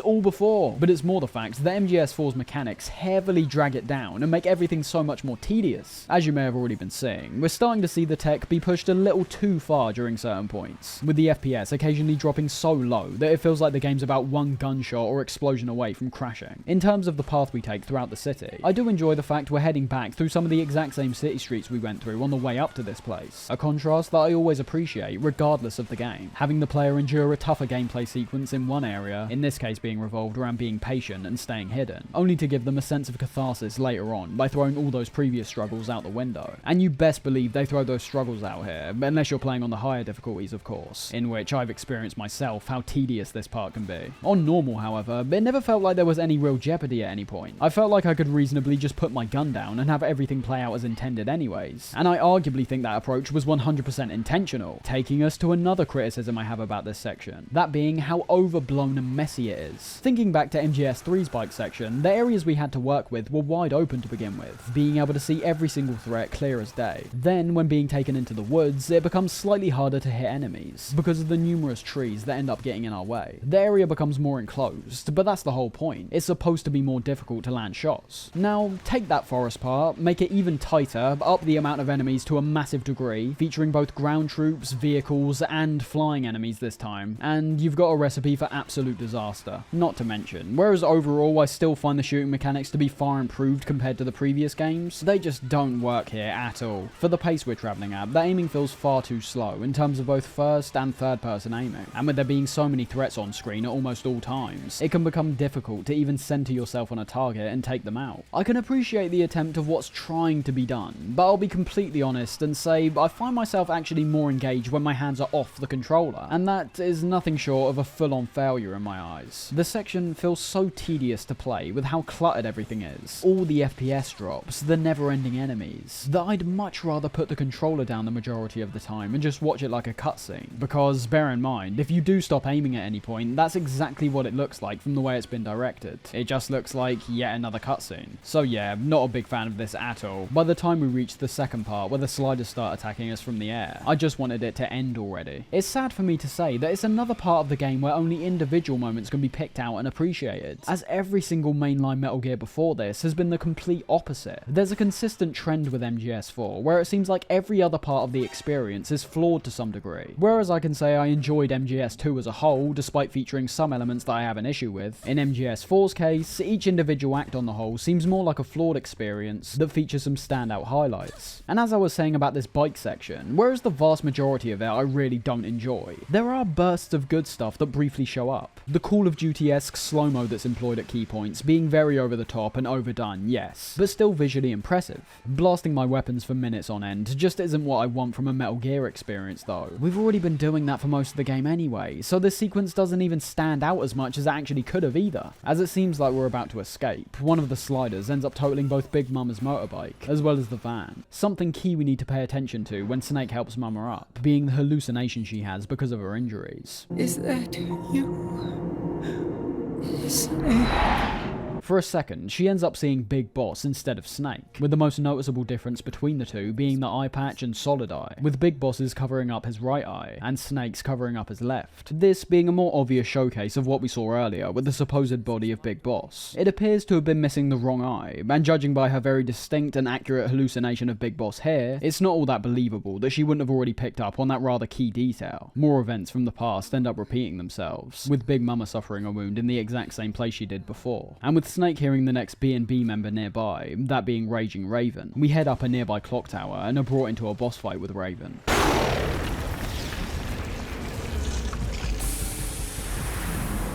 Give me your anger, Snake! Let it boil to the surface! Let your fury flow freely!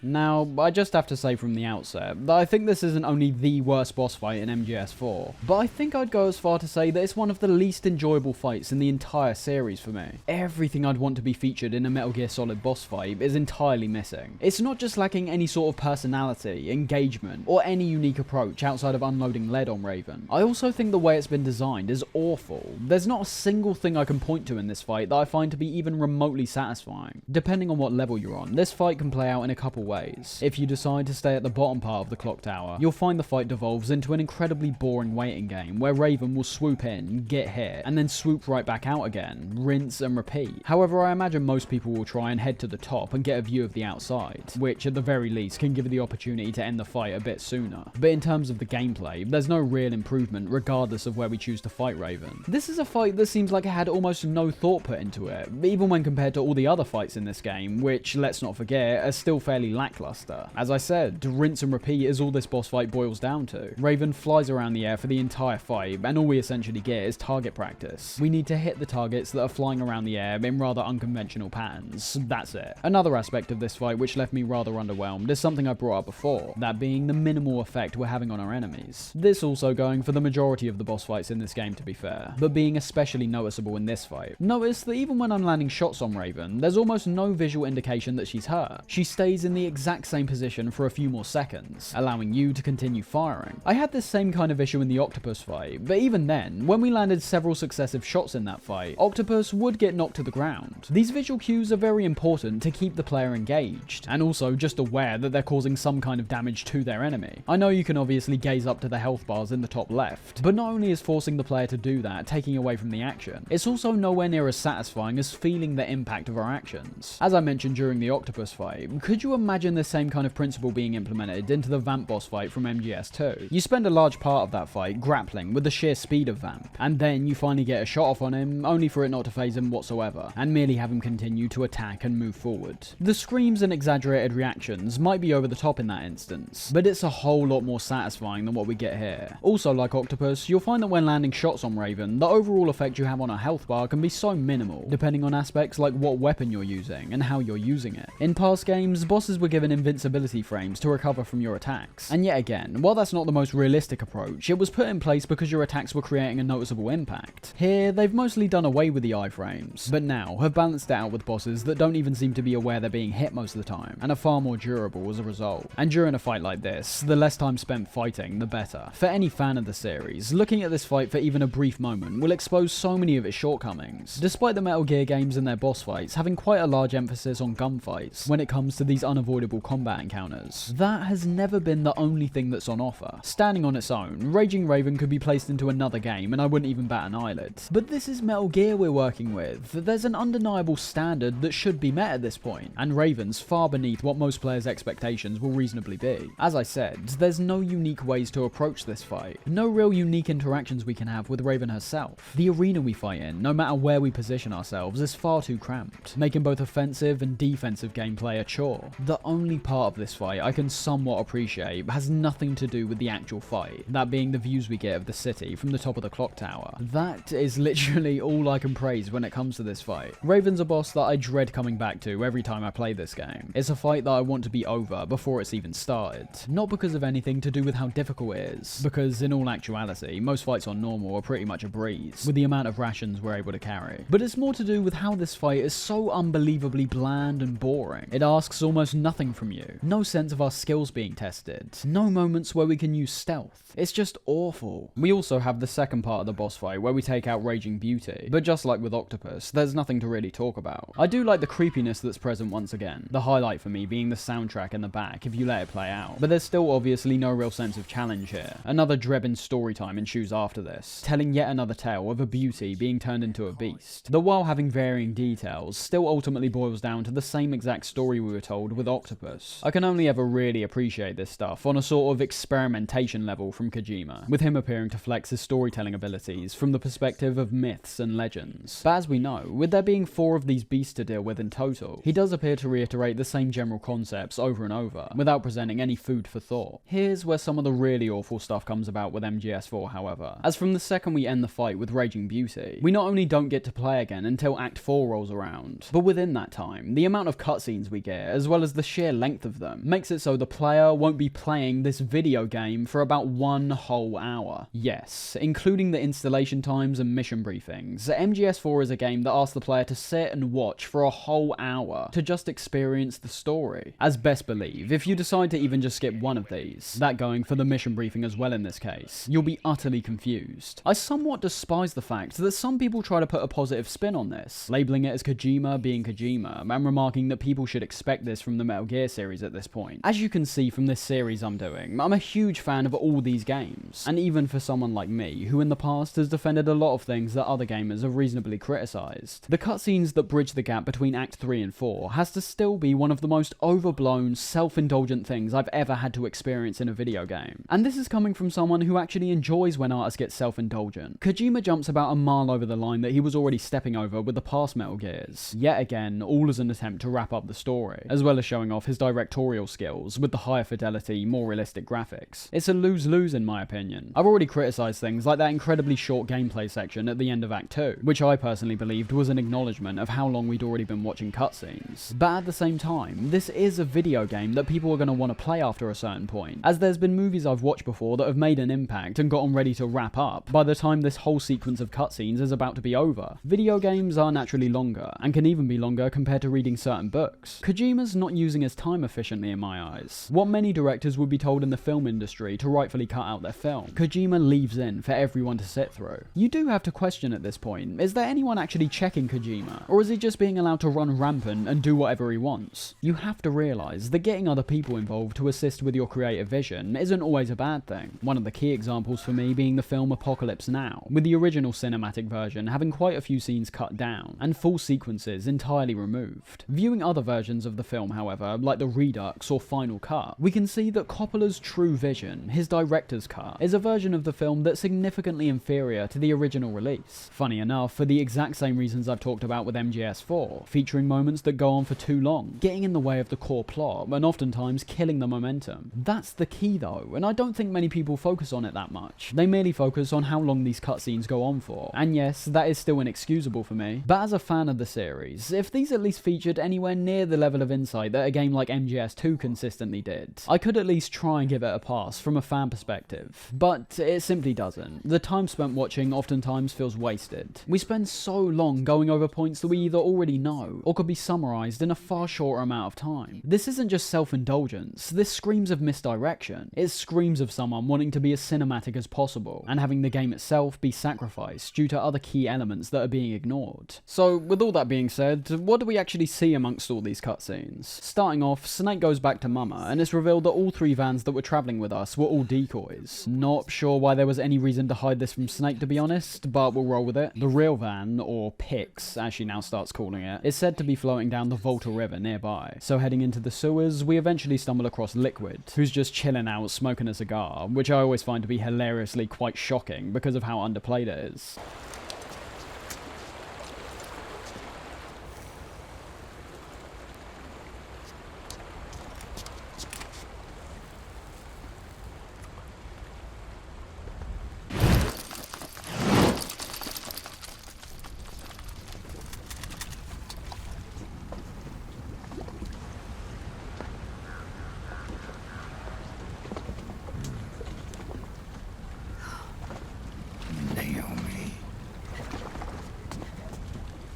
Naomi told me everything.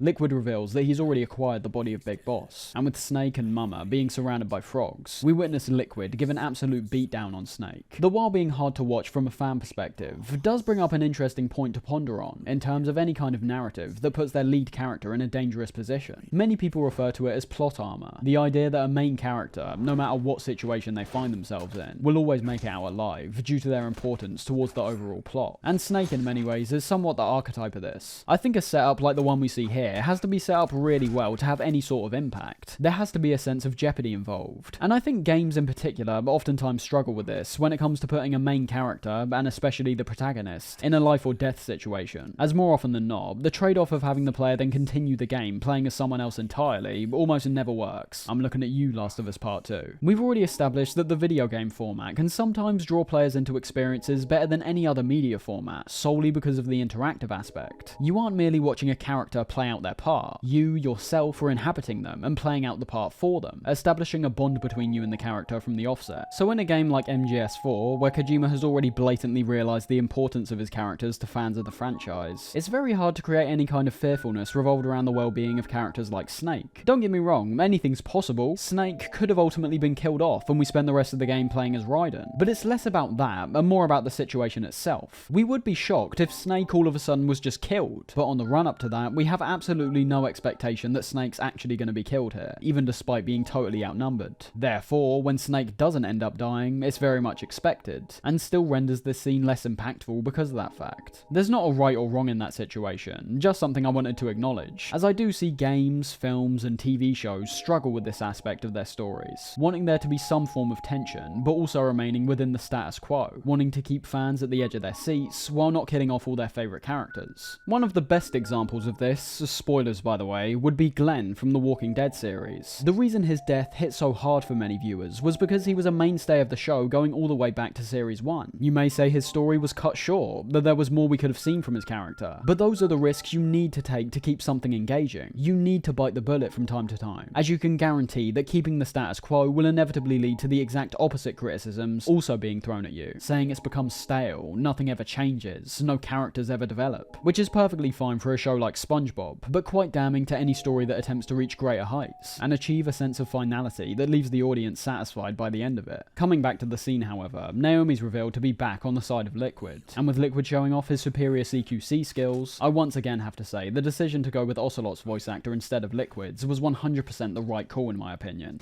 What of it, brother? It's only a matter of time before I have everything. That's not to say anything against Liquid's voice performances. Although I've always personally preferred Ocelot, I think Liquid's over-the-top, maniacal delivery just would not fit in as well, with the much darker tone of MGS4. What we get in this game is essentially an even more intense and commanding version of Ocelot from MGS2, being very appropriate considering Liquid's more in control than he's ever been, and is on the precipice of completing his objective. One of the most important things Liquid reveals here is that he's managed to piece GW back together, and has now taken full control of it using Ocelot, who as we know had clearance to access the AI. Remember GW? The AI they think they lost? It's mine. A part of my army. Just something I want to point out real quick, being the cutscene this is all conveyed in, with the Metal Gear series up to this point giving us a back and forth between cutscenes which play out in-game, being interspersed with ones that either have illustrations or real-life footage. They've all been great so far, but for me, the ones in MGS4 in particular oftentimes have an even more noticeable style to them, which I thought was really fantastic. Yoji Shinkawa's artwork being put on show perhaps more than it ever was, and creating scenes that I could only describe as featuring both an emphasis on minimalism, while at the same time having very meticulous, hyper-detailed elements within this overarching minimalism. They don't really get talked about a lot, but these illustrative, graphic-based cutscenes are pieced together very well when you actually take the time to appreciate them. They might not be as awe-inspiring as witnessing the more intense events that play out within the in-game engine, but I've always found the attention to detail with these really impressive, and don't understand why more people don't talk about them. Compared to the in-game cutscenes, especially in MGS4, there always appears to be something within these which grab your attention. Lots of distinct illustrations being thrown at the player in a fairly rapid rapid manner. Numerous patterns we can see being created, which serve many different functions. A good example being what we see in this cutscene, with the many different lines featuring circles travelling around them into squares and cylindrical shapes, that while on the surface may bear no resemblance to anything in particular, fits in perfectly when hearing Liquid's discussion about technology and the GW AI. And focusing back to what's being discussed at this point, Liquid plans to use GW, which as Snake mentioned a second ago, gives Liquid full control of the military part of the system, to nuke JD and carry out the path pursued by Big Boss and Solidus once more. Once I destroy JD with a nuclear strike, the Patriots network will be mine. And then I'll build my haven, free from all forms of control. I'll cast aside my old identity and take my own name for the first time. After yet another beatdown, we get more horrendously on the nose symbolism, which is yet to make any sort of sense to me. Mama has, for some reason, kept the apple on her from earlier, despite being in a bike crash, and shows it to Liquid while saying Adam. The only way I could possibly read this is her trying to get through to Ocelot, which alongside the whole refusal of the apple thing, is just hilariously stupid all round.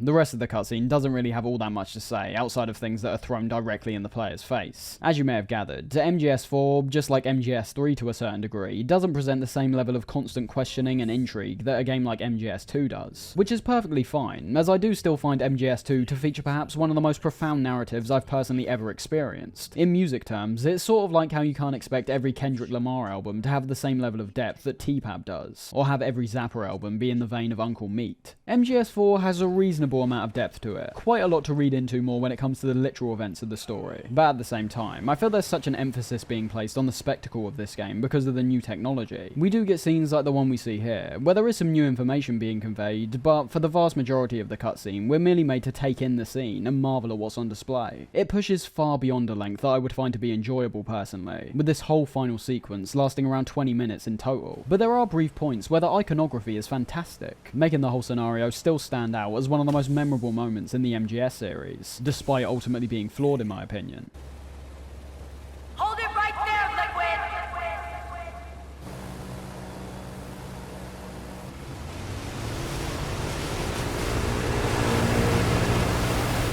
It's the scale of the scene, which is yet again the most impressive part. The amount of character models, different kinds of vehicles, and weaponry on show still makes everything feel really grand.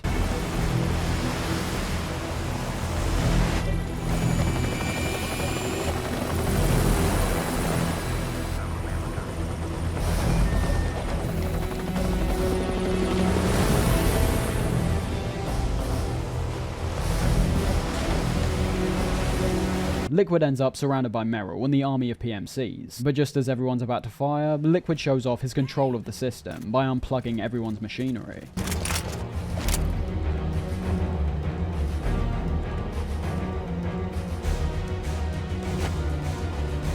Liquid!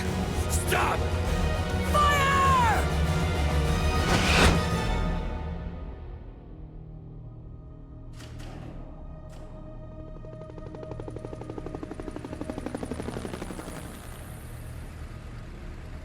With everything being tapped into the SOP system, all weapons being tagged with IDs, Liquid has the power to essentially disengage all of their weaponry and tear everyone down without even having to raise a weapon of his own. And despite all that stuff being very cool to watch play out, we're lacking an explanation as to how he's doing this. At the end of the day, he's just put his hand in the air and pointed. How did he take control of everyone's weaponry simply by doing this? Is the hand signal a literal on-off switch? Is there someone behind the scenes monitoring his actions? I've got no idea, but we're so blatantly being told not to worry about it that continuing to pursue an answer would be pretty much pointless. The whole finger gun sequence is brilliant though. The subtitle of the game, Guns of the Patriots, being uttered by Liquid here. That title now being shown to be a reference to a new form of control on the battlefield. One that uses technology and the GW AI to supersede what many would usually consider to be warfare.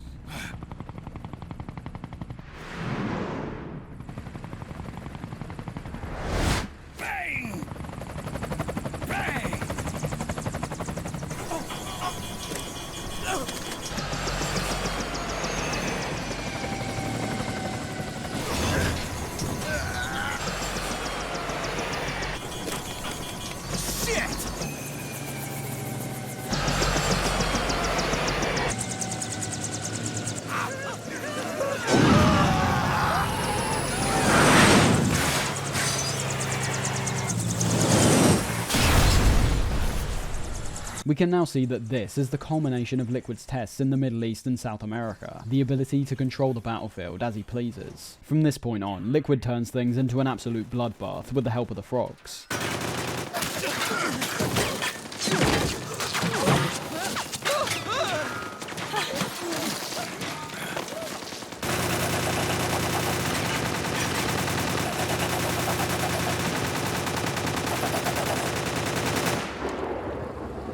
Not only escaping, but tossing Big Boss's body onto a nearby fire. This is why I said to keep in mind the whole eye situation with his body, because it's not merely a continuity error, this body is in fact not Big Boss. We'll discover later on who this actually was, but it's more the actions that Big Mama takes that don't make any sense whatsoever. And admittedly, considering that eye and how she even hallucinated Big Boss with the eye patch on the correct eye, this whole mission hasn't made any sense from the very beginning. There's so many things I can point out as wrong in the plot because of this soul body that, even if I'm mistaken, I can't really be blamed because of how confusing all these twists and turns have gone. Firstly, and this is the big one, you're telling me that all this time Big Mama didn't notice. I just don't buy it. It's the most distinct feature that stands out between all the different snakes, with the exception of Solidus, of course. I've tried to search if there's any alternate explanation as to why she believes the body is real, as we see here, going so far as to burn herself alongside the supposed body of Big Boss, assumedly due to the amount of distress she feels upon watching him burn. But it appears that even fans are scrambling around to find answers to what I perceive as a moment that has been ill thought out and not pieced together very well. And then there's the second part of that. Liquid burned the body because, as he says, they don't need it anymore. The idea is set in stone now that Liquid needed the original body of Big Boss to gain access to the system. However, we now know this literally can't be him. The only possible explanation would be related to this being Solidus, as he's described as being the only perfect clone of Big Boss. But that begs the question, why didn't anyone think of this possibility in the first place? No one even brought him up. As for all the other characters that suffered at the hands of Liquid, we first get an interaction between the two forgettable members of Meryl's group, those being Ed and Jonathan, this being the last time we see them right up until the very end of the game, because even Kojima seems to know that nobody cares about these guys. And as for Meryl and Johnny, what we see between those two might be one of the most horrendously corny and terrible things I've witnessed in a Metal Gear game to this day. Meryl shown to have almost drowned, and in a moment of panic, Johnny whips off his mask and resuscitates her.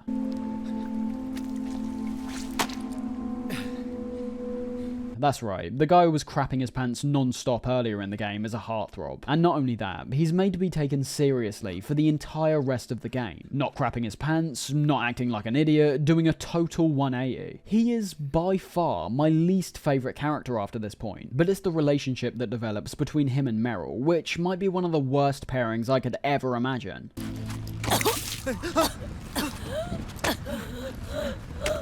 Meryl! Meryl! It's not... I mean...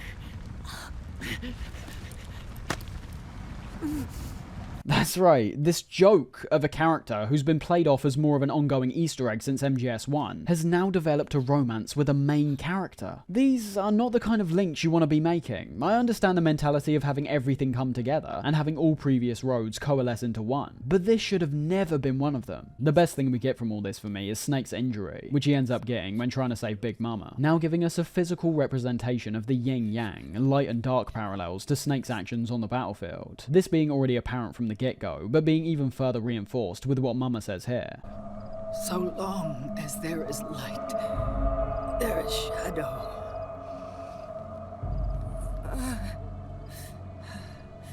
To return everything to normal, the light must be extinguished. And when that happens, you will be too.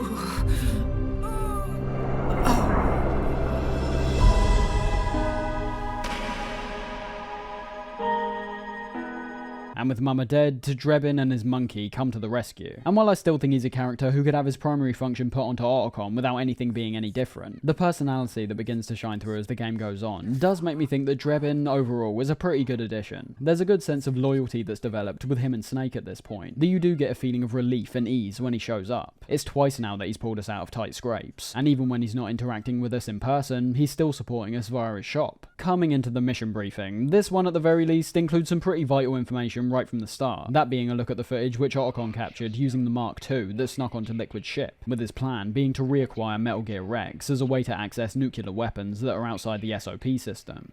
We've taken over their guns and heavy weapons, but the WMDs are still under JD's control. That's where Rex comes in. I know where to find nukes they don't control. Vamp, how long until Rex is ready? All that's left is the final check.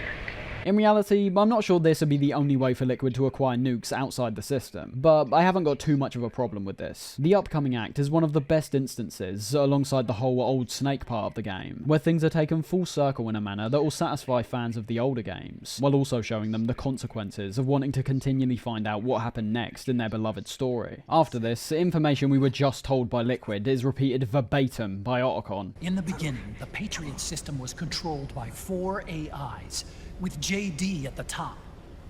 One of those AIs was GW. The Patriots thought it had been destroyed. Your worm only managed to cut GW into little pieces. Pieces we were able to reconstruct. And then we stowed it away inside JD's network. But Liquid was able to use it as cover to slip inside the system. Now that GW is a spook inside the network, there's no way JD would recognize it as an external threat.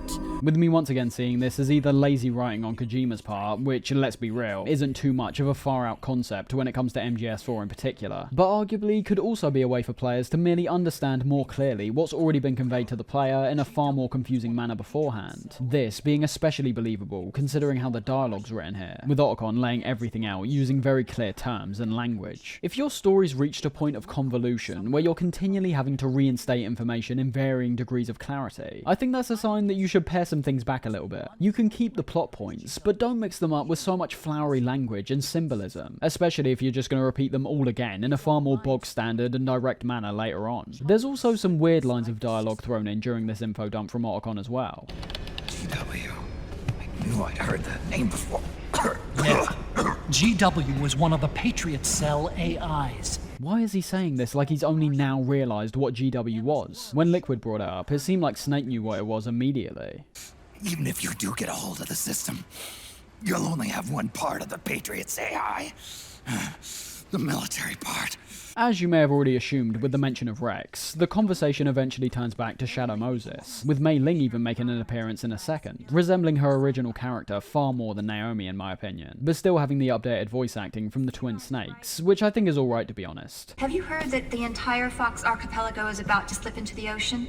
The surrounding islands have already been evacuated. Just like Naomi, she still lacks personality somewhat, but I take that trade-off in Mei Ling's case, purely due to how over-the-top her original voice performance was occasionally. Before we get to our talk with her, however, we first get a call from Campbell, once again featuring dialogue that has me totally confused at everyone's motivations during different parts of this game. As although Campbell starts off by saying the US military is now completely under the control of Liquid, it turns out that with this control, Liquid managed to create the first total ceasefire in human history. Guns are falling silent across the Earth. It's the first total ceasefire in human history. How's the White House responding?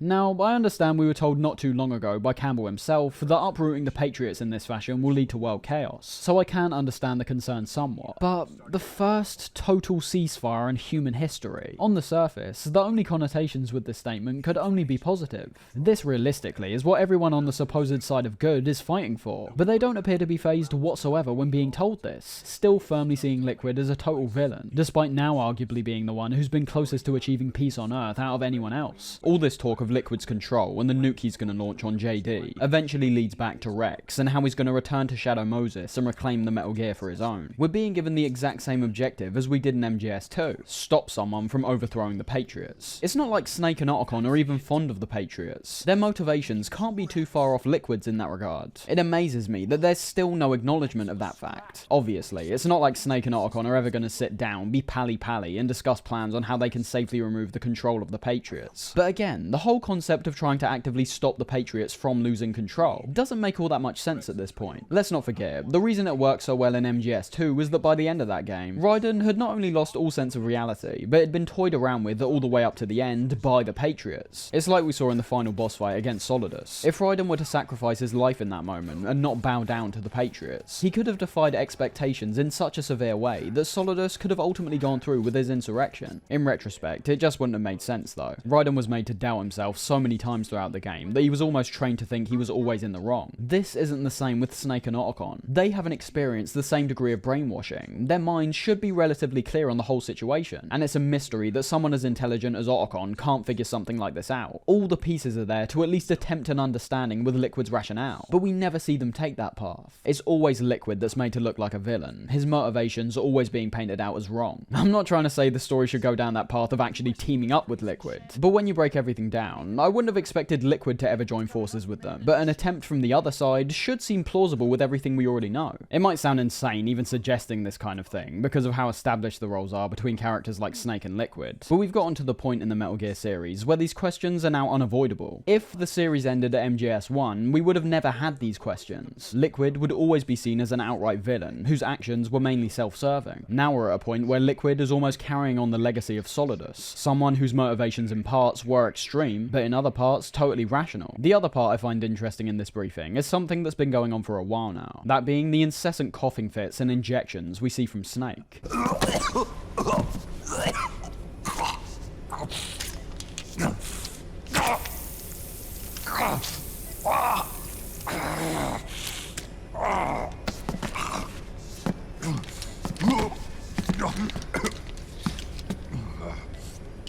Enough is enough, Snake. I feel there's something more to it, but I just can't place my finger on it. I know, a rather lackluster analysis, but with the heavy anti-smoking messages we see in this game, as well as somewhat a continuation of the themes we saw in MGS2, MGS4 does still very much have something to say. The whole idea of Snake having to live with this syringe screams of some kind of commentary on the pharmaceutical industry to me, with it being quite noticeable as the game goes on that Snake becomes more and more reliant on this thing, becoming somewhat of an addiction. I know he essentially has to use it because of the Foxdie virus, but in a symbolic and narrative sense, that could be the sole thing which is spurring on this addiction. I don't know, I feel there's definitely more to this syringe concept, especially with how heavily it gets emphasized throughout the game. And after a certain point, the attitude around the syringe becomes almost entirely negative, with Otacon even snatching it away from Snake during this briefing. I'd be interested to see what other people think about this, as like a lot of things in MGS4, and to be honest, a large part of the MGS franchise, I think too many players read the narrative on purely a surface level, when I've always personally thought Kojima leaves a lot of food for thought. After getting just some insane dialogue from Snake and Raiden, which makes me think Kojima was reading too much poetry that day. A slave to someone else's will. I'm a shadow, one that no light will shine on.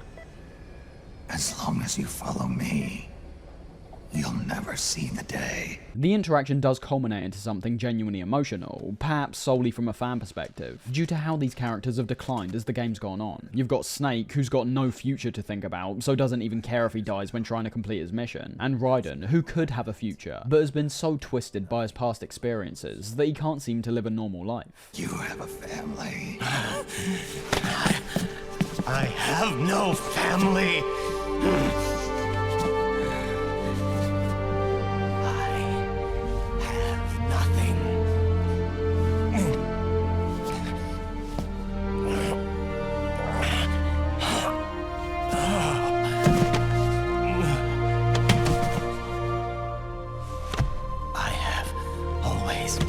Been alone. Always. And with Mei Ling confirming Liquid's position at Shadow Moses, we're brought into Act 4, an act that I think arguably has the best opening in the game.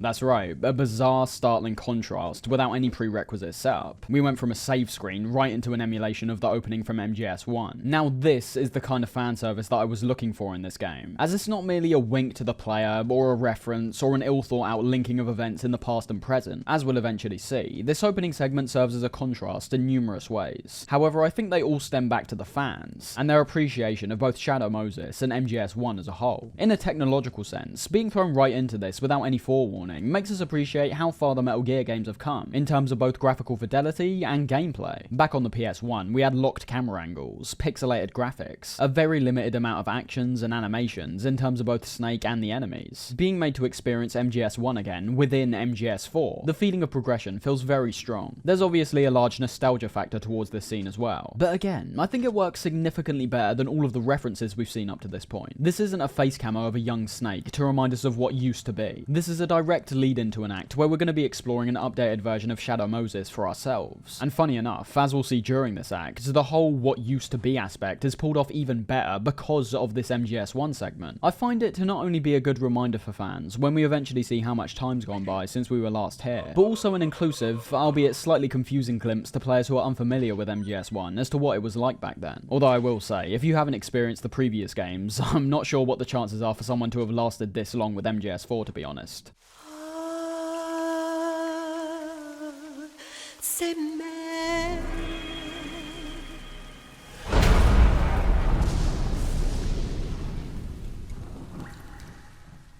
As if things couldn't get more depressing from what we've already experienced throughout the last 3 acts, with Snake's ability, as well as his physical health, continually declining. Coming back to Shadow Moses reinstates this feeling even more, and Kojima makes sure to really push in the point this time round. The snowy environment of Shadow Moses is pulled off incredibly effectively, in my opinion, featuring weather effects that are on the same level as the rain from MGS2. Not just having light snowfall like we got during MGS1, but a full-on blizzard, which rages so strongly that we can hardly even see the way forward without the solid eye. This already presents a bleak contrast from the off. This is no longer a place that's even remotely habitable. The weather conditions have gotten so bad that it wouldn't be wise to stay outside for more than 5 minutes, let alone having guards patrolling for hours on end like we saw in MGS1. Then of course there's Snake, who previously at Shadow Moses was diving out the way of explosions, grappling down the sides of buildings, and facing off against Metal Gear Rex all by himself. But fast forward to now, he does his back in straight away when merely jumping out of the helicopter.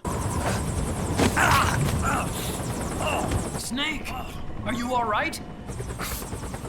Yeah, I just slipped a little. Just like Snake, Kojima and us players have all gotten older. This is the reality of coming back to things that should have been left in the past. It's not going to be as satisfying. You are going to be disappointed. And I think that's still a hell of a bold statement to make by Kojima, even if there are many other moments in this game that I think go against that principle. When getting into the game, I do have to say again that it's the weather effects more than anything which blow me away to begin with. You've got to realise that introducing such a dense atmosphere like this will lead to a lot of players becoming confused immediately, wandering around aimlessly because they can't see where they're going. But it's a trade-off that must be taken to create this atmosphere, and one that perhaps brings even further immersion to the scene by having the player themselves become so caught up in the blizzard. This only being improved even further from the snowy effect that comes up on screen. Something that can be hit and miss for some players, but working effectively in this case for me. And we've also got the large patches of snow and ice that we see build up on Snake's suit after only a short amount of time out there. Very immersive, very distinct. And although I still find the previous act's atmosphere to be favourable in my personal view, I think Shadow Moses is more finely crafted. It seems like there was a lot of thought that went into how this place was going to fare after the many years which have passed since MGS1. And not to mention, because of the blizzard, they leave the area much more open, creating an even greater sense of isolation by once again allowing players to run for really long distances without knowing if they're making any actual progress. The gecko we witness on the run up to the facility lets us know that Liquid's already got defenses set up awaiting our arrival. But everything culminates when reaching the facility itself, in which I think a perfect moment is created in a game that's had its ups and downs throughout the course of it.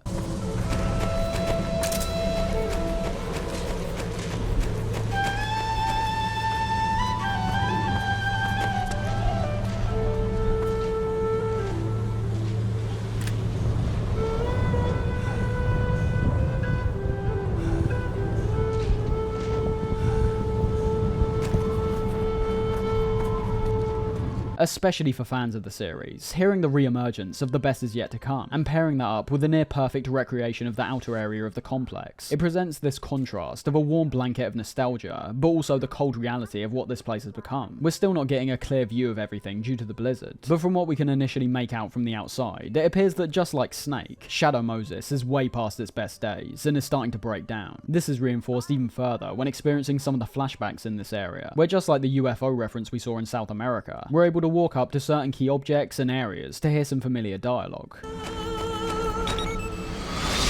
It's Snake. I'm in front of the disposal facility. Excellent, Snake.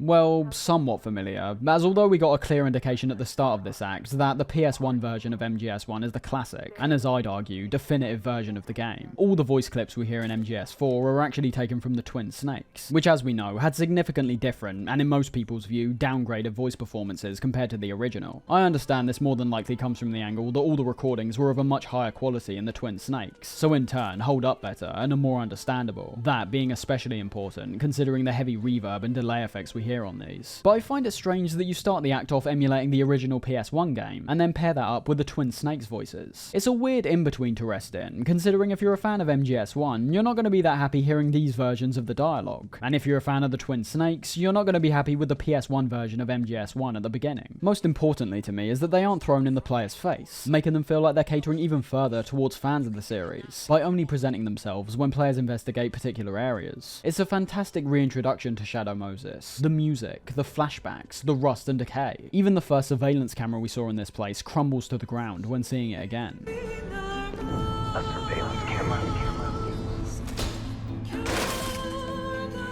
Just like several of the other areas we see in this act, what we see is faithfully recreated, and an utter joy to journey through with the far improved technology. Making our way inside, however, what initially could have been described as a satisfying trip down memory lane quickly takes a turn for the worst, in a way that I could reasonably see as being both intentional or misguided, or a bit of both perhaps. This all primarily stems from the enemies that are patrolling this place, not being the frogs, but instead those spherical robots we saw during Act 3. These are known as the dwarf geckos, and while having a pretty cool design, with a very futuristic, but also strange look they have with the multiple different robotic arms that stick out of them, I don't find them to be very satisfying to either sneak past or fight, with Shadow Moses being completely abandoned and not particularly fit for any sort of human life. It does make sense that during Act 4 we essentially have no human contact whatsoever, outside of key points which come up later on. This is the part I find to be intentional, making this place feel even more isolating by being surrounded purely by machines. But the part that becomes debatable for me lies with the dwarf geckos themselves, and how they function compared to a regular enemy. Now, human enemies throughout the game were already harder to deal with compared to the previous games, only in stealth of course. With the removal of your Soliton radar, there's now a grey area when it comes to how far guards are able to see us, and how large their cone of vision now is. There was also an issue that lied in the amount of noise we can generate that could potentially alert these enemies, being fairly reasonable to gauge while in quieter, more secluded areas, but being almost impossible when out on the battlefield. It's hard for us to even hear Snake's footsteps when there's gunfire and explosions ringing out from every angle, so I don't know how we're supposed to gauge the hearing capabilities of someone in the battlefield itself. And these are essentially the same issues that are translated to the dwarf geckos, except the grey areas become even greyer due to an unfamiliarity with the dwarf gecko itself, and how it functions. And I mean that in the sense of how even for someone like me, who's played MGS4 several times over, I'm still left somewhat in the dark as to what it takes to avoid being detected by these guys. Nowadays, you can always search up a guide online, but you could realistically say that with any game. What you really want to see is the game itself clearly communicating these functionalities to the player, in as subtle a manner as possible. As we've already established, having tips and tricks constantly flashing up on screen isn't exactly the most satisfying way to experience a video game. However, with these dwarf geckos, you're not dealing with the preconceived expectations as when dealing with a human. You don't have that general idea of how far or wide these things can see. You don't know if they can hear your footsteps. You don't know if they can hear at all. And that's where the learning aspect comes in. I personally don't have an issue with a game that presents a new concept without any explanation, and has the player learn through their failures. As in all actuality, despite perhaps being harder to get to grips with, it makes the lessons you get taught stick in your mind in a much stronger way. You could read exactly how to deal with the dwarf geckos online and forget it 2 seconds later, because you haven't actually experienced it yourself. However, with trial and error, you'll naturally start picking up on how these things tick. That's the case with most things, I imagine, and the dwarf gecko will be no exception. The only issue is what I mentioned before that. As much like myself, I think there's a large possibility that many players will never actually find out how these guys function, because of how MGS4 itself functions. Just like the regular geckos, these guys wander around areas and occasionally stop to scan around. I've been in positions before where I've been completely out of the scanning range for a gecko and have still gotten caught. Talking about the sound part of these guys, I've had times where I'm creeping along thinking that I'm okay because they can't hear me, only for them to stop and catch me. In these instances, I have no idea what I actually did wrong, so there's nothing to learn. Was it the sound I was generating? Could it just detect me because I was too close to it? And the reason why all this ultimately doesn't matter is because just like the rest of MGS4, you aren't encouraged to learn how these enemies function. Why bother restarting the area when getting caught when I can just pull out an LMG and deal with the geckos perhaps in an even easier manner? So overall, I think it's pretty hit and miss with these guys. Because of how many there are inside the opening part of the facility, it does pretty much destroy any sense of nostalgia you could possibly have during this moment. That's the only part that I think might be intentional, destroying any kind of warmth we might have felt from the outside area by turning an area that we were once so familiar with into an absolute gecko nightmare. That's still being the case even if you don't get spotted. You'll find that your attention will be so heavily drawn to the geckos in this area that even for someone like me who knows pretty much every MGS game from back to front, even I forget we're sneaking through a past area of MGS1 sometimes. Everything's all still there if you go looking for it. The rations, stun grenades and ammunition will all be in the same places, but you just don't get the time to appreciate it. Everything else, however, I just don't enjoy. I like the concept of the dwarf geckos. I love how they grab onto you and need to be flung off by rolling. I merely do not like how they function though. It goes without saying that I think they work better primarily as an offensive enemy, with me thinking it would have perhaps been better to give us some enemies with more obvious telegraphing for the stealth approach, and then introduce the dwarf geckos upon being caught. But yeah, I can see what they were going for by flooding the area with these, as they do with some of the other areas we travel to, but I think it could have been executed much better in my opinion. One thing I will say is fascinating about coming back to Shadow Moses in this context is the attention to detail, even when it comes to the most minute details, ones that I've personally never even noticed while playing MGS1. A small example of this occurred for me in this outside segment, finding a small opening near one of the geckos. I never remembered seeing this in MGS1, primarily due to the camera angle we played the game from. So out of interest, I went back to see if it was actually in the game, and as you might have assumed, it absolutely was. That's something I love about this section, as due to the way we're now observing and traversing Shadow Moses, there's a large potential for even older fans to be made aware of things they never even noticed. Making our way inside the other part of the facility, it's revealed that we'll first need to get the power back on to unlock a door, obviously being put in place primarily so we can go back and visit Otocon's old office, but I'm fine with that personally. There is a time and place for fan service, and while MGS4 has oftentimes overdone it to a large degree, we found ourselves back in Shadow Moses. I think fans would be even more disappointed if we weren't given the opportunity to take everything in. There is a strange little addition we have during this moment, however, that hasn't happened before and doesn't happen after, where Otacon gives Snake the task of remembering a code, which should give us access to the facility records and see who's been messing around with Rex.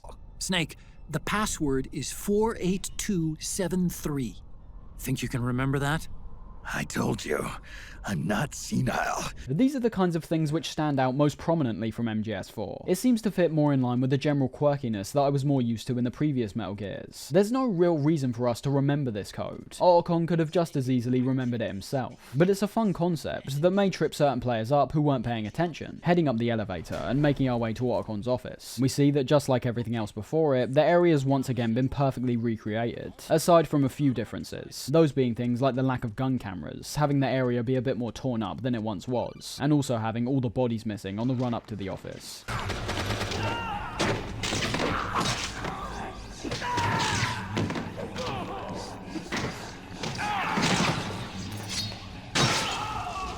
Getting back to that code, however, we're made to input it on the Mark III, where we can get one of two outcomes depending on if we input it correctly or incorrectly. This, in my opinion, being somewhat of a throwback to how MGS1 is the only MGS game to feature multiple outcomes, in that game's case, giving you two different endings depending on if you survive or surrender during the interrogation. The outcome here is obviously nowhere near as severe as that, but it is one of the very few occasions I can think of in an MGS game where an unavoidable choice is given to the player, which can then lead to different outcomes. As typically what we find with the MGS games and numerous ways to handle situations during the gameplay, with many different secrets and Easter eggs that we can discover, while ultimately all leading to the exact same outcome. And that's still what happens here. Even if we get the code wrong, everything still goes on as normal. But as you may have expected, there are some additional codes we can enter to get some extra unlocks, like some secret iPod tracks or a boatload of Drebin points. As I said, a simple moment that stands out. You don't always need to be going for these awe-inspiring cutscenes or intense gameplay sequences. Sometimes it can be the smallest details that become the most impressive. The conversation which plays out after this revolves around Naomi, initially reminiscing about the events of MGS1, but leading back to the point of why Naomi came back to the Nomad.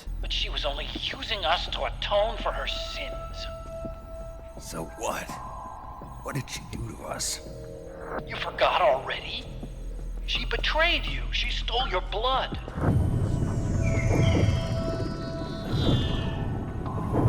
If that was all, it should have been over and done with in South America. Why'd she join us afterward? Well, She has us come rescue her, and then she turns around and goes straight back to Liquid. Why would she do that? I don't know, Snake.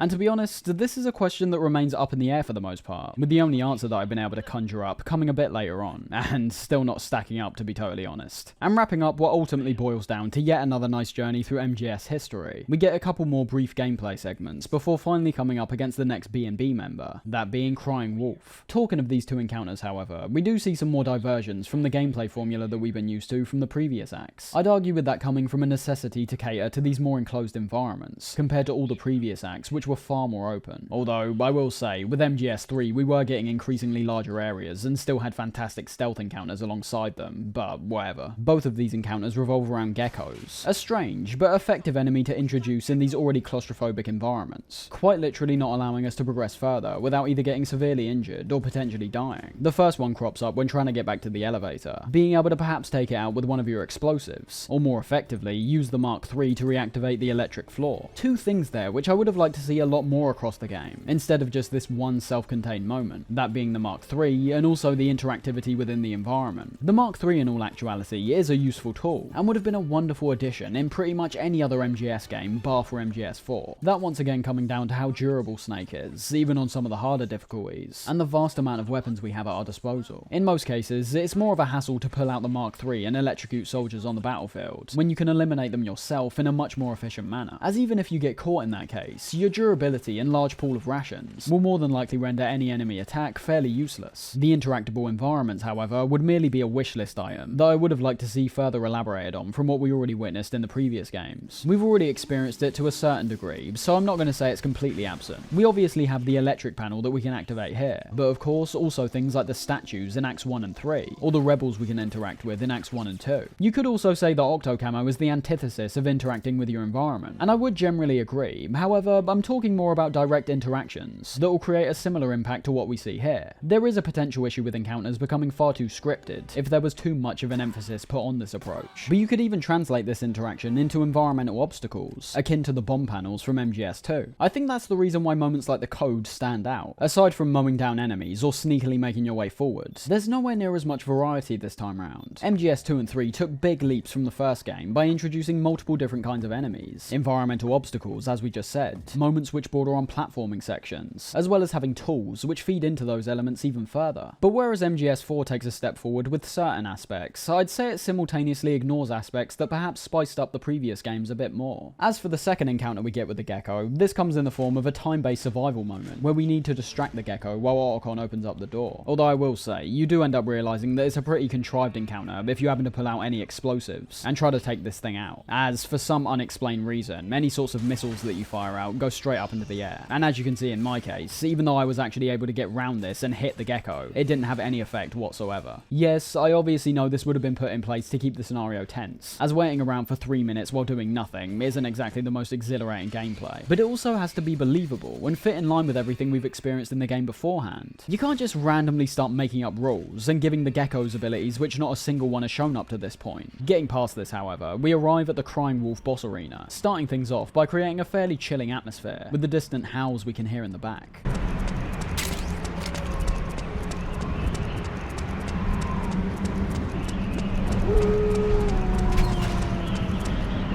As we said earlier, Laughing Octopus emulates Decoy Octopus, Raging Raven emulates Vulcan Raven, although I think that one's a bit of a stretch, they almost have nothing in common, and Crying Wolf emulates Sniper Wolf, with this being the B&B member that while not presenting the most satisfying fight, I can definitely appreciate due to her boss fight being a very clear elaboration on the Sniper Wolf fight from MGS1. The cutscene that leads up to the fight is very similar to all the other B&B members, giving us a glimpse at Crying Wolf, while showing what we're going to have to deal with in terms of her attacks. Go on! Let me hear you cry!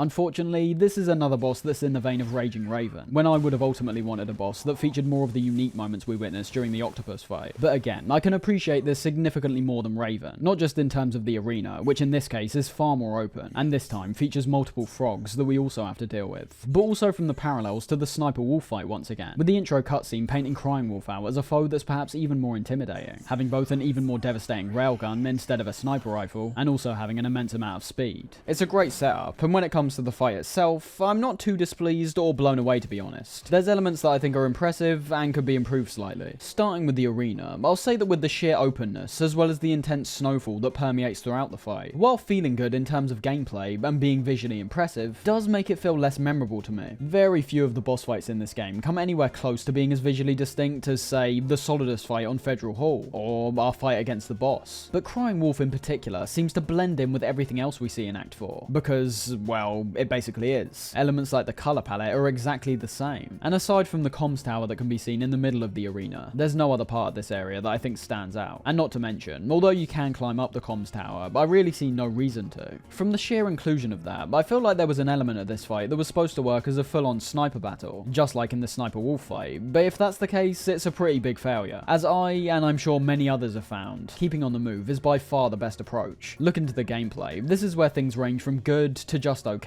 with most of these things unfortunately lying in middling territory. I think this is another boss fight where the Solid Eye is just far too effective for its own good, as switching over to the night vision mode renders every single enemy, even Crying Wolf, entirely visible. However, even though it is still far too overpowered in my opinion, I can appreciate how they try to counteract that somewhat. Wolf, for example, is only visible when she comes out of her armor, meaning that we're not able to rely on the eye as much compared to someone like Octopus. On top of that, although the frogs are able to be seen at all times from any distance, as we're told during Act 2, they're able to actually hear the Solid Eye, meaning they'll be able to locate us far more easily if we wear this thing all the time. That's the kind of stuff I really like, and I only wish the repercussions were slightly more severe than just having our position blown, because as we already know, activating an alert phase in this game is nothing more than a slight annoyance. Everything else is rather standard. I can appreciate the attempt to expand on the original Sniper Wolf fight, but when put in practice, you're in a position where we're taking part in yet another wild goose chase, with gunfire being the most effective means of ending the fight. I do find Crying Wolf to be a far more intimidating foe, both in her appearance and how she functions during the battle. The wolf armor she's got on is essentially impenetrable, meaning the only chance we've got to deal damage comes from when she exposes herself, which more than likely means she's also got you in her sights as well. Because of this, I also see Wolf as one of the only bosses in the game that resembles the same kinds of damage outputs as past games, in terms of both how much she takes and how much she deals out. In terms of the outgoing damage, we're able to see that when she leaps onto us, which let me just say is utterly panic-inducing to watch play out, Snake's health takes a significant hit, giving off a real sense of power from Wolf, which also translates to her railgun shots as well. But when it comes to receiving damage, when we're able to land a headshot for example, her health takes a much more significant hit as well, especially when comparing it to the other bosses we've gone up against so far. We're back in a position where both Snake and the boss don't need to pump round after round into each other to make a significant impact. It's such a key element to making a fight flow well in my opinion, and in Wolf's case, if there was just a bit more strategy when it comes to hunting her down and taking her out, it could have resulted in one of my favourite fights in the game. All in all though, it's still a boss that resembles everything that we've already experienced. Yes, you can look at elements like the footprint she leaves in the snow, allowing us to track her position, or the frogs posing as an additional threat and also a distraction that may trick you into thinking you've discovered Wolf when you actually haven't. But it all boils down to the same thing: point and shoot. We haven't had a single surprise from the bosses up to this point, and we're on the penultimate act of the game. Every other Metal Gear before this at least presented some form of variety by this point. MGS1 mixing things up with Grey Fox, having us use our fists for most of the fight. MGS MGS2 having its very first boss be entirely unbeatable, and MGS3 switching things up quite drastically between most of the boss fights in that game. I'd say with MGS4, but at least with this fight and Octopus, there's at least an attempt to reach the same heights as past games, but the issue lies in their functionality. There's such an emphasis on weaponry in this game, and so much freedom in terms of what weapons we can choose and which ones best suit us, that this principle also translates to the bosses. There's no instances where we have to use a Stinger missile, or have to use hand-to-hand, which I can get some people may actually enjoy, but I think there's a time and place for both. Sometimes handicapping the player to a certain degree actually lets them experience aspects of the game they haven't been utilising, and thus making them take full advantage of those elements for the rest of the game, or on repeat playthroughs. But yeah, Crying Wolf is fine. I think I like it more than I don't, and coming off Raging Raven should make it seem even better. And as per usual, we get the beauty fight after, and a story from Drebin, neither of these breaking any boundaries in Wolf's case. No. I don't need tears anymore. I've cried myself dry. Getting back on track and going through some more areas from MGS1, we get halted with a call from Otacon, making reference to how back in the PS1 days, we would have had to switch discs at this point, whereas with the PS3, everything's contained within one self-contained Blu-ray disc. Hold it, Snake. Time to change the disc. I know, it's a pain. But you need to swap disc 1 for disc 2. You see the disc labeled 2? No. Huh? Oh, wait. We're on PlayStation 3. It's a Blu-ray disc. Dual layered, too. No need to swap. Damn it, Otacon! Get a grip! Yeah, what an age we live in, huh, Snake? Wonder what they'll think of next. And don't get me wrong, I like the whole self-referential fourth wall break, but as many players have noted, the improvements that Otacon mentions here just aren't really true. Yes, we may very well not need to switch from disc 1 to disc 2, but I'm not sure if that's all that good in MGS4's case, because in reality, we've taken the 10-second gap before where we switched discs, and had that replaced with installation screens that last for minutes on end. An even worse comparison, of course, being the PS2 games, which, despite also being a step up in quality, still featured everything on one single disc, without any installation times. Good reference, makes zero sense. Heading through the blast furnace is a similar case to the first building, being a shell of its former self, and of course not having the lava that once made up a large part of the room before. There's also several dwarf geckos patrolling the room, but due to there not being anywhere near as many as in the initial building, it's not too difficult to slip by undetected. Where things differ from MGS1, however, is that we instead take an elevator down to the casting facility, instead of heading towards the original elevators. One observation I felt from my time playing being how you can really feel the difference in design when it comes to parts of Shadow Moses that were never in MGS1. Let's be clear, although we are back in Shadow Moses, everything's now been made significantly more realistic. We can really feel the scale of these areas now, whereas in MGS1, scale was a lot less prominent, which more than likely comes from the angle we play that game in. But even despite that, everything's essentially translated one for one, bar for some minor differences. However, heading down to the casting facilities, we're presented with an area that's a lot more open, noticeably having several ways to go forward, a significant amount more objects lying around. It won't be all that noticeable to those who are playing casually, and it all fits in well enough, but ultimately, I like the idea of seeing new areas we didn't see before, and within that, I feel like they capitalised on the opportunity to create a contrast between how they design levels now, to how they design levels back then. Maybe it wasn't intentional, maybe that's just what happens when they try to create a new area in a location we're all very familiar with, or maybe I'm just talking crap, who knows. After only a short amount of time travelling forward, we finally reach Metal Gear Rex, still being surrounded by debris. Vamp and Naomi show up as we discover the railgun's already been removed, and with Naomi appearing to be utterly infatuated by Vamp, once again for a reason we really don't know, we're put into a boss fight against him as Otacon tries to get Rex working. Excellent. You'll amuse me until they arrive.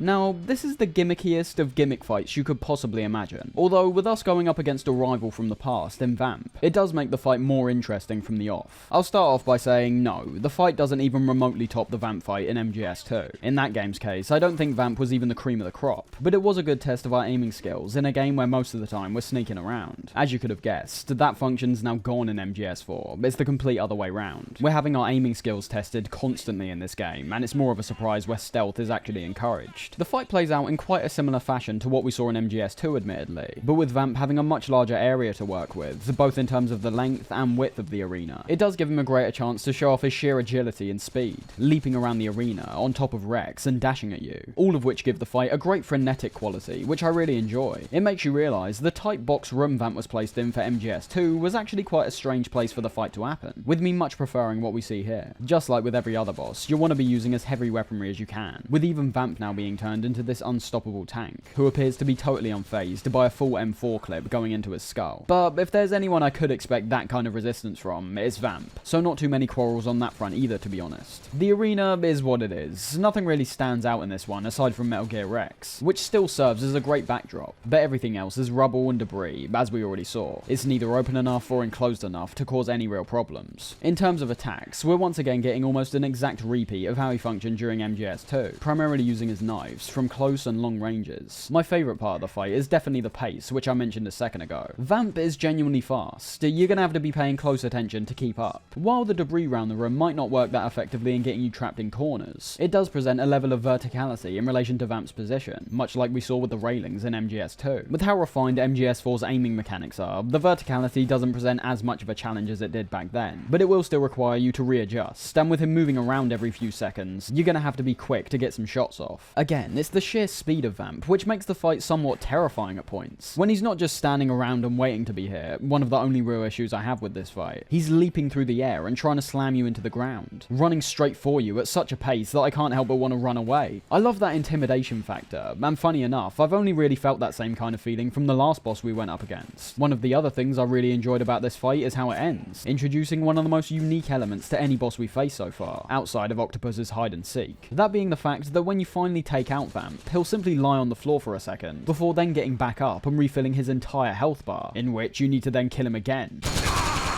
Yes! You did it, Snake! Yes! That's not the part I like the most, however, despite being great. As in a very out of character moment for MGS4, the solution to this fight isn't merely through brute force, but instead, to end this fight once and for all, you have to equip the syringe item and inject him immediately upon him getting up off the ground. I can't lie, but I love the inclusion of this. It's appropriate that it happens during the Shadow Moses segment, as it's one of the few occasions outside of MGS1 where the path forward isn't made blatantly obvious. For someone playing for the first time, there's a real sense of the unknown that comes about when Vamp just picks himself up and acts like nothing even happened. It's the type of thing we saw several times throughout the first game, where much like back then, a codec call to Otacon would give us some subtle hints on how to go about beating him, before eventually just outright telling us. In any case, I think it's fantastic. The syringe is an item that hardly ever gets used outside of regaining your psyche, so I see the end of this fight as defying the player's expectations, not only in regards to using an item they wouldn't expect to be using, but even more impactful than that, having the boss fight end in a completely different and unconventional manner, not just when comparing it to the fights in this game, but to most other fights in the series at large. With all that being said, Vamp is definitely one of the best bosses we've seen so far. The gameplay is intense, the familiar foe adds an additional weight to the fight, Vamp's animations throughout are impressively fluid at points, feeding in perfectly to his high speed, agile abilities, and as we just saw, the ending of the fight is a pretty unexpected, but more than welcome addition, that calls back to MGS past in a rather subtle but pretty impactful way. Things only get better from here in my opinion, with Raiden making his grand entrance, and taking on a noticeably wounded Vamp, settling their rivalry once and for all. How about it, undying man? Care to die too? Sorry, but I can't die just yet. Then kill me.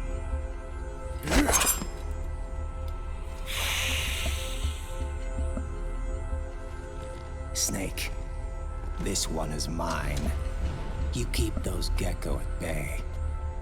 This leads us directly into another gameplay sequence. That's right, 2 gameplay sequences without a 10-minute cutscene in between. We're really on a roll now. Joking aside, however, this is one of the only instances in this game where it seems like Kojima's fully aware at the pace the game's moving at. We've just had a pretty intense fight with Vamp. Before that fight, we're told about the gecko that have just shown up, and instead of letting us sit back and watch again, we're thrown directly back into the gameplay, staying in line with the high-octane nature that's still lingering from the Vamp fight. I'm not entirely sure if this was fully intentional, or out of necessity like other moments we we saw before this, but I still find this to be one of the most unique set pieces in the game, so it excels in that regard already. Having this split screen perspective, where half the screen is taken up by Snake, where we have to take out the gecko that swarm the area, and the other half being fully dedicated to the fight between Vamp and Raiden. Now, even if it is a case of not wanting to keep players watching cutscenes for so long, which in this case I personally think it isn't, it's still pulled off so much better compared to that incredibly short and lazy section we saw in South America, for example. But in all actuality, I think it's somewhat a stroke of genius that firmly puts us in the shoes of Snake. No resources are being skimped on, bear in mind. The cutscene playing out with Vamp and Raiden still looks fantastic. You could very much just imagine us watching it like many other times. But when thinking about it, I think this is a case of Kojima having two ideas that he felt very strongly players should both experience. You do solely the cutscene, you don't have any of the gameplay. You do solely the gameplay, you don't have the cutscene. So what we see is a literal blending of both ideas, which ends up resulting in a greater moment overall. While playing, the geckos end up becoming so overwhelming that there's almost no way you're going to be able to keep your eyes on the fight at all times. But just like Snake himself would be doing in this situation, we prioritize the geckos, while occasionally looking up to see how Ryan's getting on with Vamp. Something we can actually do within the gameplay itself, being able to look at the top of Rex and watch the fight play out simultaneously. It's satisfying no matter how you look at it, in my opinion. I see this as a full-on triumph for MGS4, and one of the standout highlights from the whole experience. The cutscene itself is still fantastically choreographed, showing a back and forth fight that eventually leaves Raiden as the last man standing. And in terms of the gameplay, it's very cathartic to wipe out the gecko with absolute ease using the railgun, as not only were the geckos one of the only enemies in this game that posed a real challenge towards most players, but giving us the railgun is something else that I'm sure many have wanted to use ever since MGS2 with Fortune. But it's predominantly the dynamic between the two scenes which elevates the whole experience to become one of my favourites in MGS history. After experiencing it time and time again, I realised that I would never want one or the other at this point. I would never want to just have the gameplay or just have the cutscene. It would feel like something's lacking, even despite all the other sections in this game not doing anything similar. That's how I see it as going above and beyond. I feel like it was definitely a risky move, as if it was too overwhelming, it could have just led to people thinking it was tedious. However, considering the results, I'm very happy this approach was taken.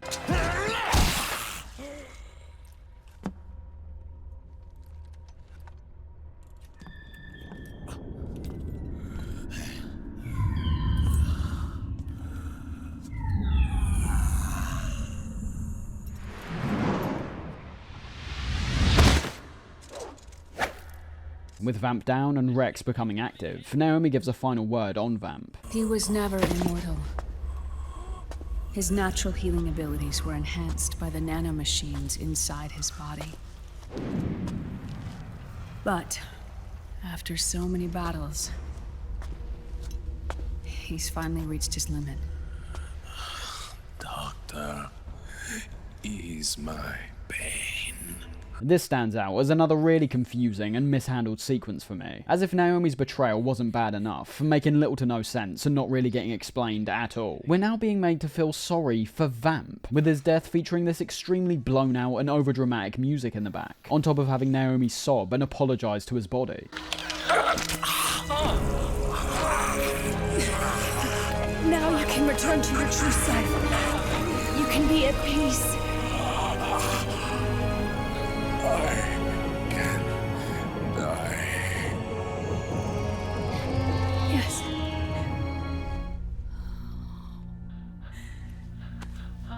Forgive me.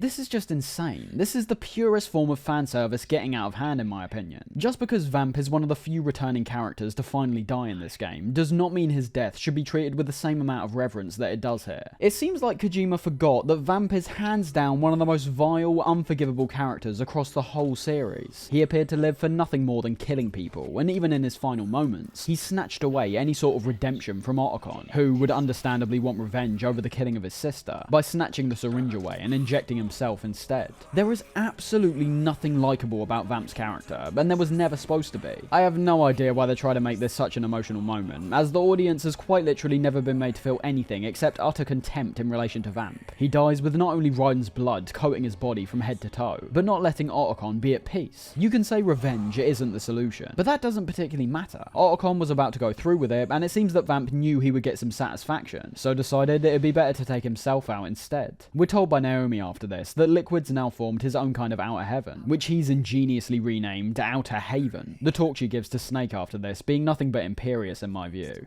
You have been given life so that you may fulfill your purpose. When all of this is over, you'll have no choice but to accept death.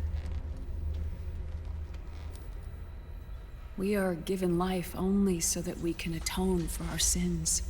By the end of MGS1, you can understand Naomi's betrayal. It stems from the exact same kind of revenge that Otacon was surely feeling in relation to Vamp killing Emma. But with all of Naomi's actions past that point, flip-flopping back and forth between Snake and Liquid, acting as Vamp's queen, this all begins to add up and turn Naomi into yet another character that I find to be almost entirely despicable. Here she is lecturing Snake about atoning sins, fulfilling purposes, and having to accept death by the end of this mission. When one, her mindset seems to be arguably the most confused and wishy-washy out of the vast majority of characters in this game. And two, the fact that Snake wouldn't need to even accept his death if it wasn't for her actions. Let's not forget, while the advanced aging might not be a problem, the only reason he's a time bomb is because of the mutated foxdie virus, which she put into his blood. Her speech towards the end of MGS1 made sense. Don't try and repeat that here, because the way her character's developed and acted past that point, we realistically shouldn't listen to a thing she says. She's betrayed our trust all the way back since MGS1, and has only continued to do that in this game. I once again don't understand why these kinds of characters are given so much importance and reverence. What leads on from this point is just hilariously terrible, to be honest, laughable to me. With Naomi using the syringe to suppress her nanomachines, she reveals that she's had cancer this whole time, with moments like this making me understand why it's around this time where fans stopped taking the game so seriously and just went with the flow. Nanomachines have increasingly become the one-word explanation for numerous unexplainable things within the MGS universe, and it's nothing short of lazy in my opinion. It's another reason why, despite my enjoyment of this game, once being my personal favourite video game, I think MGS4 should never have happened. When you're backed into a corner to this degree, that you're using the plot device of nanomachines to such a heavy extent, it just shows how little answers you actually had to things that were set up in previous games. And again, that was the whole point of those ones. When Fortune proved that she was actually Lady Luck, we weren't supposed to question it. Within the context of MGS2, we were at a point where both us and Raiden couldn't perceive what reality even was anymore. But now with MGS2 being treated as entirely true from beginning to end, with MGS4's mentality, we can just pin her powers down to nanomachines. Anyways, that's not the only thing that I find takes me out of this scene, because on top of that, we've got yet another overly dramatic, emotional moment that plays out, this time between Naomi and the Metal Gear Mark III. Naomi, don't do it! Are you crying? For me? Yeah, I get that she's talking to Otacon, but it's still laughable to me watching this dinky little robot trying to take the syringe away. You realistically need Otacon himself in this position. Doing it over a screen leads to a disconnect on every level imaginable. The fact they're trying to parallel Emma's death as well falls incredibly short. Naomi's death holds nowhere near the same level of emotion as EE's. It's the wrong kind of character to make us feel sorry for in the first place, and the way everything's set up and executed here is just so poor, but it feels rushed. Thankfully, Snake and Raiden get out of there, as the area becomes swarmed with geckos, jumping into Rex, and not just experiencing a cutscene where we watch them all escape, but amazingly giving us control of Rex, letting us actually play as a Metal Gear for the very first time. This is only the setup for what's to come, however, with me seeing this escape sequence more as a way to teach the player how Metal Gear Rex functions, before throwing us into an actual test in a second. That's not taking anything away from this set piece, however, aside from the frame rate, which once again feels like it occasionally dips to anywhere from the low 10s to perhaps even single digits at points. I think the sheer explosiveness is just marvellous to experience. Watching this play out in a cutscene would have been one thing, but the fact we're actually taking control of Rex and causing this level of destruction just creates a kind of power trip that's levels above anything we've experienced. We've already been pretty damn powerful up to this point, but Rex makes us realise there's a whole new level that we haven't even touched yet. I'll talk more about the functionalities of Rex in the upcoming gameplay segment. However, looking solely at our escape, it's sort of like that railgun section cranked up to 11. We're now taking on dozens and dozens of gecko all at the same time, and making them seem like nothing. Same goes for the environment. It's not just the scale that feels fantastic when taking control of Rex, it's also the sheer power of it. Literally just walking forward can create huge amounts of destruction, with us being able to trample on many of the gecko in front of us, as well as knock down all the bridges and walkways to the right and left. I will say that putting us in as tight an environment as this is quite a weird decision, but those are just the cards we're dealt in this scenario, and there's still no way I would trade this gameplay in for a cutscene. When finally making our way outside, however, things only seem to reach even greater heights, first presenting the jeopardy of Raiden, who appears to get crushed by rubble, before having our attention almost immediately swapped to Liquid, featuring an utterly outstanding moment where Metal Gear Ray bursts out of the water.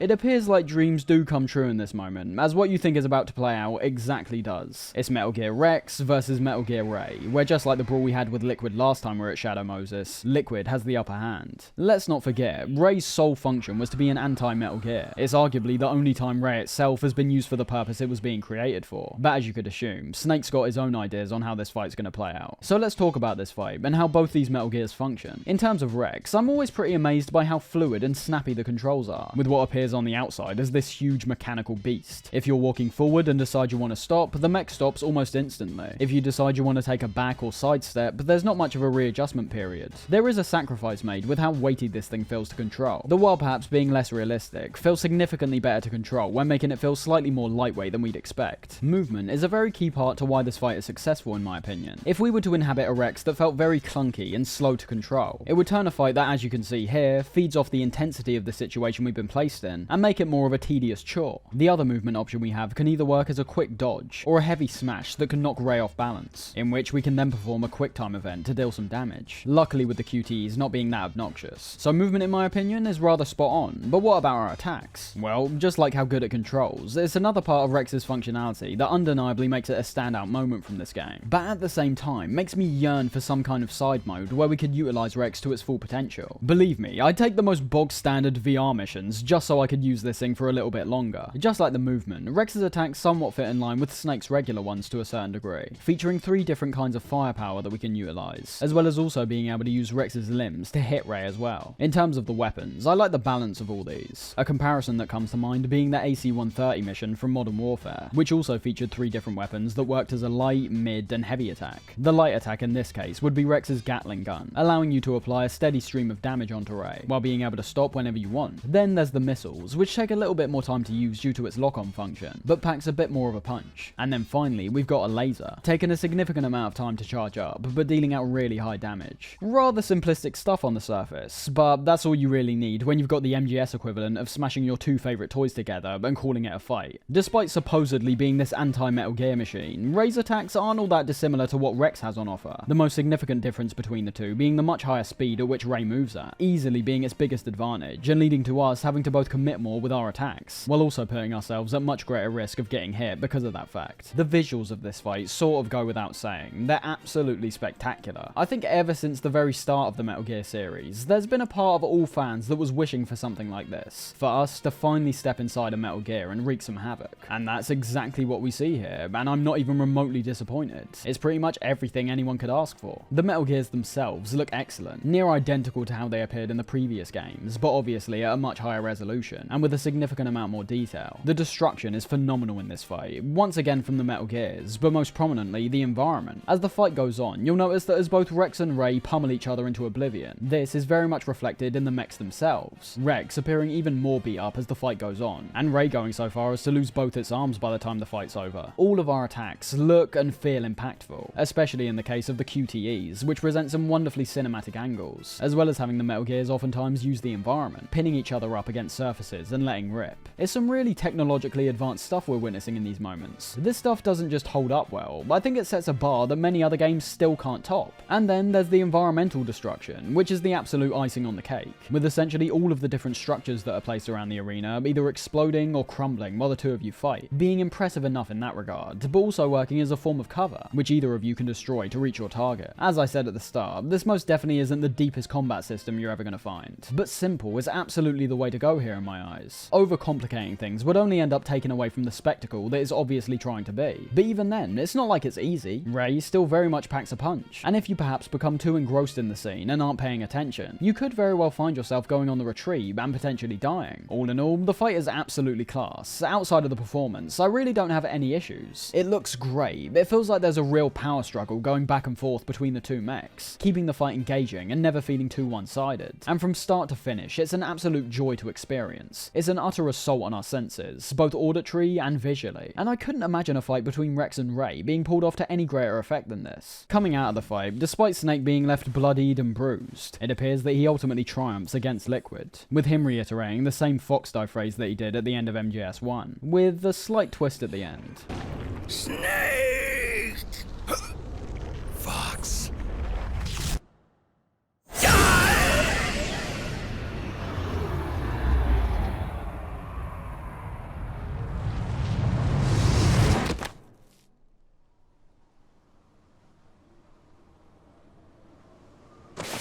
Strike again.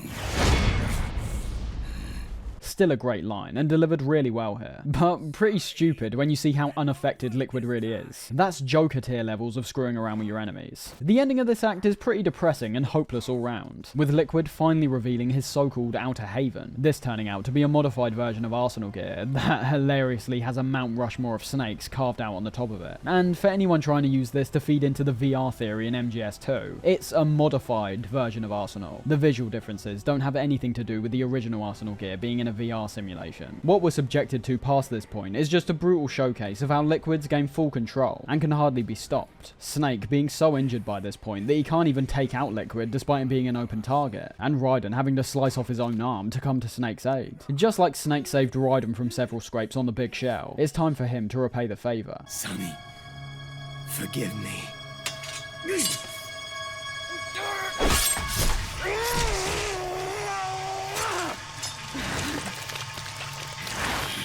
I'm not sure Snake made the same level of sacrifices that Raiden does here, however. Watching him break and cut off his arm is painstaking to watch, but it's all put in for a very good purpose. As we come into the closing acts of MGS4, we start getting far more moments that resonate really well emotionally, in my opinion, with this coming about due to us no longer focusing on all the external elements, like the plights between the rebels and PMCs, or the torturous backstories of the B&Bs. Focus starts being put a lot more on the characters we've grown to love across the series, and with Kojima not holding back whatsoever when it comes to characters like Raiden, he ends up becoming a character whose downfall is nothing short of heartbreaking, especially when considering the optimistic end to his story that we saw in MGS2. It seems like every character we once knew is in a far worse state than when we last saw them, but I think Raiden, in many regards, becomes the emotional backbone of the game for me. He's the character who arguably had the greatest chance to live a normal life, but was sucked back into the war machine and now finds himself near death once again. Everything crescendos when Raiden comes to rescue Snake, however, Liquid once again going hilariously overboard by deciding to ram Arsenal gear into Snake as a way to kill him, you know, instead of just shooting him in the head or something like that. But as could be expected, Raiden shows his immense loyalty towards Snake, as well as his insane strength by stopping Arsenal in its tracks and giving Snake a chance to escape.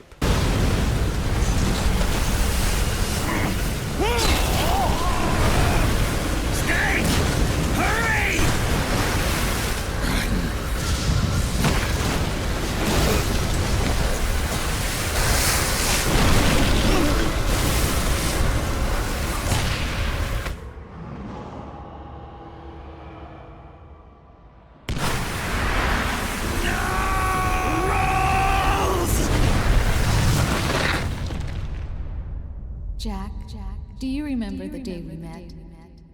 Yeah, it was in front of Federal Hall. There were all these tourists around you. They were asking you which building it was that King Kong was climbing in the movie. I said it was probably the Chrysler Building. And then you showed up and started mouthing off. You were like, no, it's the Empire State. I said the Chrysler Building was in Godzilla.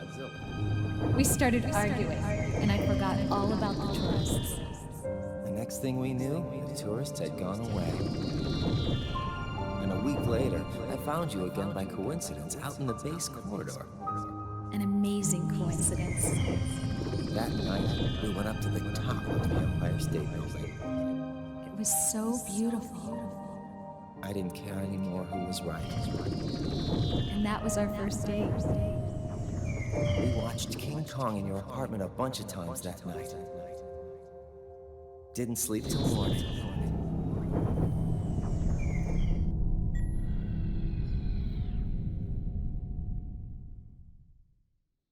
Coming into the final mission briefing of the game, we do at the very least get some form of variety in terms of what we're seeing this time round. Not being trapped on the Nomad, watching Snake and Otacon talk to people on their big screen, but instead being trapped on Mei Ling's ship while she talks in front of, a big screen. What's worse is that we can't even distract ourselves with the Mark III this time, due to it being used as a projector. There is something quite satisfying in watching all of these characters from the past finally join forces in person. Snake was very familiar with Otacon and Meryl in MGS1, but we never actually witnessed them interact in person for ourselves. But then again, we do also have to think about who it is we're actually interacting with here, and how their characters have differed to the past games. As I said, this could have been a really nice opportunity for some well-known characters to finally intercede paths, and perhaps develop some chemistry chemistry between each other. And although I do think Kojima is trying to achieve that to a certain degree, as we'll see a bit later on, there's two issues with that. One being that the characters which are present already won't generate the strongest response from fans. Meryl and Otacon are by far the most fleshed out characters here. But aside from them, we've got Mei Ling, who we don't speak to anywhere near as much throughout MGS1 compared to the rest of our team. And Johnny, who, well, it doesn't even really need to be said. He shouldn't even be here in the first place. But then comes that second issue, in that even if some chemistry does develop between any of these characters, in most cases it won't matter. Aside from Meryl and Otacon once again, who still resemble the characters we knew in the past, everyone else can oftentimes be pretty far off when we last saw them. Naomi was completely different, Mei Ling is far less quirky, Liquid is now much more Ocelot, and Raiden wasn't anything like Raiden, although it did work in his case. Another issue I have with this briefing is one that's carried across to all the other briefings, that being how it feels almost entirely unnecessary, discussing things like how long it will take us to reach Liquid's ship, and where he's heading to destroy JD. Meanwhile I, very much like Snake in this scene, am hardly interested.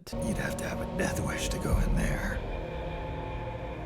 Sounds like the perfect job for me. Snake, this isn't the time for your stupid jokes. I want to get stuck right into the action. I don't want to know every logistic which is going into my infiltration. I just want to play the game. I know for a fact this could all be wrapped up in a far more timely manner, but once again, we're seeing self-indulgence, pure and simple. It's not about Kojima being a bad writer, because he's proved before that his plots, while convoluted, can be nothing short of profound at times. And it's not about simply needing another redraft either. I'm sure Kojima drafted this script many times, and this overblown, drawn-out slog is what he was happy with. And I feel like this is once again a pursuit to be taken seriously as a writer and director in a media format that isn't really recognised as having any. It's like the observations I've made with games like God of War 2018 and many other big budget games releasing nowadays. It's almost like if a game costs a good chunk of money to make nowadays, they have to look cinematic. They have to look realistic. But obviously that's not true. They don't have to be that way. They just want to. They want to be taken seriously and draw in other customers who may have otherwise not been interested in the video game format. Many films and TV shows do have this overabundance of unnecessary information in their dialogue, and I don't like it in those cases either, unless you're a filmmaker like Lynch or Kubrick, where dialogue can oftentimes be sparse, but more often than not have meaning. You find that what's described as context can usually just be padding time. And taking it back to the briefing, is there any real reason we need to know how long it will take us to reach Liquid's ship? In terms of the gameplay and story, that information means absolutely nothing. It's got no impact whatsoever. So in a game that's as long as this, and features cutscenes that have become notorious for being drawn out, why wasn't this cut? They would have known these cutscenes would have been polarizing during development, yet still went ahead with it. Once again, in my personal view, for no other reason than to be more cinematic than ever before. Letting scenes breathe, letting characters develop over a longer period of time. But in that instance, I think Kojima has somewhat failed, as that is just not the effect I and lots of other players get from this game. When the key takeaway from your game is the cutscenes were really long, it should tell you that not only have you gone overboard to a certain degree when it comes to the length of these, but also that there were too many instances where players felt like you weren't saying anything of substance. The length of the cutscene becomes the primary focus, as opposed to what story details are being relayed to the player. You can have both work simultaneously, of course, and occasionally we have seen some of the longer cutscenes in this game present continuous moments of intrigue, but more often than not with MGS4, it's usually one or the other, with the long cutscenes seeming more drawn out, and the shorter cutscenes seeming a lot more succinct and impactful. To sum up, the plan is that we're going to launch ourselves onto Arsenal gear, while its railgun prepares for a strike, and from that point, it's almost like we're totally in the dark, with all our plans going off information provided by Naomi, and being told that GW's fate lies in the hands of Sunny for some reason. But she ended up turning to Sunny instead. What do you mean? She left her plan in Sunny's hands. This entire operation is based on the data she left us. Yeah, but I can gather some kind of message based around the next generation and passing things on. But it is insanity when you think about it. Sunny's what, 9 years old, and we're putting our complete trust in her. I will say, I do enjoy Snake's rather childish antics throughout the course of this cutscene, not seeming to take anything seriously, and seeming more interested in his next cigarette than completing his mission. He's so worn down that the fight is noticeably starting to leave him. He knows by the end of this that he's not going to be around for much longer. Yes, Snake? Anybody got a smoke? After the briefing's over, we're told by Otacon that Naomi was working on a program to destroy GW, but couldn't complete it, with Sunny instead taking over and merging Emma's old worm cluster to create a virus that should hypothetically destroy GW once and for all. The reappearance of Emma's piano theme working really well in this moment.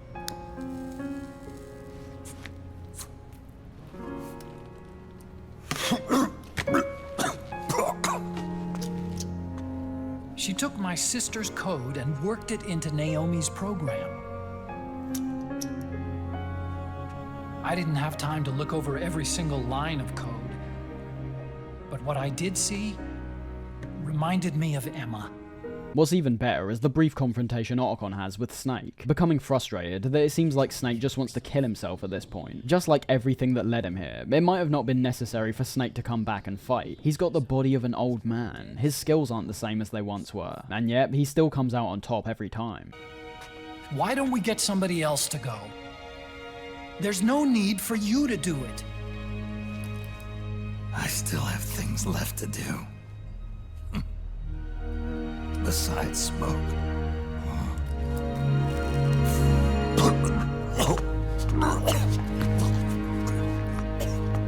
Otacon may think that someone else could take Snake's place and complete the mission on Arsenal, but it's clear to see that up until Snake's involvement, Liquid was simply unmatched. Let's not forget, the B&B Corps, who we witnessed wipe out dozens of men in the blink of an eye, would still be alive if it wasn't for Snake. It's not only his mission, no one else can actually do it except him.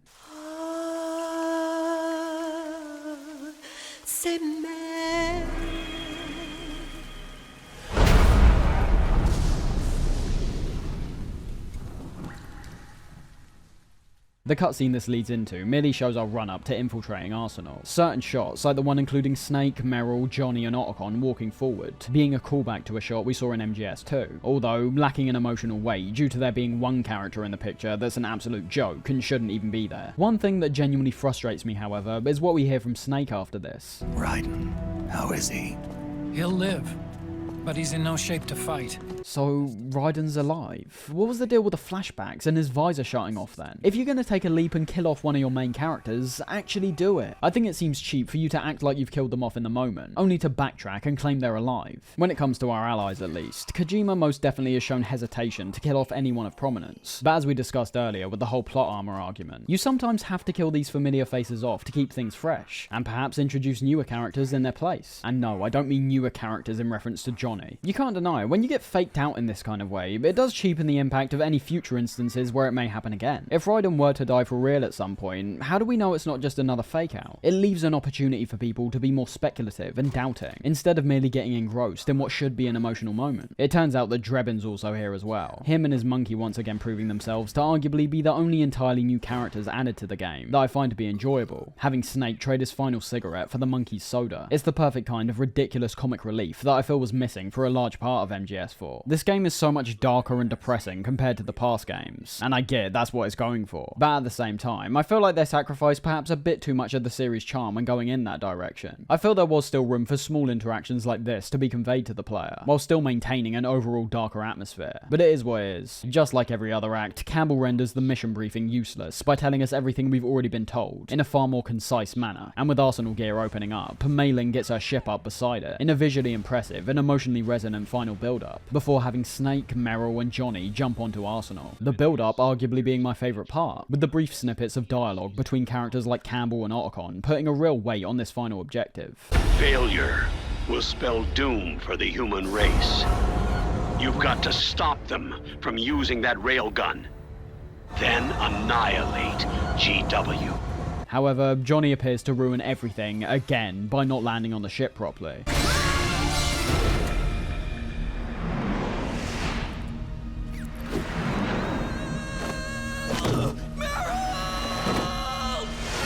Something that you may assume at the time might just be a way for Johnny to be taken out of the picture when coming into this very important final act. Remember, by the time the game came out, this was supposed to be the last we were going to see from the Metal Gear series, so you can imagine ending the game off in a more appropriate way and not focusing on a character who's best known for crapping himself would be quite a large priority. But as we'll see, that's not really the case unfortunately. When transitioning into the gameplay, I will say that despite the initial scenario being pretty good, with how we're immediately being hounded by the frogs, the Arsenal Gear segment presents the least amount of substantial gameplay out of any other act, and also a play area that's not visually distinct whatsoever, and rather laborious to even traverse through. Let's start with those visuals. I'm sure you can see for yourself why I've got a problem with them. Say the Arsenal Gear we got in MGS2 was merely copy and pasted one for one. It would be unoriginal, most definitely, but Jesus, it'd be more visually impressive than this. Arsenal Gear this time round does very much look and feel like a ship. Lots of cargo lying around, lots of pipes on walls, multiple different walkways. But just look at how grey everything is. This place is almost devoid of any colour, and with this being the only area we get to properly explore for ourselves, that really doesn't change as we progress. It doesn't even get a chance to. The way we interact with the environment isn't too bad, with there being several crevices and ladders that we can either crawl under or climb up, to either traverse more covertly or get a better view on our enemies. But then there's another issue which ultimately feeds into how bland and lifeless this place feels, in the fact that with these several pathways forward, which both intercede and can take place on two different levels, you've got an area that, while actually being quite a bit more linear, enclosed, and in my opinion, designed with a bit more consideration, it will also inevitably lead to a bit more confusion. These multiple pathways that intercede might be good in theory, but when everything looks so similar, you could very much find yourself going round in circles or going back on yourself, because the way forward isn't even made remotely clear. The only threats we've got to deal with aren't even really threats at this stage in the game. The frogs are easy work, even with the sheer number of them that can swarm us. And as for the gecko which crops up towards the end of the level, if you're able to gain access to that railgun we acquired from Drebin's shop, they're no longer an issue either. Just like most of the other areas in this game, there seems to be confusion over what players can do and what they will do. It's all well and good me saying the area is quite well designed when it comes to elements like the verticality, but when thinking about it, do I really think the majority of players are going to be climbing up ladders and reaching these vantage points? No, I don't. In fact, I'd say the majority of players that will be doing this would have likely already experienced the game once before, and want to investigate these levels further on a sequential playthrough, and experience them to their full potential. That's fine, but not everyone is going to be playing for a second, third, or fourth time. For as much as I can appreciate a piece of media that requires several viewings to get the full experience, the initial reading also has to feel complete in its own right, otherwise people won't want to come back in the first place. For someone like me who's already played this game countless times, I can appreciate the level design, but only through a specific context. It's an interesting debate to have, as I can understand both points of view. You could have one person who doesn't enjoy this section while only experiencing it one time, and progressing in one manner, or you could have another person who enjoys this section, but has explored it fully and understands the ins and outs of it. As I say, both of these opinions should realistically be taken into account for any game developer. The work you put in may very well be there, but it not only should be conveyed to the player in a manner that perhaps isn't as confusing as what we see here, but it should also have the player wanting to progress the level in different ways, and have these different pathways create a tangible impact. As if they don't, you've then got to question why they're even there to begin with. So overall, this level's kind of a hit and miss in my view. There's definitely potential, and as I said, if you go looking for this level's potential, I think you will find it. But due to elements like the enemies we're dealing with, and the weapons we have, it's making me realise that perhaps the more open environments merely cater more to the gameplay of MGS4. This arsenal segment feels claustrophobic in a way that I found to be more frustrating than enjoyable, but that claustrophobia could have potentially been utilised to great effect in my eyes, but ultimately it doesn't. It's sort of in this horrible in-between of being far too dense, but also a little bit too open. MGS2's a good example when it comes to using tight enclosed environments effectively, in a stealth context. And if we look to a strut like the arms depot, we can see that right from entering, the proportions of the corridor up ahead, paired up with the cones of vision and how close the guard comes towards our position, it leaves us with no other real option than to wait for him to turn back round again, feeding into the stealth, which, when looking at the positives, uses the tight surroundings, as well as the level's verticality to surprise the player with their presence. But when looking at the negatives, the area's just a bit too open for them to ever truly catch me off guard. They might get suspicious and investigate my position, but before they even get a chance to catch me, I've got enough range and firepower for the entire group to be dead in a matter of seconds. So ultimately, I'm neither a fan nor a hater of this Arsenal gear level. It's far too short in my opinion, but that's arguably the biggest issue. I feel like if we were perhaps given more time to explore several different areas like this, Arsenal could have worked as a brilliant counterpoint to most of the other areas in this game, showcasing how the updated gameplay can still apply to environments that fit more in line with the past Metal Gears. But as it stands, it arguably proves the exact opposite, and adding that onto how dull and grey the scenery is, it's a level that I feel holds great potential, but is never truly given a chance to capitalise on it. I like the voices that ring out around us upon heading down the elevator to the next area, just like the ones in Shadow Moses. There's probably a tad too much reverb on these, as it becomes quite hard to even figure out who's talking and what they're saying. But with these reiterating the idea of the microwave that Snake's inevitably going to have to go through, we see the first real signs of Snake facing his own mortality.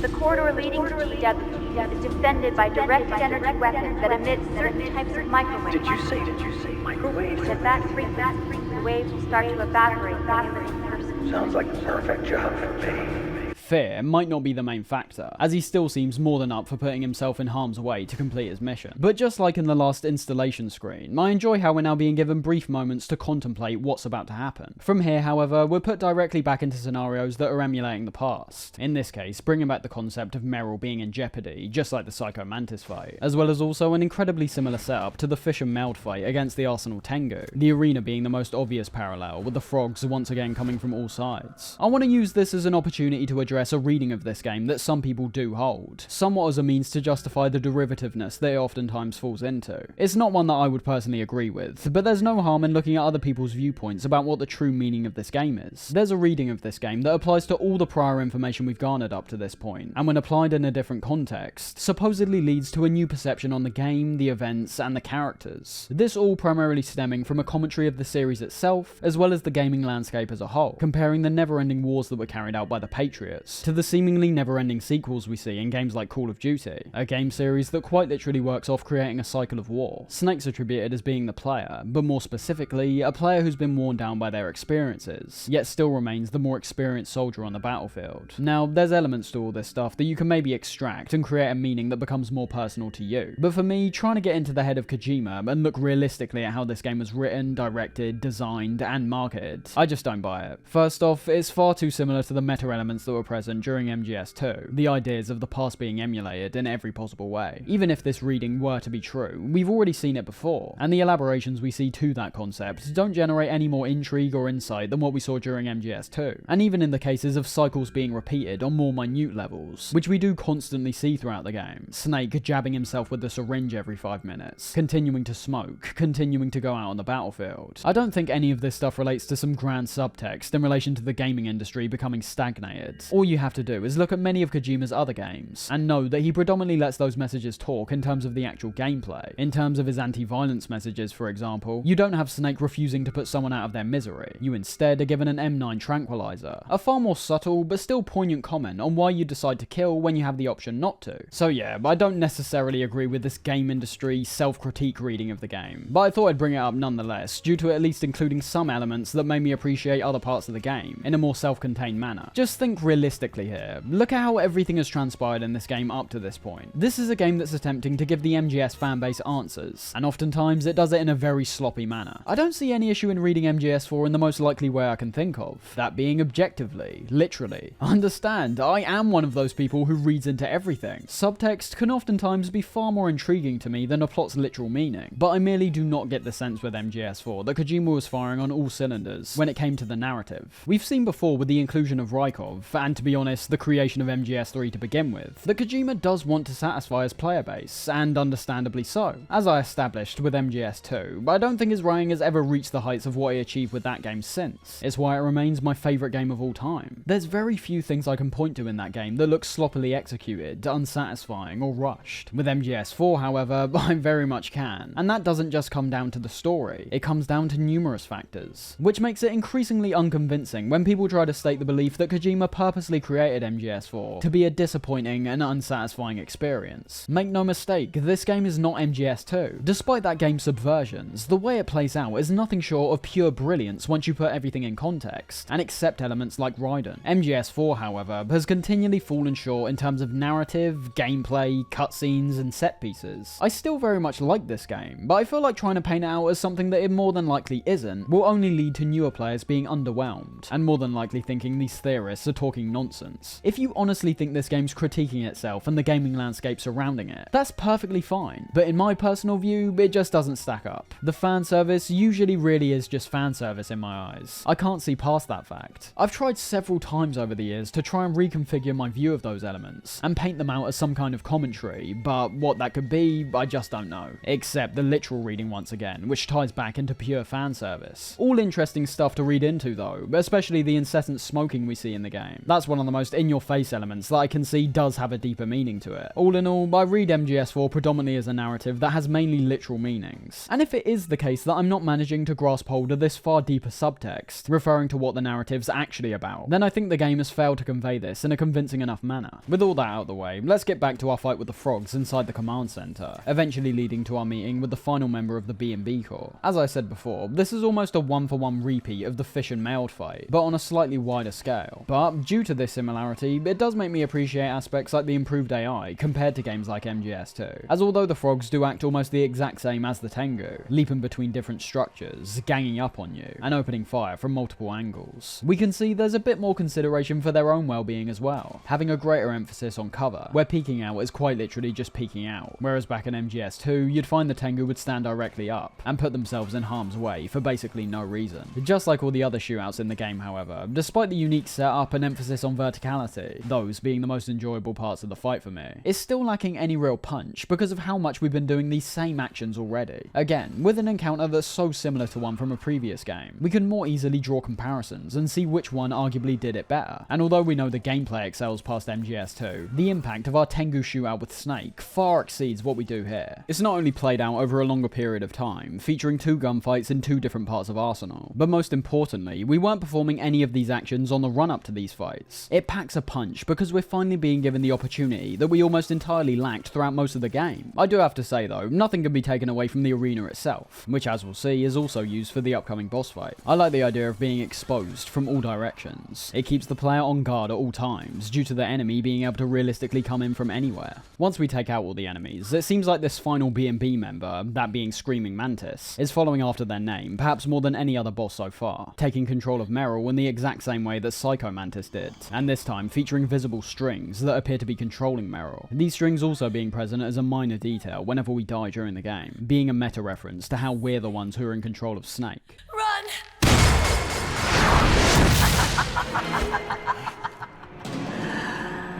I know your wavelength. It brings back memories. It can't be. But as Meryl's about to shoot herself, with Snake just standing and watching for some reason, wouldn't you know that Brownstain himself comes to the rescue. Meryl! I have no idea how he got back on the ship in time, and continue to be perplexed as to why this character is being given so much importance. Right, he started the game out as a loser, and despite Kojima's attempts, still appears like a loser, just in a different context now. However, with Mantis taking down Johnny and resurrecting the dead frogs surrounding you, we're thrown into the boss fight. It has been a long time. Snake.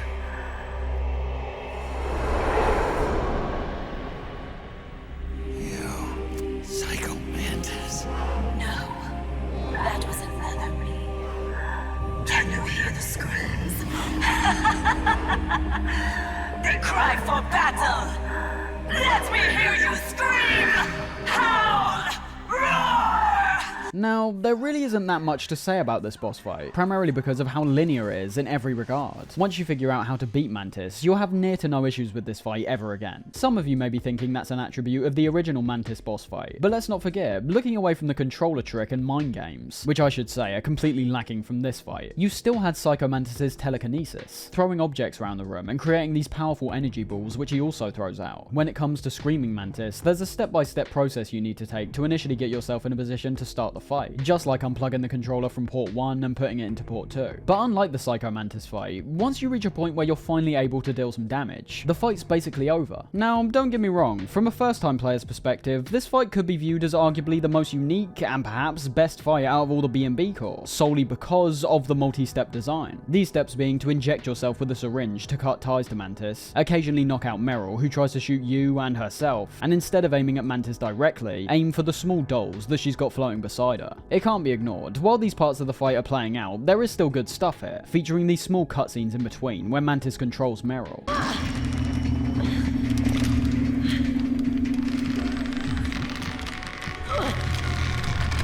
And with the reintroduction of the dead frogs that Mantis makes open fire on us, it's good to see an additional threat being thrown at us outside of solely Mantis, as in all actuality, if it wasn't for these frogs, I'm not sure even the most novice of player would be taking damage from most of her attacks. As you can see, however, it's predominantly the external elements outside of the gameplay which I mostly enjoy. I like the way Mantis chucks all these bodies around the arena like puppets. I like the dark, bassy soundtrack in the back. I like the visual effects that are thrown on screen. But that does not stop this fight from being entirely predictable on repeat playthroughs. heroes. While the steps you take to defeat all the past bosses are ultimately the same when you boil them down, that being to point and shoot, there's variation within the boss themselves, which will more than likely present an altered experience every time you come back to them. Octopus doesn't always hide in the exact same places in the exact same order. Raven or Wolf's behaviour during their fights might alter slightly. Wolf may hide in different spots that you aren't accustomed to. And with Mantis, there's two things. She's always on show throughout the whole fight. She has one real attack, that being her lunge, and she has one sole weak spot, that being her dolls. There's no wild goose chase like Wolf, no trickery like Octopus, and if you want me to be honest, hardly any subversion of expectations like Vamp. It may not appear initially obvious that you need to aim for the dolls, but after one or two shots, you'll realise that Mantis can't be hit, so the only other reasonable option would be to go for the dolls. And then of course comes the real kicker, where after you acquire the Mantis doll, all it takes is one shot to land from it, and the fight is over. No sort of progression, no different phases, just straight up done. The dolls themselves are pretty cool outside of this boss fight, with the Mantis one having the same effect on enemies as it does with Mantis here, and the Sora one doing the same thing but purely with corpses. But yeah, that's the fight, pure and simple. You get the doll, shoot it at Mantis, and then perform a weird, gimmicky gyro QTE, killing her in seconds. There's already no points in the fight where I feel like I'm in any real danger, which is bad enough to be honest, but there's also no intrigue. Even with Raging Raven, there's the factor of locating her in the sky. It's like the inverse of what I mentioned earlier about first-time players having a different experience to those who've played the game multiple times. Typically, multiple viewings of something will lead someone to appreciate it even more, picking up on more details they may have initially overlooked. Whereas in a case like this, it's arguably the first time you fight Screaming Mantis that will also be the most satisfying experience. It just does not hold up on repeat playthroughs for me, but hey, it's not bad either. It's just a fight that I think has a lot more style as opposed to substance. And getting rid of Screaming Beauty after the fight, which features some hilarious stock scream sounds. Make them stop!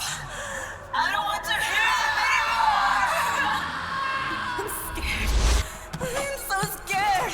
It's revealed that it was actually Psycho Mantis who was in control the whole time. And with Screaming Mantis being the leader of the whole B&B Corps, that means we've essentially been fighting Mantis the whole time as well, due to the other B&B members also being kept under control by their leader. Reintroducing Psycho Mantis has to be one of the dumbest things this game does. That's right. This is no trick. It's true. Mantis literally opened up to Snake during his final speech in Shadow Moses, explaining how him and Snake were alike in many ways, and literally helping Snake and Meryl by opening up the hidden passage behind a bookcase. He's back here for no other reason than fan service. It's properly pathetic and really bad in my opinion. They trample on the character development we saw in his closing moments, and Resider's character in MGS4 to the guy who made your controller move and read your save data, with him now technically being the second main antagonist alongside Liquid. It's not only bizarre to see his character be treated in such a terrible way, with his character regressing in terms of development and becoming a worse character by the end of MGS4, but it's that development itself which is missing for the whole game. It's just been revealed that Mantis was fully in control of 4 out of the 6 bosses we faced across the entire game. We've spent a substantial amount of time grappling with the B&B Corps, and yet he's treated more like an Easter egg, a mere reference compared to anything else. Horribly misguided. Kojima's destroyed one of his previous characters by including Mantis in this way. And for what cost? So we can say our hardware's been upgraded? So we can move our controller again, despite that also being a piece of hardware that's been upgraded and no longer has to be plugged into the console. Anyways, you get the memo. Drebin gives us the same old backstory about Screaming Mantis, and we're brought into the next cutscene. The setup being an apparent sacrifice by Meryl so that Snake can complete his mission, staying behind and fighting the frogs. I'm sorry you got dragged into this. This time, I've got your back. Very over the top and badly executed once again. You can tell there's supposed to be feelings of emotion during these interactions, but they're handled so poorly and are written in a way that's so on the nose. It's nothing but lackluster. The music, the dialogue, we're once again falling into territory that feels so unbelievably by the numbers. Something I wouldn't have ever imagined being a descriptor of any future MGS game considering the original trilogy. As we make our way to the microwave, we get another similar sequence to the elevator, hearing the voices of our allies telling Snake that he shouldn't be involved in this mission, and to let somebody else take his place. Why don't we get somebody else? It's our duty. I've got nothing to lose. You were the lightning in that rain. You can still shine through the darkness. The repetition of this moment being a rare but great period of build-up, which this game rarely tries to achieve. The pattern with MGS4 on the whole was seemed to be shock value for the most part. Can you believe it? It was Psycho Mantis all along. Can you believe it? Zero was the leader of the Patriots. There's an emotional punch which is noticeably lacking, and as we'll see with the upcoming microwave sequence, the setup of these voice lines ends up elevating that scene to even greater heights than it otherwise would have. Interspersed in between our run to the microwave, we get my all-time least favourite cutscene in the Metal Gear franchise. It's so bad that I skip it every time it comes up, but for this video I had to painfully endure it once more. All it does is develop Meryl and Johnny's relationship a bit more, with Brownstains being revealed to still be alive, and this time appearing like a knight in shining armour. Aside from the relationship itself, which was an awful idea to begin with, it's the way they interact in this cutscene which is nothing short of cringeworthy, taking out the countless frogs that are heading towards their position, while touching each other up, kissing, and eventually having Meryl ask Skid Mark to marry her. Marry me. Huh?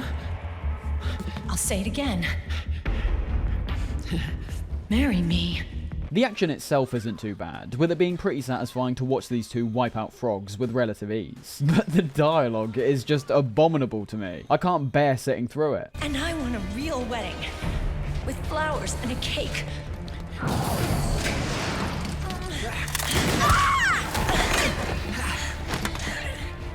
It's been my dream since I was a little girl. Cutting back to Snake, we get the last true gameplay sequence that isn't revolved around a QTE or unique combat encounter, although there isn't really any depth. We're merely running forward the same as before, but now have increasing amounts of dwarf gecko in every new room. I'm not really sure what the purpose of this was, and why we couldn't just get transitioned directly into the next cutscene, but I'm not bothered by it either. The cutscene which follows is emotional in some regards, I guess, but features elements which are so contrived at points, they ultimately take away from the intensity of the scene, when even just lightly analysing it. This first instance coming in the form of Snake coughing and falling to the ground, the health bar in the top left being used incredibly effectively this time round, by showing that Snake really is at the end of the line now. He's barely holding on. By utilising a gameplay concept like this, one that has its sole function revolved around how close you are to dying, watching both bars drop to almost nothing cleverly makes the player feel even more engrossed in the scene, and doubtful of its survival. The introduction of the frogs only makes the scene even more dire, but then you've got the counter to that, as we watch what have consistently been these fast-paced, agile frogs seemingly take a backstep for the first time in the entire game. And let's not forget, they're taking this amount of caution against a guy who's dying on the floor. Where are their weapons as well? None of this makes any sense. In the right circumstances, this could really work. We're so close to the right idea being achieved, but the frogs ruin it by not fitting in line with how they've acted over the course of the game. It's a to and fro which continues upon Raiden making his grand entrance, having a fantastic introduction which rejuvenates both the player and Snake.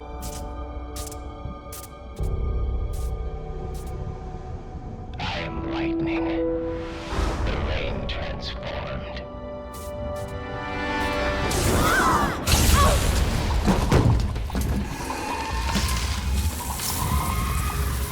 And from this point, we do get a passage that I think all works really well, starting with Snake explaining to Raiden why he has to be the one to go through the microwave, the atmosphere beginning to heavily resemble that of the Arsenal gear we experienced in MGS2, with Snake and Raiden once again being the two men who are on the precipice of saving the world, but this time having both of them in a significantly worse shape. Your body may be a machine, but your heart is human.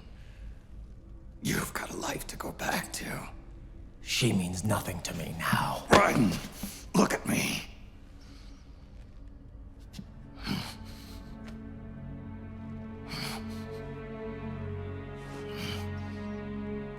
You still have your youth. Don't waste it. You can start over. As has been the case whenever Raiden shows up in this game, he's become the saviour, and Snake is the one who's consistently found himself in precarious positions. And just like what happened on the run up to their fights between Fortune and the Metal Gear Rays, they split paths, with Raiden this time staying behind, and Snake going forward to complete his mission. This leads us directly into the iconic microwave sequence, another personal highlight of MGS4, where all elements appear to match up to create an emotionally intense and pretty intelligent piece of gameplay.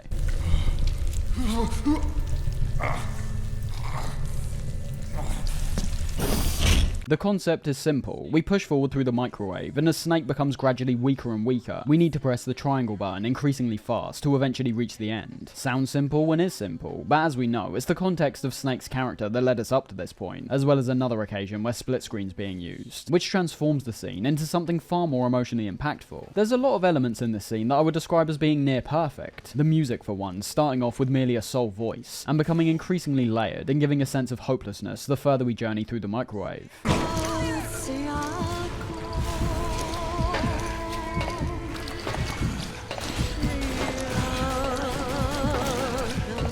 The split screen's used to excellent effect, reinstating this sense of hopelessness as we watch all of our allies being overrun and pushed back by Liquid's forces, putting even more weight on our actions by physically showing us that if we fail to reach the end, everyone goes down with us. And in terms of the mechanics of the microwave itself, it's the near endless walk that we need to perform on top of how it impacts Snake, which packs the hardest punch of all, both emotionally and physically. This is a torturous few minutes we need to endure here. By the end of it, I feel like I arguably experienced a greater sense of tension and peril even when comparing this to the majority of fights we've had. Snake himself ends up as a red hot mess by the end of this room, having his suit gradually burn up and explode, the same eventually going for his solid eye, which once again uses the UI masterfully to show that we're essentially leaving everything we have in this corridor. Once this is over, we don't have anything else left to give. And there's also the part which I'm sure most people remember out of everything else, that being the triangle button, as by the time you reach the final couple sections, Snake is no longer able to keep himself upright, resorting instead to painstakingly dragging himself across the floor. This struggle being reciprocated perfectly with the triangle QTE which comes up on screen, starting off rather easy, but eventually reaching a point where despite how hard we try,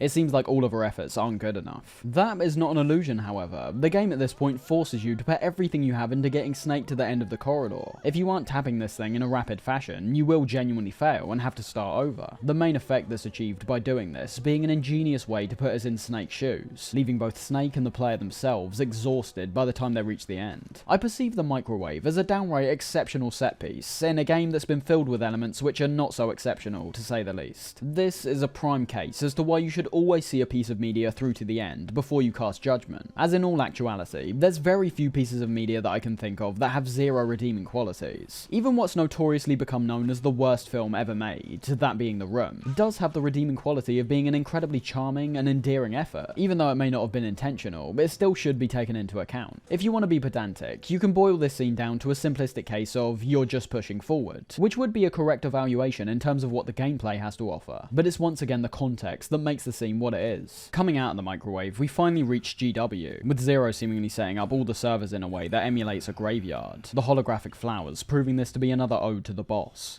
So this is GW.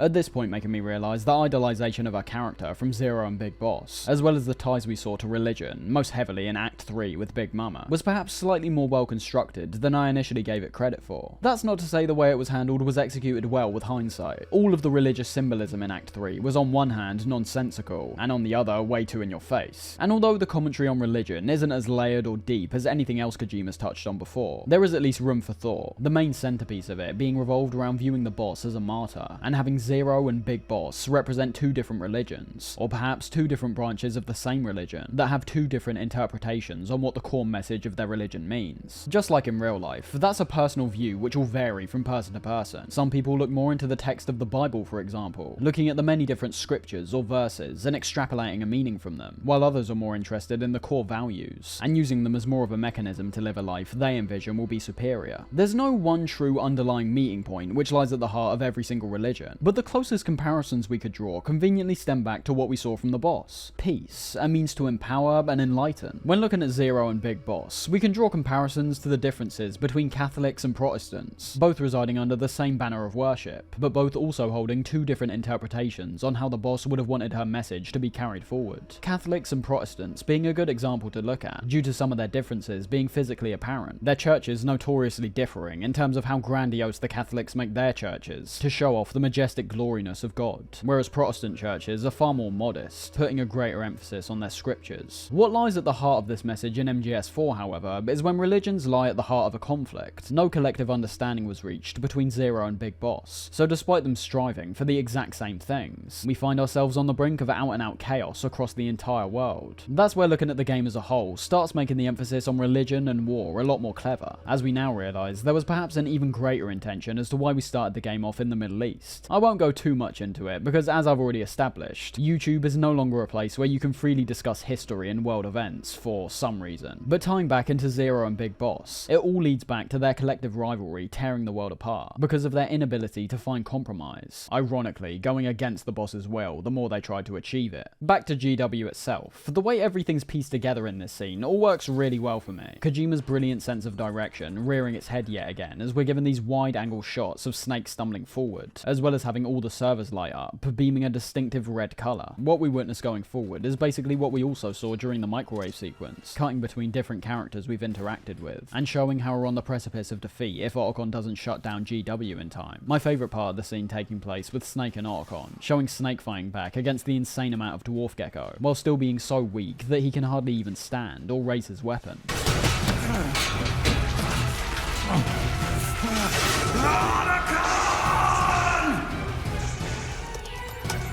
We did it! But with Otacon managing to take control of GW, all of Liquid's machines get shut down and the frogs go into a full-on frenzy. And as it turns out, with the help of Sunny and Naomi, the virus doesn't just stop at GW, but also erases the entirety of JD. Wait a minute. The worm is still spreading. And it's not stopping at GW. Is it removing the other clones? No. Wait. I don't believe this.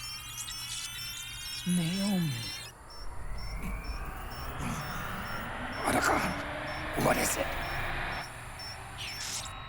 JD is being erased. So in the end, everyone wins realistically. Let's not forget, this is exactly what Liquid wanted. He hasn't taken control in the manner that he would have wanted to, but does that really matter? Naomi talks to us afterwards in a video message, referring to the virus her and Sunny created as Fox Alive, and also giving a final message to Otacon personally, leaving him a weepy mess once again.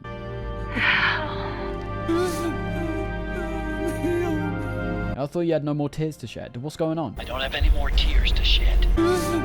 I'm done crying.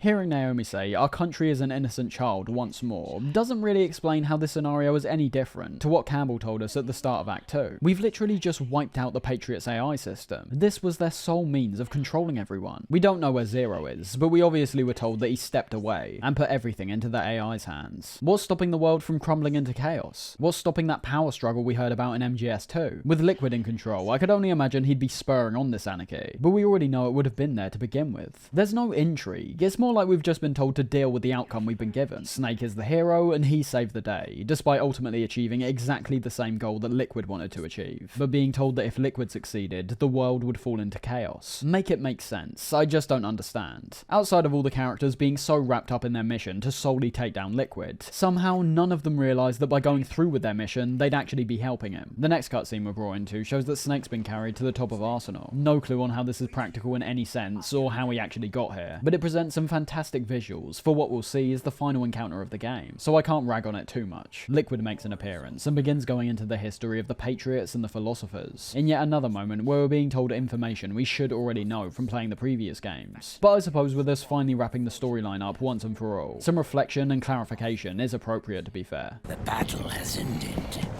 but we are not yet free. The war is over, but we still have a score to settle.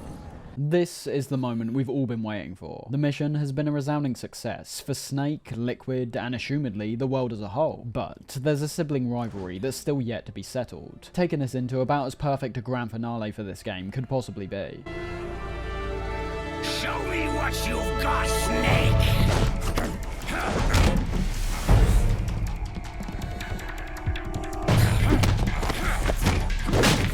starting off with some action between Snake and Liquid, featuring some brilliant music, astounding visuals with the height and scale of our background environment, which is made even better from the wonderful tones that are presented by the sunset. And just like every other action set piece in this game, the choreography is on point, presenting the perfect amount of back and forth action that you want to keep the fight interesting and constantly engaging. The context of this scene is arguably the most important part though. On the surface, it's a brilliant piece of action that anyone could watch play out, but as a Metal Gear fan, we've brought things full circle yet again in a really satisfying way, with the two Snake brothers repeating history, but this time on a much larger scale than ever before. There's key things which have always stuck with me during this cutscene, the highlights being their initial grapple, and eventually their mutual acceptance over the syringe. This obviously being a representation of their power struggle, with the syringe, as we know, giving a huge boost to our psyche, being the main reason why Snake is able to perform to the level he does, despite still being in terrible condition. The eventual injection we see both of them give to each other, showing them leveling the odds, and fighting on an even playing field, with there also perhaps being another, more symbolic meaning in relation to them both mutually cutting ties from the Patriots and their system, another reference to their near identical goals. And the other highlight for me is what I'd say is perhaps my two favourite line deliveries in the whole game.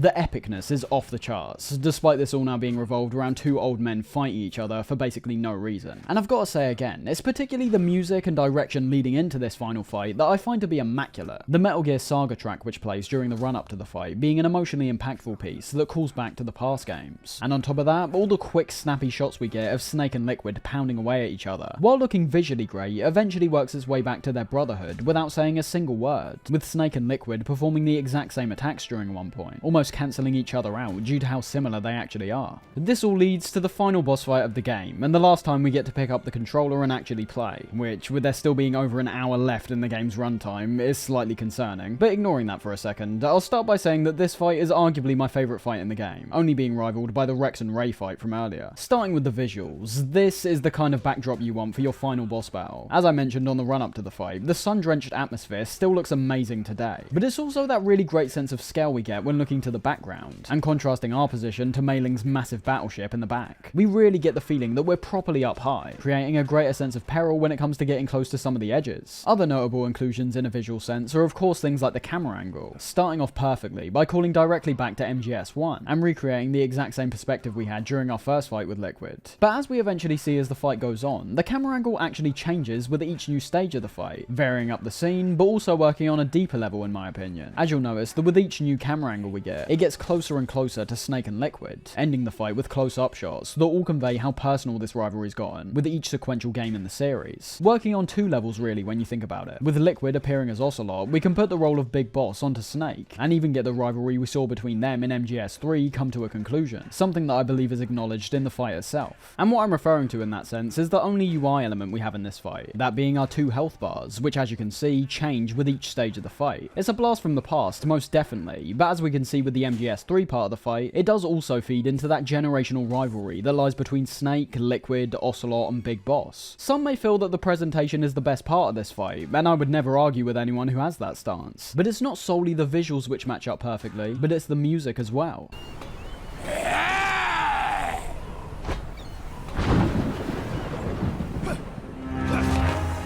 The MGS theme is noticeably lacking, and has been for the game as a whole, primarily due to a lawsuit which was thrown at Konami, claiming the music was plagiarized from a Russian composer. And although I can't play the music here, the piece in question is titled Winter Road, and needless to say, the evidence is pretty damning. A general theme might be a coincidence, but it seems like many different sections from the piece were translated over with hardly any differences. So while it is a shame, you can't realistically cheer on plagiarism just because it's related to a series you enjoy. Aside from that, however, with each part of the fight, you would have seen that we transition from MGS1 to MGS2 to MGS3, and then finally MGS4. The first three stages serving as the main bulk of the fight, and fittingly including 3 tracks from each individual game. The first 2 being the alert music during Shadow Moses and the Tanker, whereas MGS3 fantastically brings back the Snake Eater theme, working to great effect. Take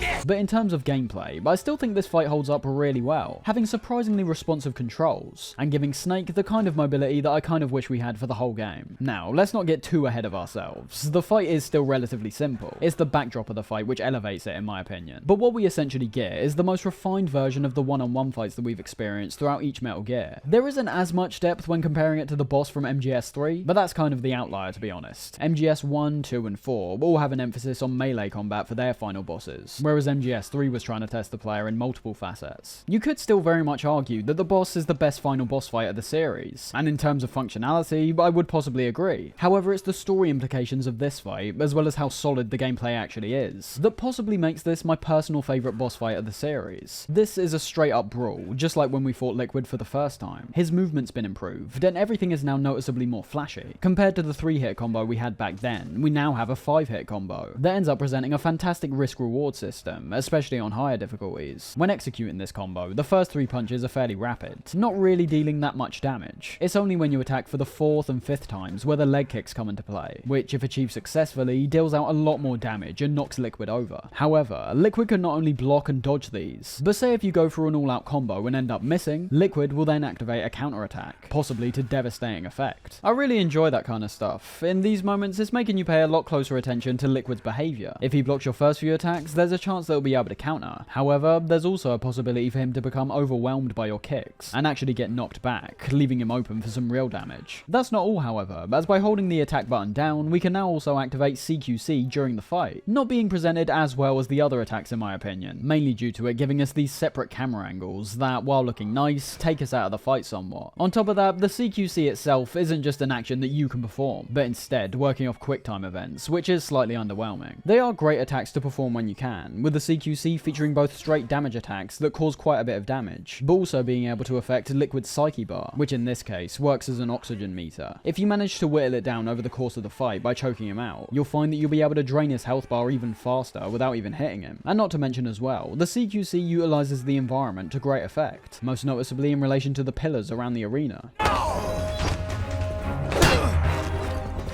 It's all really great stuff in theory, and I'd say it's a part of the fight that has a pretty significant amount of depth as well, even being able to dodge Liquid's attempts at performing CQC attacks and countering them. It's just the fact it's all based in QTEs, which still makes it slightly underwhelming for me. It's a weird in-between, where I don't know which approach I'd personally prefer to be honest. There's a part of me that would like to watch the CQC play out by itself, and just work as a single self-contained attack like everything else. But there's also another part of me that does enjoy the interactivity, with me being the one who chokes Liquid out, hits him in the ribs, or smashes his head into a pillar. But despite some refinements that could have possibly been made, the CQC still only enhances the fight in my opinion. Another part of this fight I really enjoy is how it feels like we're pretty consistently on an even playing field with Liquid. Aside from the headbutt attack we see in the MGS3 phase, which does feel quite cheap, the fight presents a brilliant flow to it by not having the two Snakes' abilities differ too much. The main differences coming in the form of these immensely strong power attacks that Liquid can pull off. Although even then, across the 3 phases, they're given a noticeable charge up time. All of this going to say that when you deal damage, it feels satisfying, both from how Liquid functions as well as the meaty impact sounds we hear. But on the flip side, when you get damaged, it more often than not feels like a mistake you made on your own. There's very few times I play this fight and think I've been cheated, or am put in a situation that's unfair. As I say, the closest to that would arguably be the headbutt, but even then, that more stems from his ability to utilize it in such quick succession. Perhaps I shouldn't have got myself in that position in the first place. It's important to note for this fight as well, that unlike the other hand-to-hand fights, this one has a unique control scheme that applies to this moment only, with the full list of controls coming up when pressing the select button. This is a fantastic addition all round, as it removes the fab and gives us new abilities that make the fight the best it can possibly be. Why would we ever need to crouch or go prone during this fight? Well, we don't, so instead X has now been changed to a dodge button, being very swift and moving Snake quite a distance depending on what direction you're pushing, making the dodge useful for dodging Liquid, but also keeping up the high pace of the fight, especially when Liquid starts dodging around himself and darting towards you. There's also a block, which just like Liquid's, can be broken if you take too many hits. But what's even better with both of these defensive elements is that they also hold offensive elements within them as well, as by dashing forward and then attacking, we can perform a body punch that temporarily knocks the wind out of Liquid and deals a pretty good amount of damage, and same going for the block, reducing our 5-punch combo to a powerful 2-punch combo. So again, not the absolute deepest combat system in the world, but far more fleshed out than what we've seen in the past, and presenting a surprising amount of depth once you start experimenting with all these different mechanics. So all in all, the fight's pretty fantastic fantastic from start to finish. It packs an emotional punch with all the references we see to the previous games, as well as being very clearly what was supposed to be the final true boss fight in the Metal Gear series. The gameplay's great, the visuals are phenomenal, all the music fits perfectly, and the fight stays consistently varied and surprising throughout the course of it. For example, during the MGS1 section, Liquid's attacks are far more simplistic, emulating several of the attacks we saw him perform in MGS1, whereas getting into the latter stages, Liquid's attacks become increasingly powerful. He dodges differently to how he does at the start of the fight, and especially in the MGS3 part, there's a much larger emphasis on CQC, obviously in reference to how that game was the first to introduce the CQC system. And by the time we reach the closing stages, that's where the narrative starts to come to the forefront once again, stripping everything back and showing that when you put all prior context to the back of our minds, what are we actually watching here? Two old men fighting because they've got nothing else left. The return of the old Snake theme at this point working fantastically, showing how hollow their actions now are. They've no longer got any reason to fight, but they still do it because that's what their purpose was. They were both born to end up in this exact position in many ways.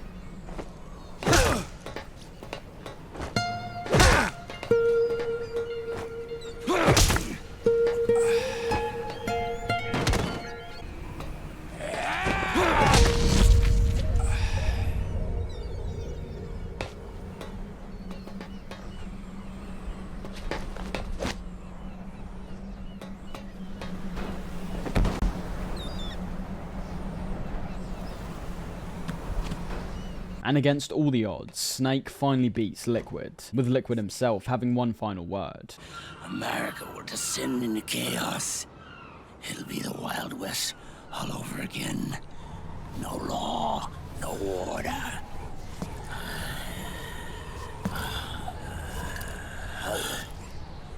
Fire will spread across the world. The people will fight, and through battle, they will know the fullness of life. We never get the privilege to see this reality materialize. But looking at the situation realistically, it appears that what Liquid says will come true. It's just like the AI mentioned. The general public are too predictable. It's why they're able to be so easily controlled. I say Liquid as well, but as we see most noticeably in his final actions, it appears like this final talk seems to be stemming a whole lot more from Ocelot. I am Liquid's doppelganger, and you are his. Just like your father.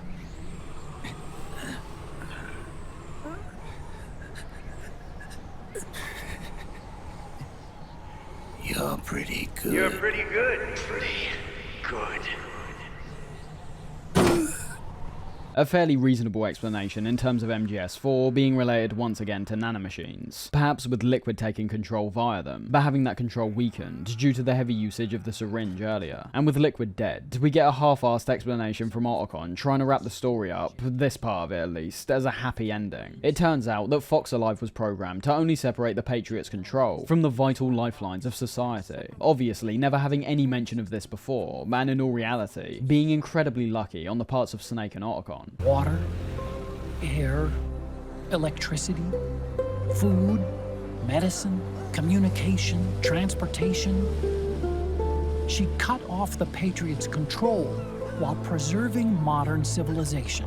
I have no clue what must have been going through their minds, especially when it's revealed that Otacon only just discovered this. Were they really willing to watch the world burn just so Liquid didn't win? Why? It reveals their whole grand escapade to be really aimless and confused. They had no solution basically. They either got rid of JD themselves or let Liquid do it. I mean, look at that one line. If that doesn't scream rushed, I don't know what does. No mention of how any of that is actually possible, but it's made to seem fairly simple, which begs the question, why didn't anyone else do this before? The Patriots have been in control for thousands upon thousands of years. The AI in MGS2 describes them as being untouchable. I mean, come on, it's really insane when you break it all down.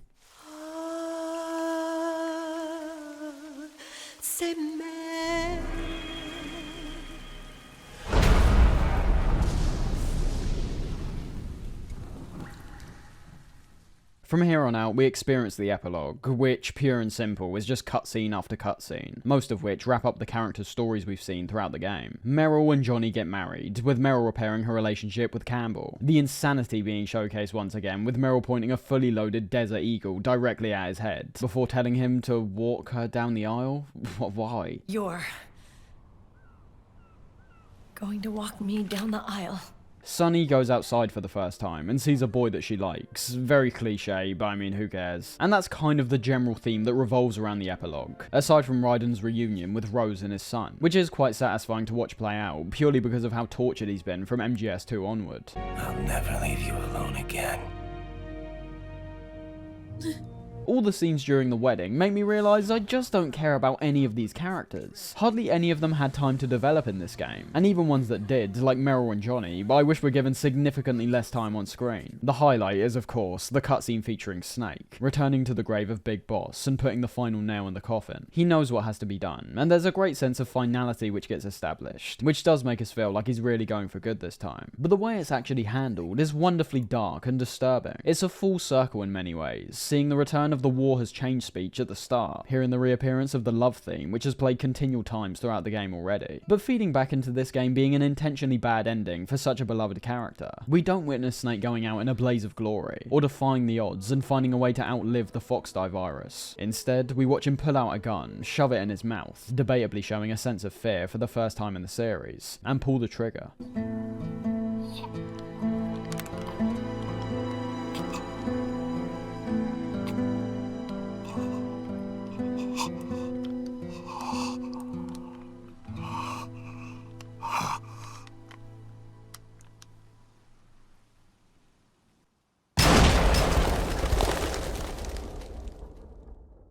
There's something profoundly saddening from watching some old guy take himself out in this way, but it's even worse of course, because it's Solid Snake. This whole scene packs a hefty punch. This is the reason why you need to let characters develop over a long period of time. Hypothetically, let's just say we're introduced to Snake for the first time in MGS4 itself. Would this ending still be as impactful with how he's been treated and developed throughout the game?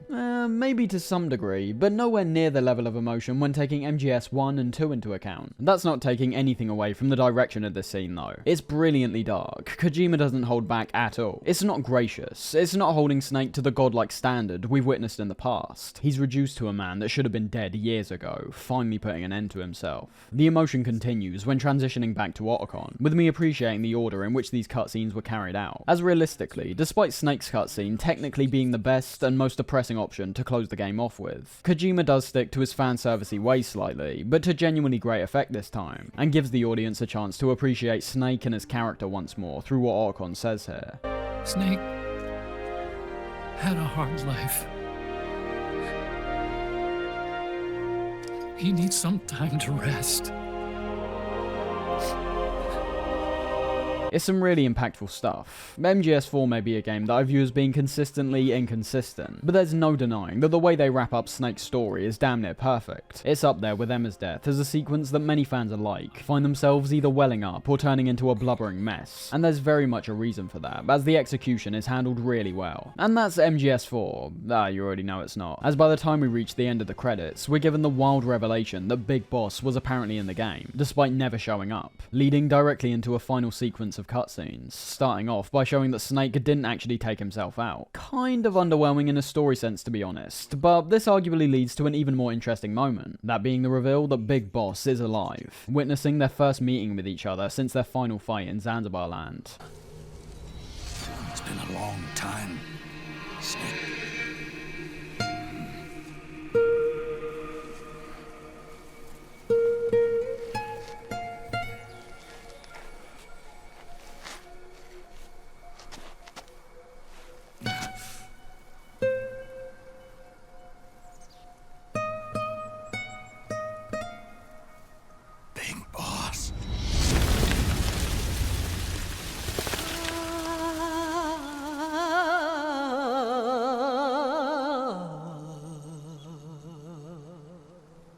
Now, these cutscenes are still really quite long, way too long actually, but Kojima does find himself on a roll at this point in terms of creating a sequence that fans of the series will absolutely adore. There's been so much talk of Big Boss over the course of the Metal Gear franchise, with MGS4 focusing on him perhaps more than any other. So cleverly, by having such a large emphasis on Big Boss during this game, it makes his return seem even more shocking. Yet also really interesting, due to us only ever seeing Big Boss as either an 8-bit figure or illustration. It initially seems like Snake and Boss are gonna fight, but with Big Boss showcasing that his CQC skills are still supreme, he embraces Snake and tells him to drop his weapon.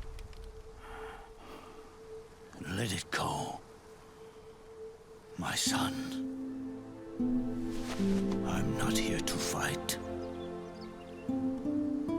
Or should I call you brother?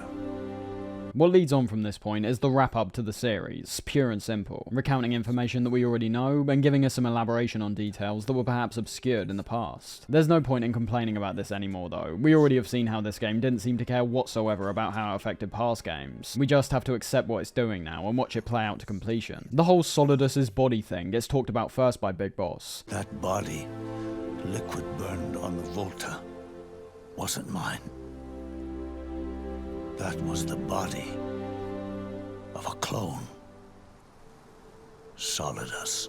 Telling us that Zero and the proxy AIs were convinced that Solidus was Big Boss, which doesn't make any sense again. It's the wrong eye. If Zero couldn't realise that, which he realistically should, you're telling me that AIs can't. He might have been the perfect clone to begin with, but has remained different ever since the Big Shell incident. Big Boss tells us about the stasis that he was kept in by the AI, only being awoken due to our taking down of the system, with Big Boss recontextualising the entire plot to all revolve around his revival, actually being quite a clever twist that does make a lot of sense, with Eva, Ocelot and Naomi being at the core of this. Eva reconstructing Big Boss's body, Naomi obviously being the one to take down the Patriots system, but Ocelot's role arguably being the most interesting, yet still actually working, not merely being an inconsistency like many of the other plot threads in this game. He used hypnotic suggestion to turn himself into Liquid's mental doppelganger. It turns out that the entire time, Liquid's arm never had any actual effect on Ocelot, which I know, taking MGS2 into account might not seem that believable, but I'll give it a pass. Instead, Ocelot used psychotherapy to essentially trick himself into thinking that he was Liquid, the purpose being tied to numerous factors which are left up to the player to piece together. Although I'd argue the main ones which are at play revolve first around Snake's stronger attachment to Liquid, with a mission to stop Ocelot still obviously being one that he'd strive to complete, but not having the same resonance as the sibling rivalry. This also going for characters like Meryl, Campbell, Mei Ling and Otacon. But we do also have to realise that despite this explanation working, there is a caveat we have to make towards MGS2 now, as I mentioned a second ago. It's kind of like the Psycho Mantis situation I talked about with that game. In that instance, giving credence and believability towards the intentionally insane and mystical Dead Cell unit, purely by having the inclusion of a telekinetic supernatural enemy in Shadow Moses. And in this case, whereas the idea of Ocelot tricking himself into becoming Liquid works in terms of MGS4 individually, it doesn't explain what we saw in MGS2. I usually give these kinds of things a pass, as I find it pretty unfair to judge a game that's trying to reach a certain vision, solely based on the events of the previous game, as in more cases than not, writers don't plan out their story multiple sequels in advance, and we can especially see that's the case with Kojima. We know for a fact that he was almost entirely checked out of the MGS franchise, before he felt obligated to come back and make another one. But in this instance, I do hold more reservations, purely because of what MGS4's sole objective is. It's not like MGS2, where that minor Psycho Mantis inconsistency is purely a small detail that doesn't particularly impact the game's narrative whatsoever. The idea of Liquid never actually inhabiting Ocelot seems not as easy to accept considering MGS4's main aim is to wrap up the series in a literal sense. We do have subtext in this game, but it's almost taken a backseat this time round. The most important part of the story lies with the literal events, so it's not as easy to accept these inconsistencies that would have also ultimately been rather minor if the game were based around a different concept entirely. Big Boss then turns his attention to Zero, who he's also brought to the graveyard with him, as we can see, being a complete shell of his former self, with Big Boss going into further detail about how the system ran the world in Zero's absence. The proxies were only one small part of the vast cycle that Zero created. The corporations, for-profits, and research institutions that comprise the military-industrial complex were part of it too. They operated on budgets automatically allotted to them by the proxies. Accounts maintained by the Patriots. still being information that we've already gathered from MGS2 once again, but merely having the state of the world be confirmed by Big Boss. The main thing we can gather from this being related to the idea of an AI almost mutating, something that was somewhat touched on during MGS2, but with that game having a much larger emphasis in terms of having the AI carry on the Patriots' legacy. But then one day, those norms suddenly deviated from that pattern and underwent a mutation. It was like the birth of a new life form. The system found a new way to propagate itself. War.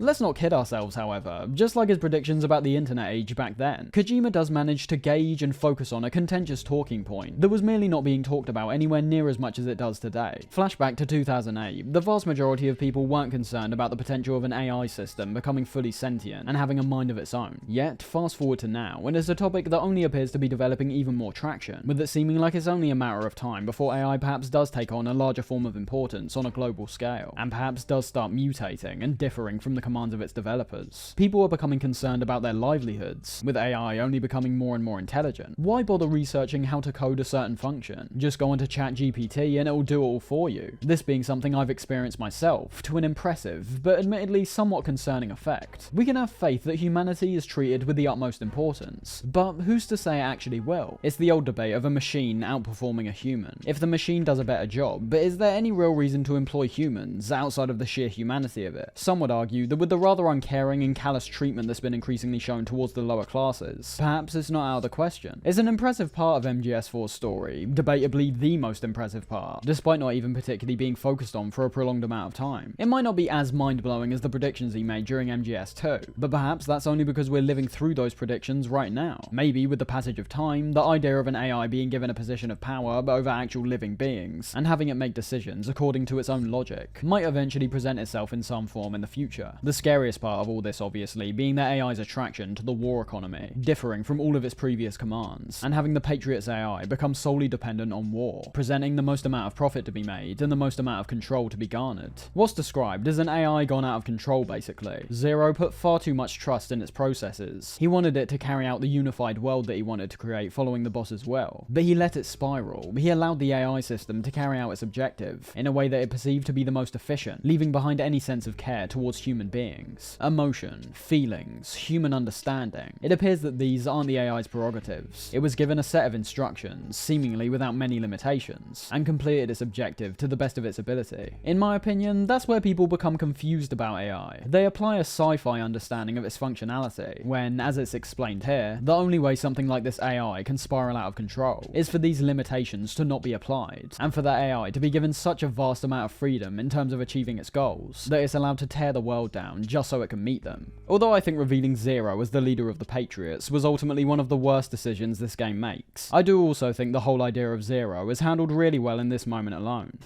This man was the source of it all. And he doesn't even realize it. He's completely unaware of the fact that he led the world to the brink of ruin.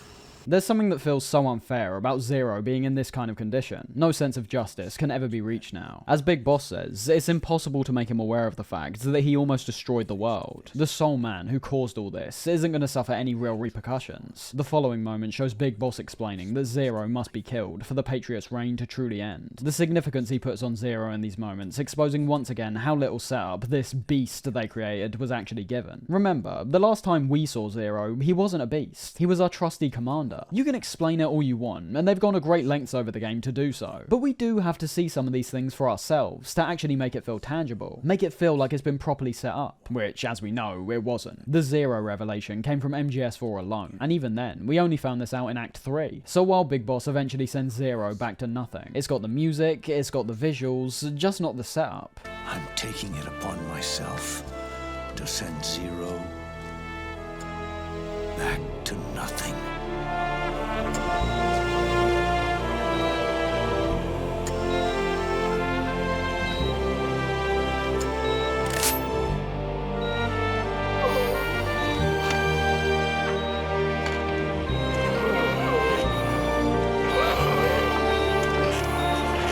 The majority of impact I feel from this scene is having a familiar character from the previous games turn out this way. It's very hard for MGS4 itself to represent this as some kind of end to a bitter rivalry, because we never actually experienced it. Now, in an ideal world, both Peace Walker and MGS5 would have come out before this game, and in turn filled in a lot of these blanks, making the impact of this scene make a lot more sense and hit a lot harder. But that's not what happened, obviously, as we only end up getting more clarity in future games. I suppose that retroactively it could make these scenes a lot better if you go back and play MGS4 after playing Peace Walker and 5. But that's not exactly the ideal way to experience a series of anything, really. You can play these games chronologically, but as is usually the case with prequels, there always appears to be too many callbacks that players won't understand if they haven't played the games in order.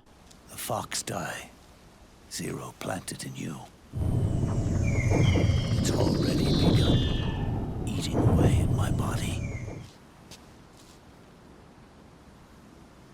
Truth is, the fox die in you is what killed Eva and Ocelot.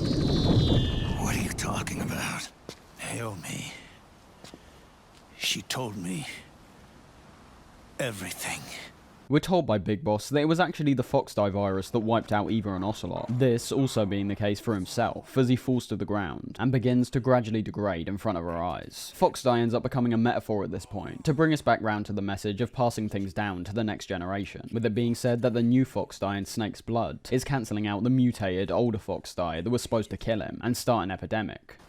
The new Foxdie inside you continues to multiply. At the same time, it is preventing the old, mutated Foxdie from reproducing.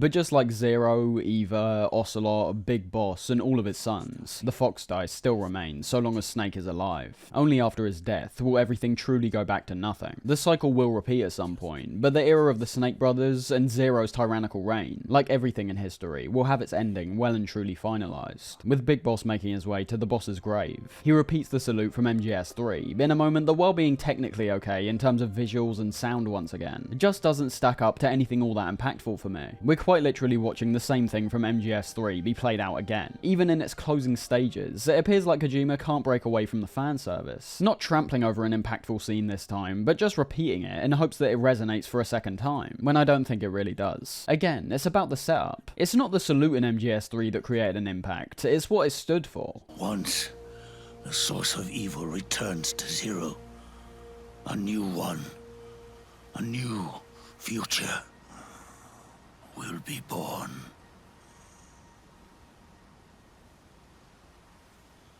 That new world is yours to live in, not as a snake, but as a man.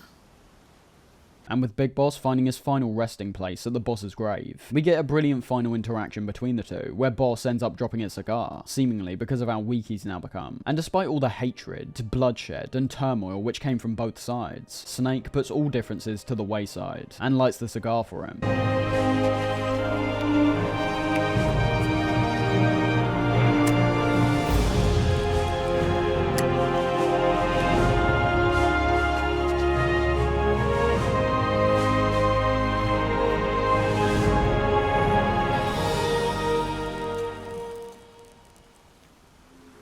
This, unlike the salute a second ago, being a genuinely impactful moment. Keep in mind, you don't always have to just call back to something to have fans feel emotional. Nostalgia isn't everything, and this, while being only a small thing, feels like it holds so much more weight due to it being shared between two characters that seemingly never saw eye to eye. This is good,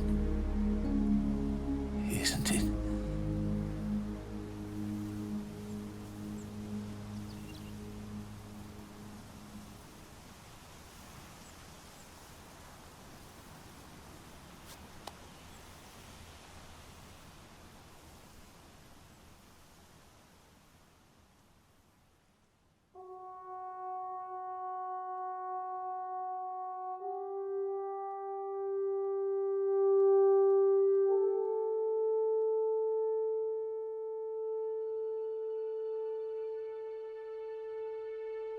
And with that, Big Boss dies, leaving Snake to go on and live the rest of his life as his own man. Not a snake, not a byproduct of an experiment. And while the ending might not be well and truly optimistic, due to it being made very clear the cycle will definitely repeat, power struggles will always be there, and with every new generation, the world could come to its end. We at least know in the case of Snake, there's no more fighting that needs to be done. There's no next chapter that we need to see from the Metal Gear series. This is well and truly the end of the line. And that takes us to the end of MGS4, a game that, as I said earlier, is one that I personally perceive as being consistently inconsistent throughout the endurance of it. If there was one word I would use to sum up this game, it would have to be cutscenes. I don't care for any hardcore fans' response about how this game was made for the fans, and saying that the cutscenes were necessary to convey all the story. I don't believe that for a second. While some of the cutscenes that are included do look great, and convey a good amount of the game's story, there's also countless examples of cutscenes going on for way too long, ones that aren't even necessary because of the information that gets reiterated later on, and having dialogue that's so overblown and borderline pretentious at points, that any tangible message becomes almost entirely lost. When put in context of MGS4 as a standalone experience, it's alright. It's a lot better than most other games surrounding it, and still creates a unique world with layers upon layers of detail going into many elements. But there's also the flip side to that, where many other elements are left completely up in the air, or explained away with plot devices like nanomachines. So the story's satisfying in some areas, primarily those which you can observe when putting MGS4 into a vacuum, and rather unsatisfying in almost every instance where they attempt to link back to the past games, and explain details which were never meant to be explained in the first place. The gameplay throughout is arguably the highlight, with the core gameplay improving upon the incredibly solid foundation set up by past games, predominantly MGS3, and this time refining itself by looking at the other games surrounding it, feeding into the conventions of third-person shooters by using the classic L1 and R1 shooting scheme that many other games were also using around that time. Aspects like the camo system are streamlined to perfection with the Octo camo. The environments we travel through appear to have an openness, but also a level of detail that we've never experienced in the series before, only being rivaled by the sheer amount of interactivity we saw in MGS3. But then there's another flip side, that being the fact that unfortunately none of this stuff plays into what the series was best known for: stealth. You can see what I mean at this point. While MGS4 has some standout highlights to almost every element of its creation, there always seems to be some kind of counterpoint that offsets that quality and simply makes it average. It always seems to be one or the other with this game. You either get the open areas with hardly any stealth gameplay, or you don't get anything at all. Kojima seemed to have a real vision in the Middle Eastern section that he then attempted to translate to the rest of the game, with very mixed results. It's why I perceive Act 1 as the best act in the game. It sets the world of MGS4 up brilliantly. There's quite a bit of gameplay, despite there also being a lot of cutscenes as well, and the whole idea of all the areas being an out-and-out war zone makes sense. This is no place for stealth, so it makes sense why you can't engage in stealth gameplay as much. This did not and should not have been the case for most of the other areas, however, and by the end of my time with MGS4, I'm left with a mixed bag that presents some of the highest highs of the series, but occasionally some of the lowest lows. As an MGS fan, I still would say I enjoy MGS4 overall. There's enough standout moments within it that keep drawing me back for another playthrough, but I would be lying if I didn't think the series would ultimately be better off without it. To me, the first 3 games are masterpieces, 3 of the most immaculate games ever created. As harsh as it might sound, 4 undeniably puts a stain on that legacy. It tramples on their stories countless times throughout the course of it, sacrificing character development and rendering open plot threads entirely nonsensical. MGS4 is a game that most definitely won't be for everyone. I'd even go so far as to say the majority of people who haven't played the past games will more than likely have an outright bad experience. But there are highlights, and these can't merely be ignored. At the end of the day, I'm glad we got MGS4. There's stuff that's featured in this game that still remains as some of the most memorable moments in MGS, as well as gaming history. And while it may be an overindulgent, convoluted, overblown, nonsensical mess at times, that's ultimately remained a part of its charm. It could have been done much better in my opinion, but there is still things to be appreciated.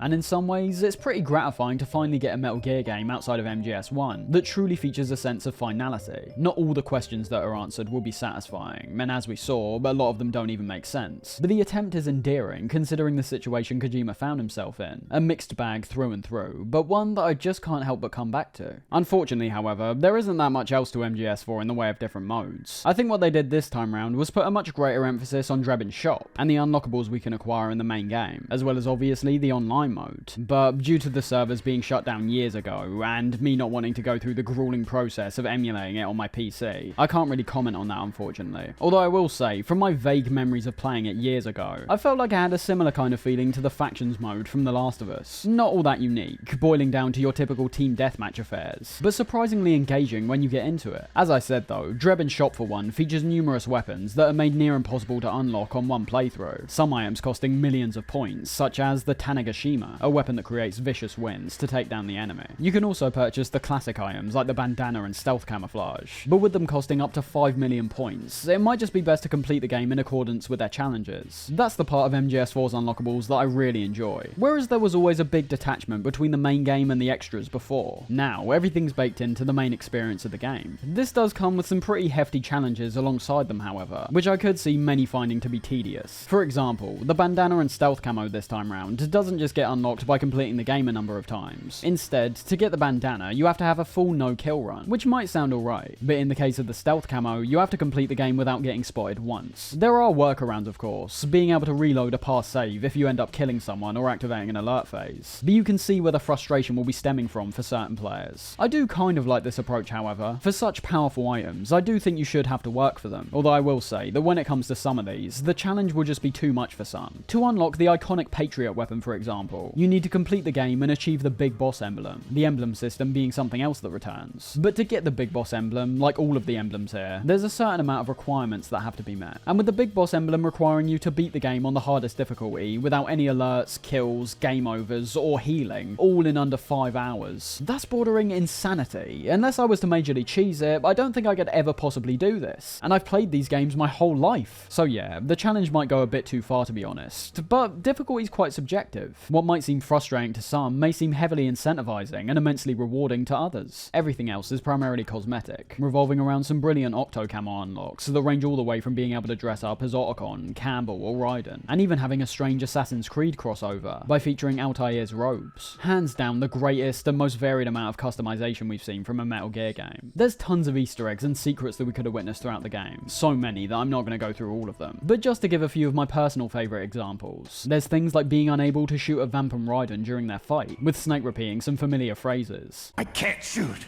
I can't do it. Gotta watch my fire.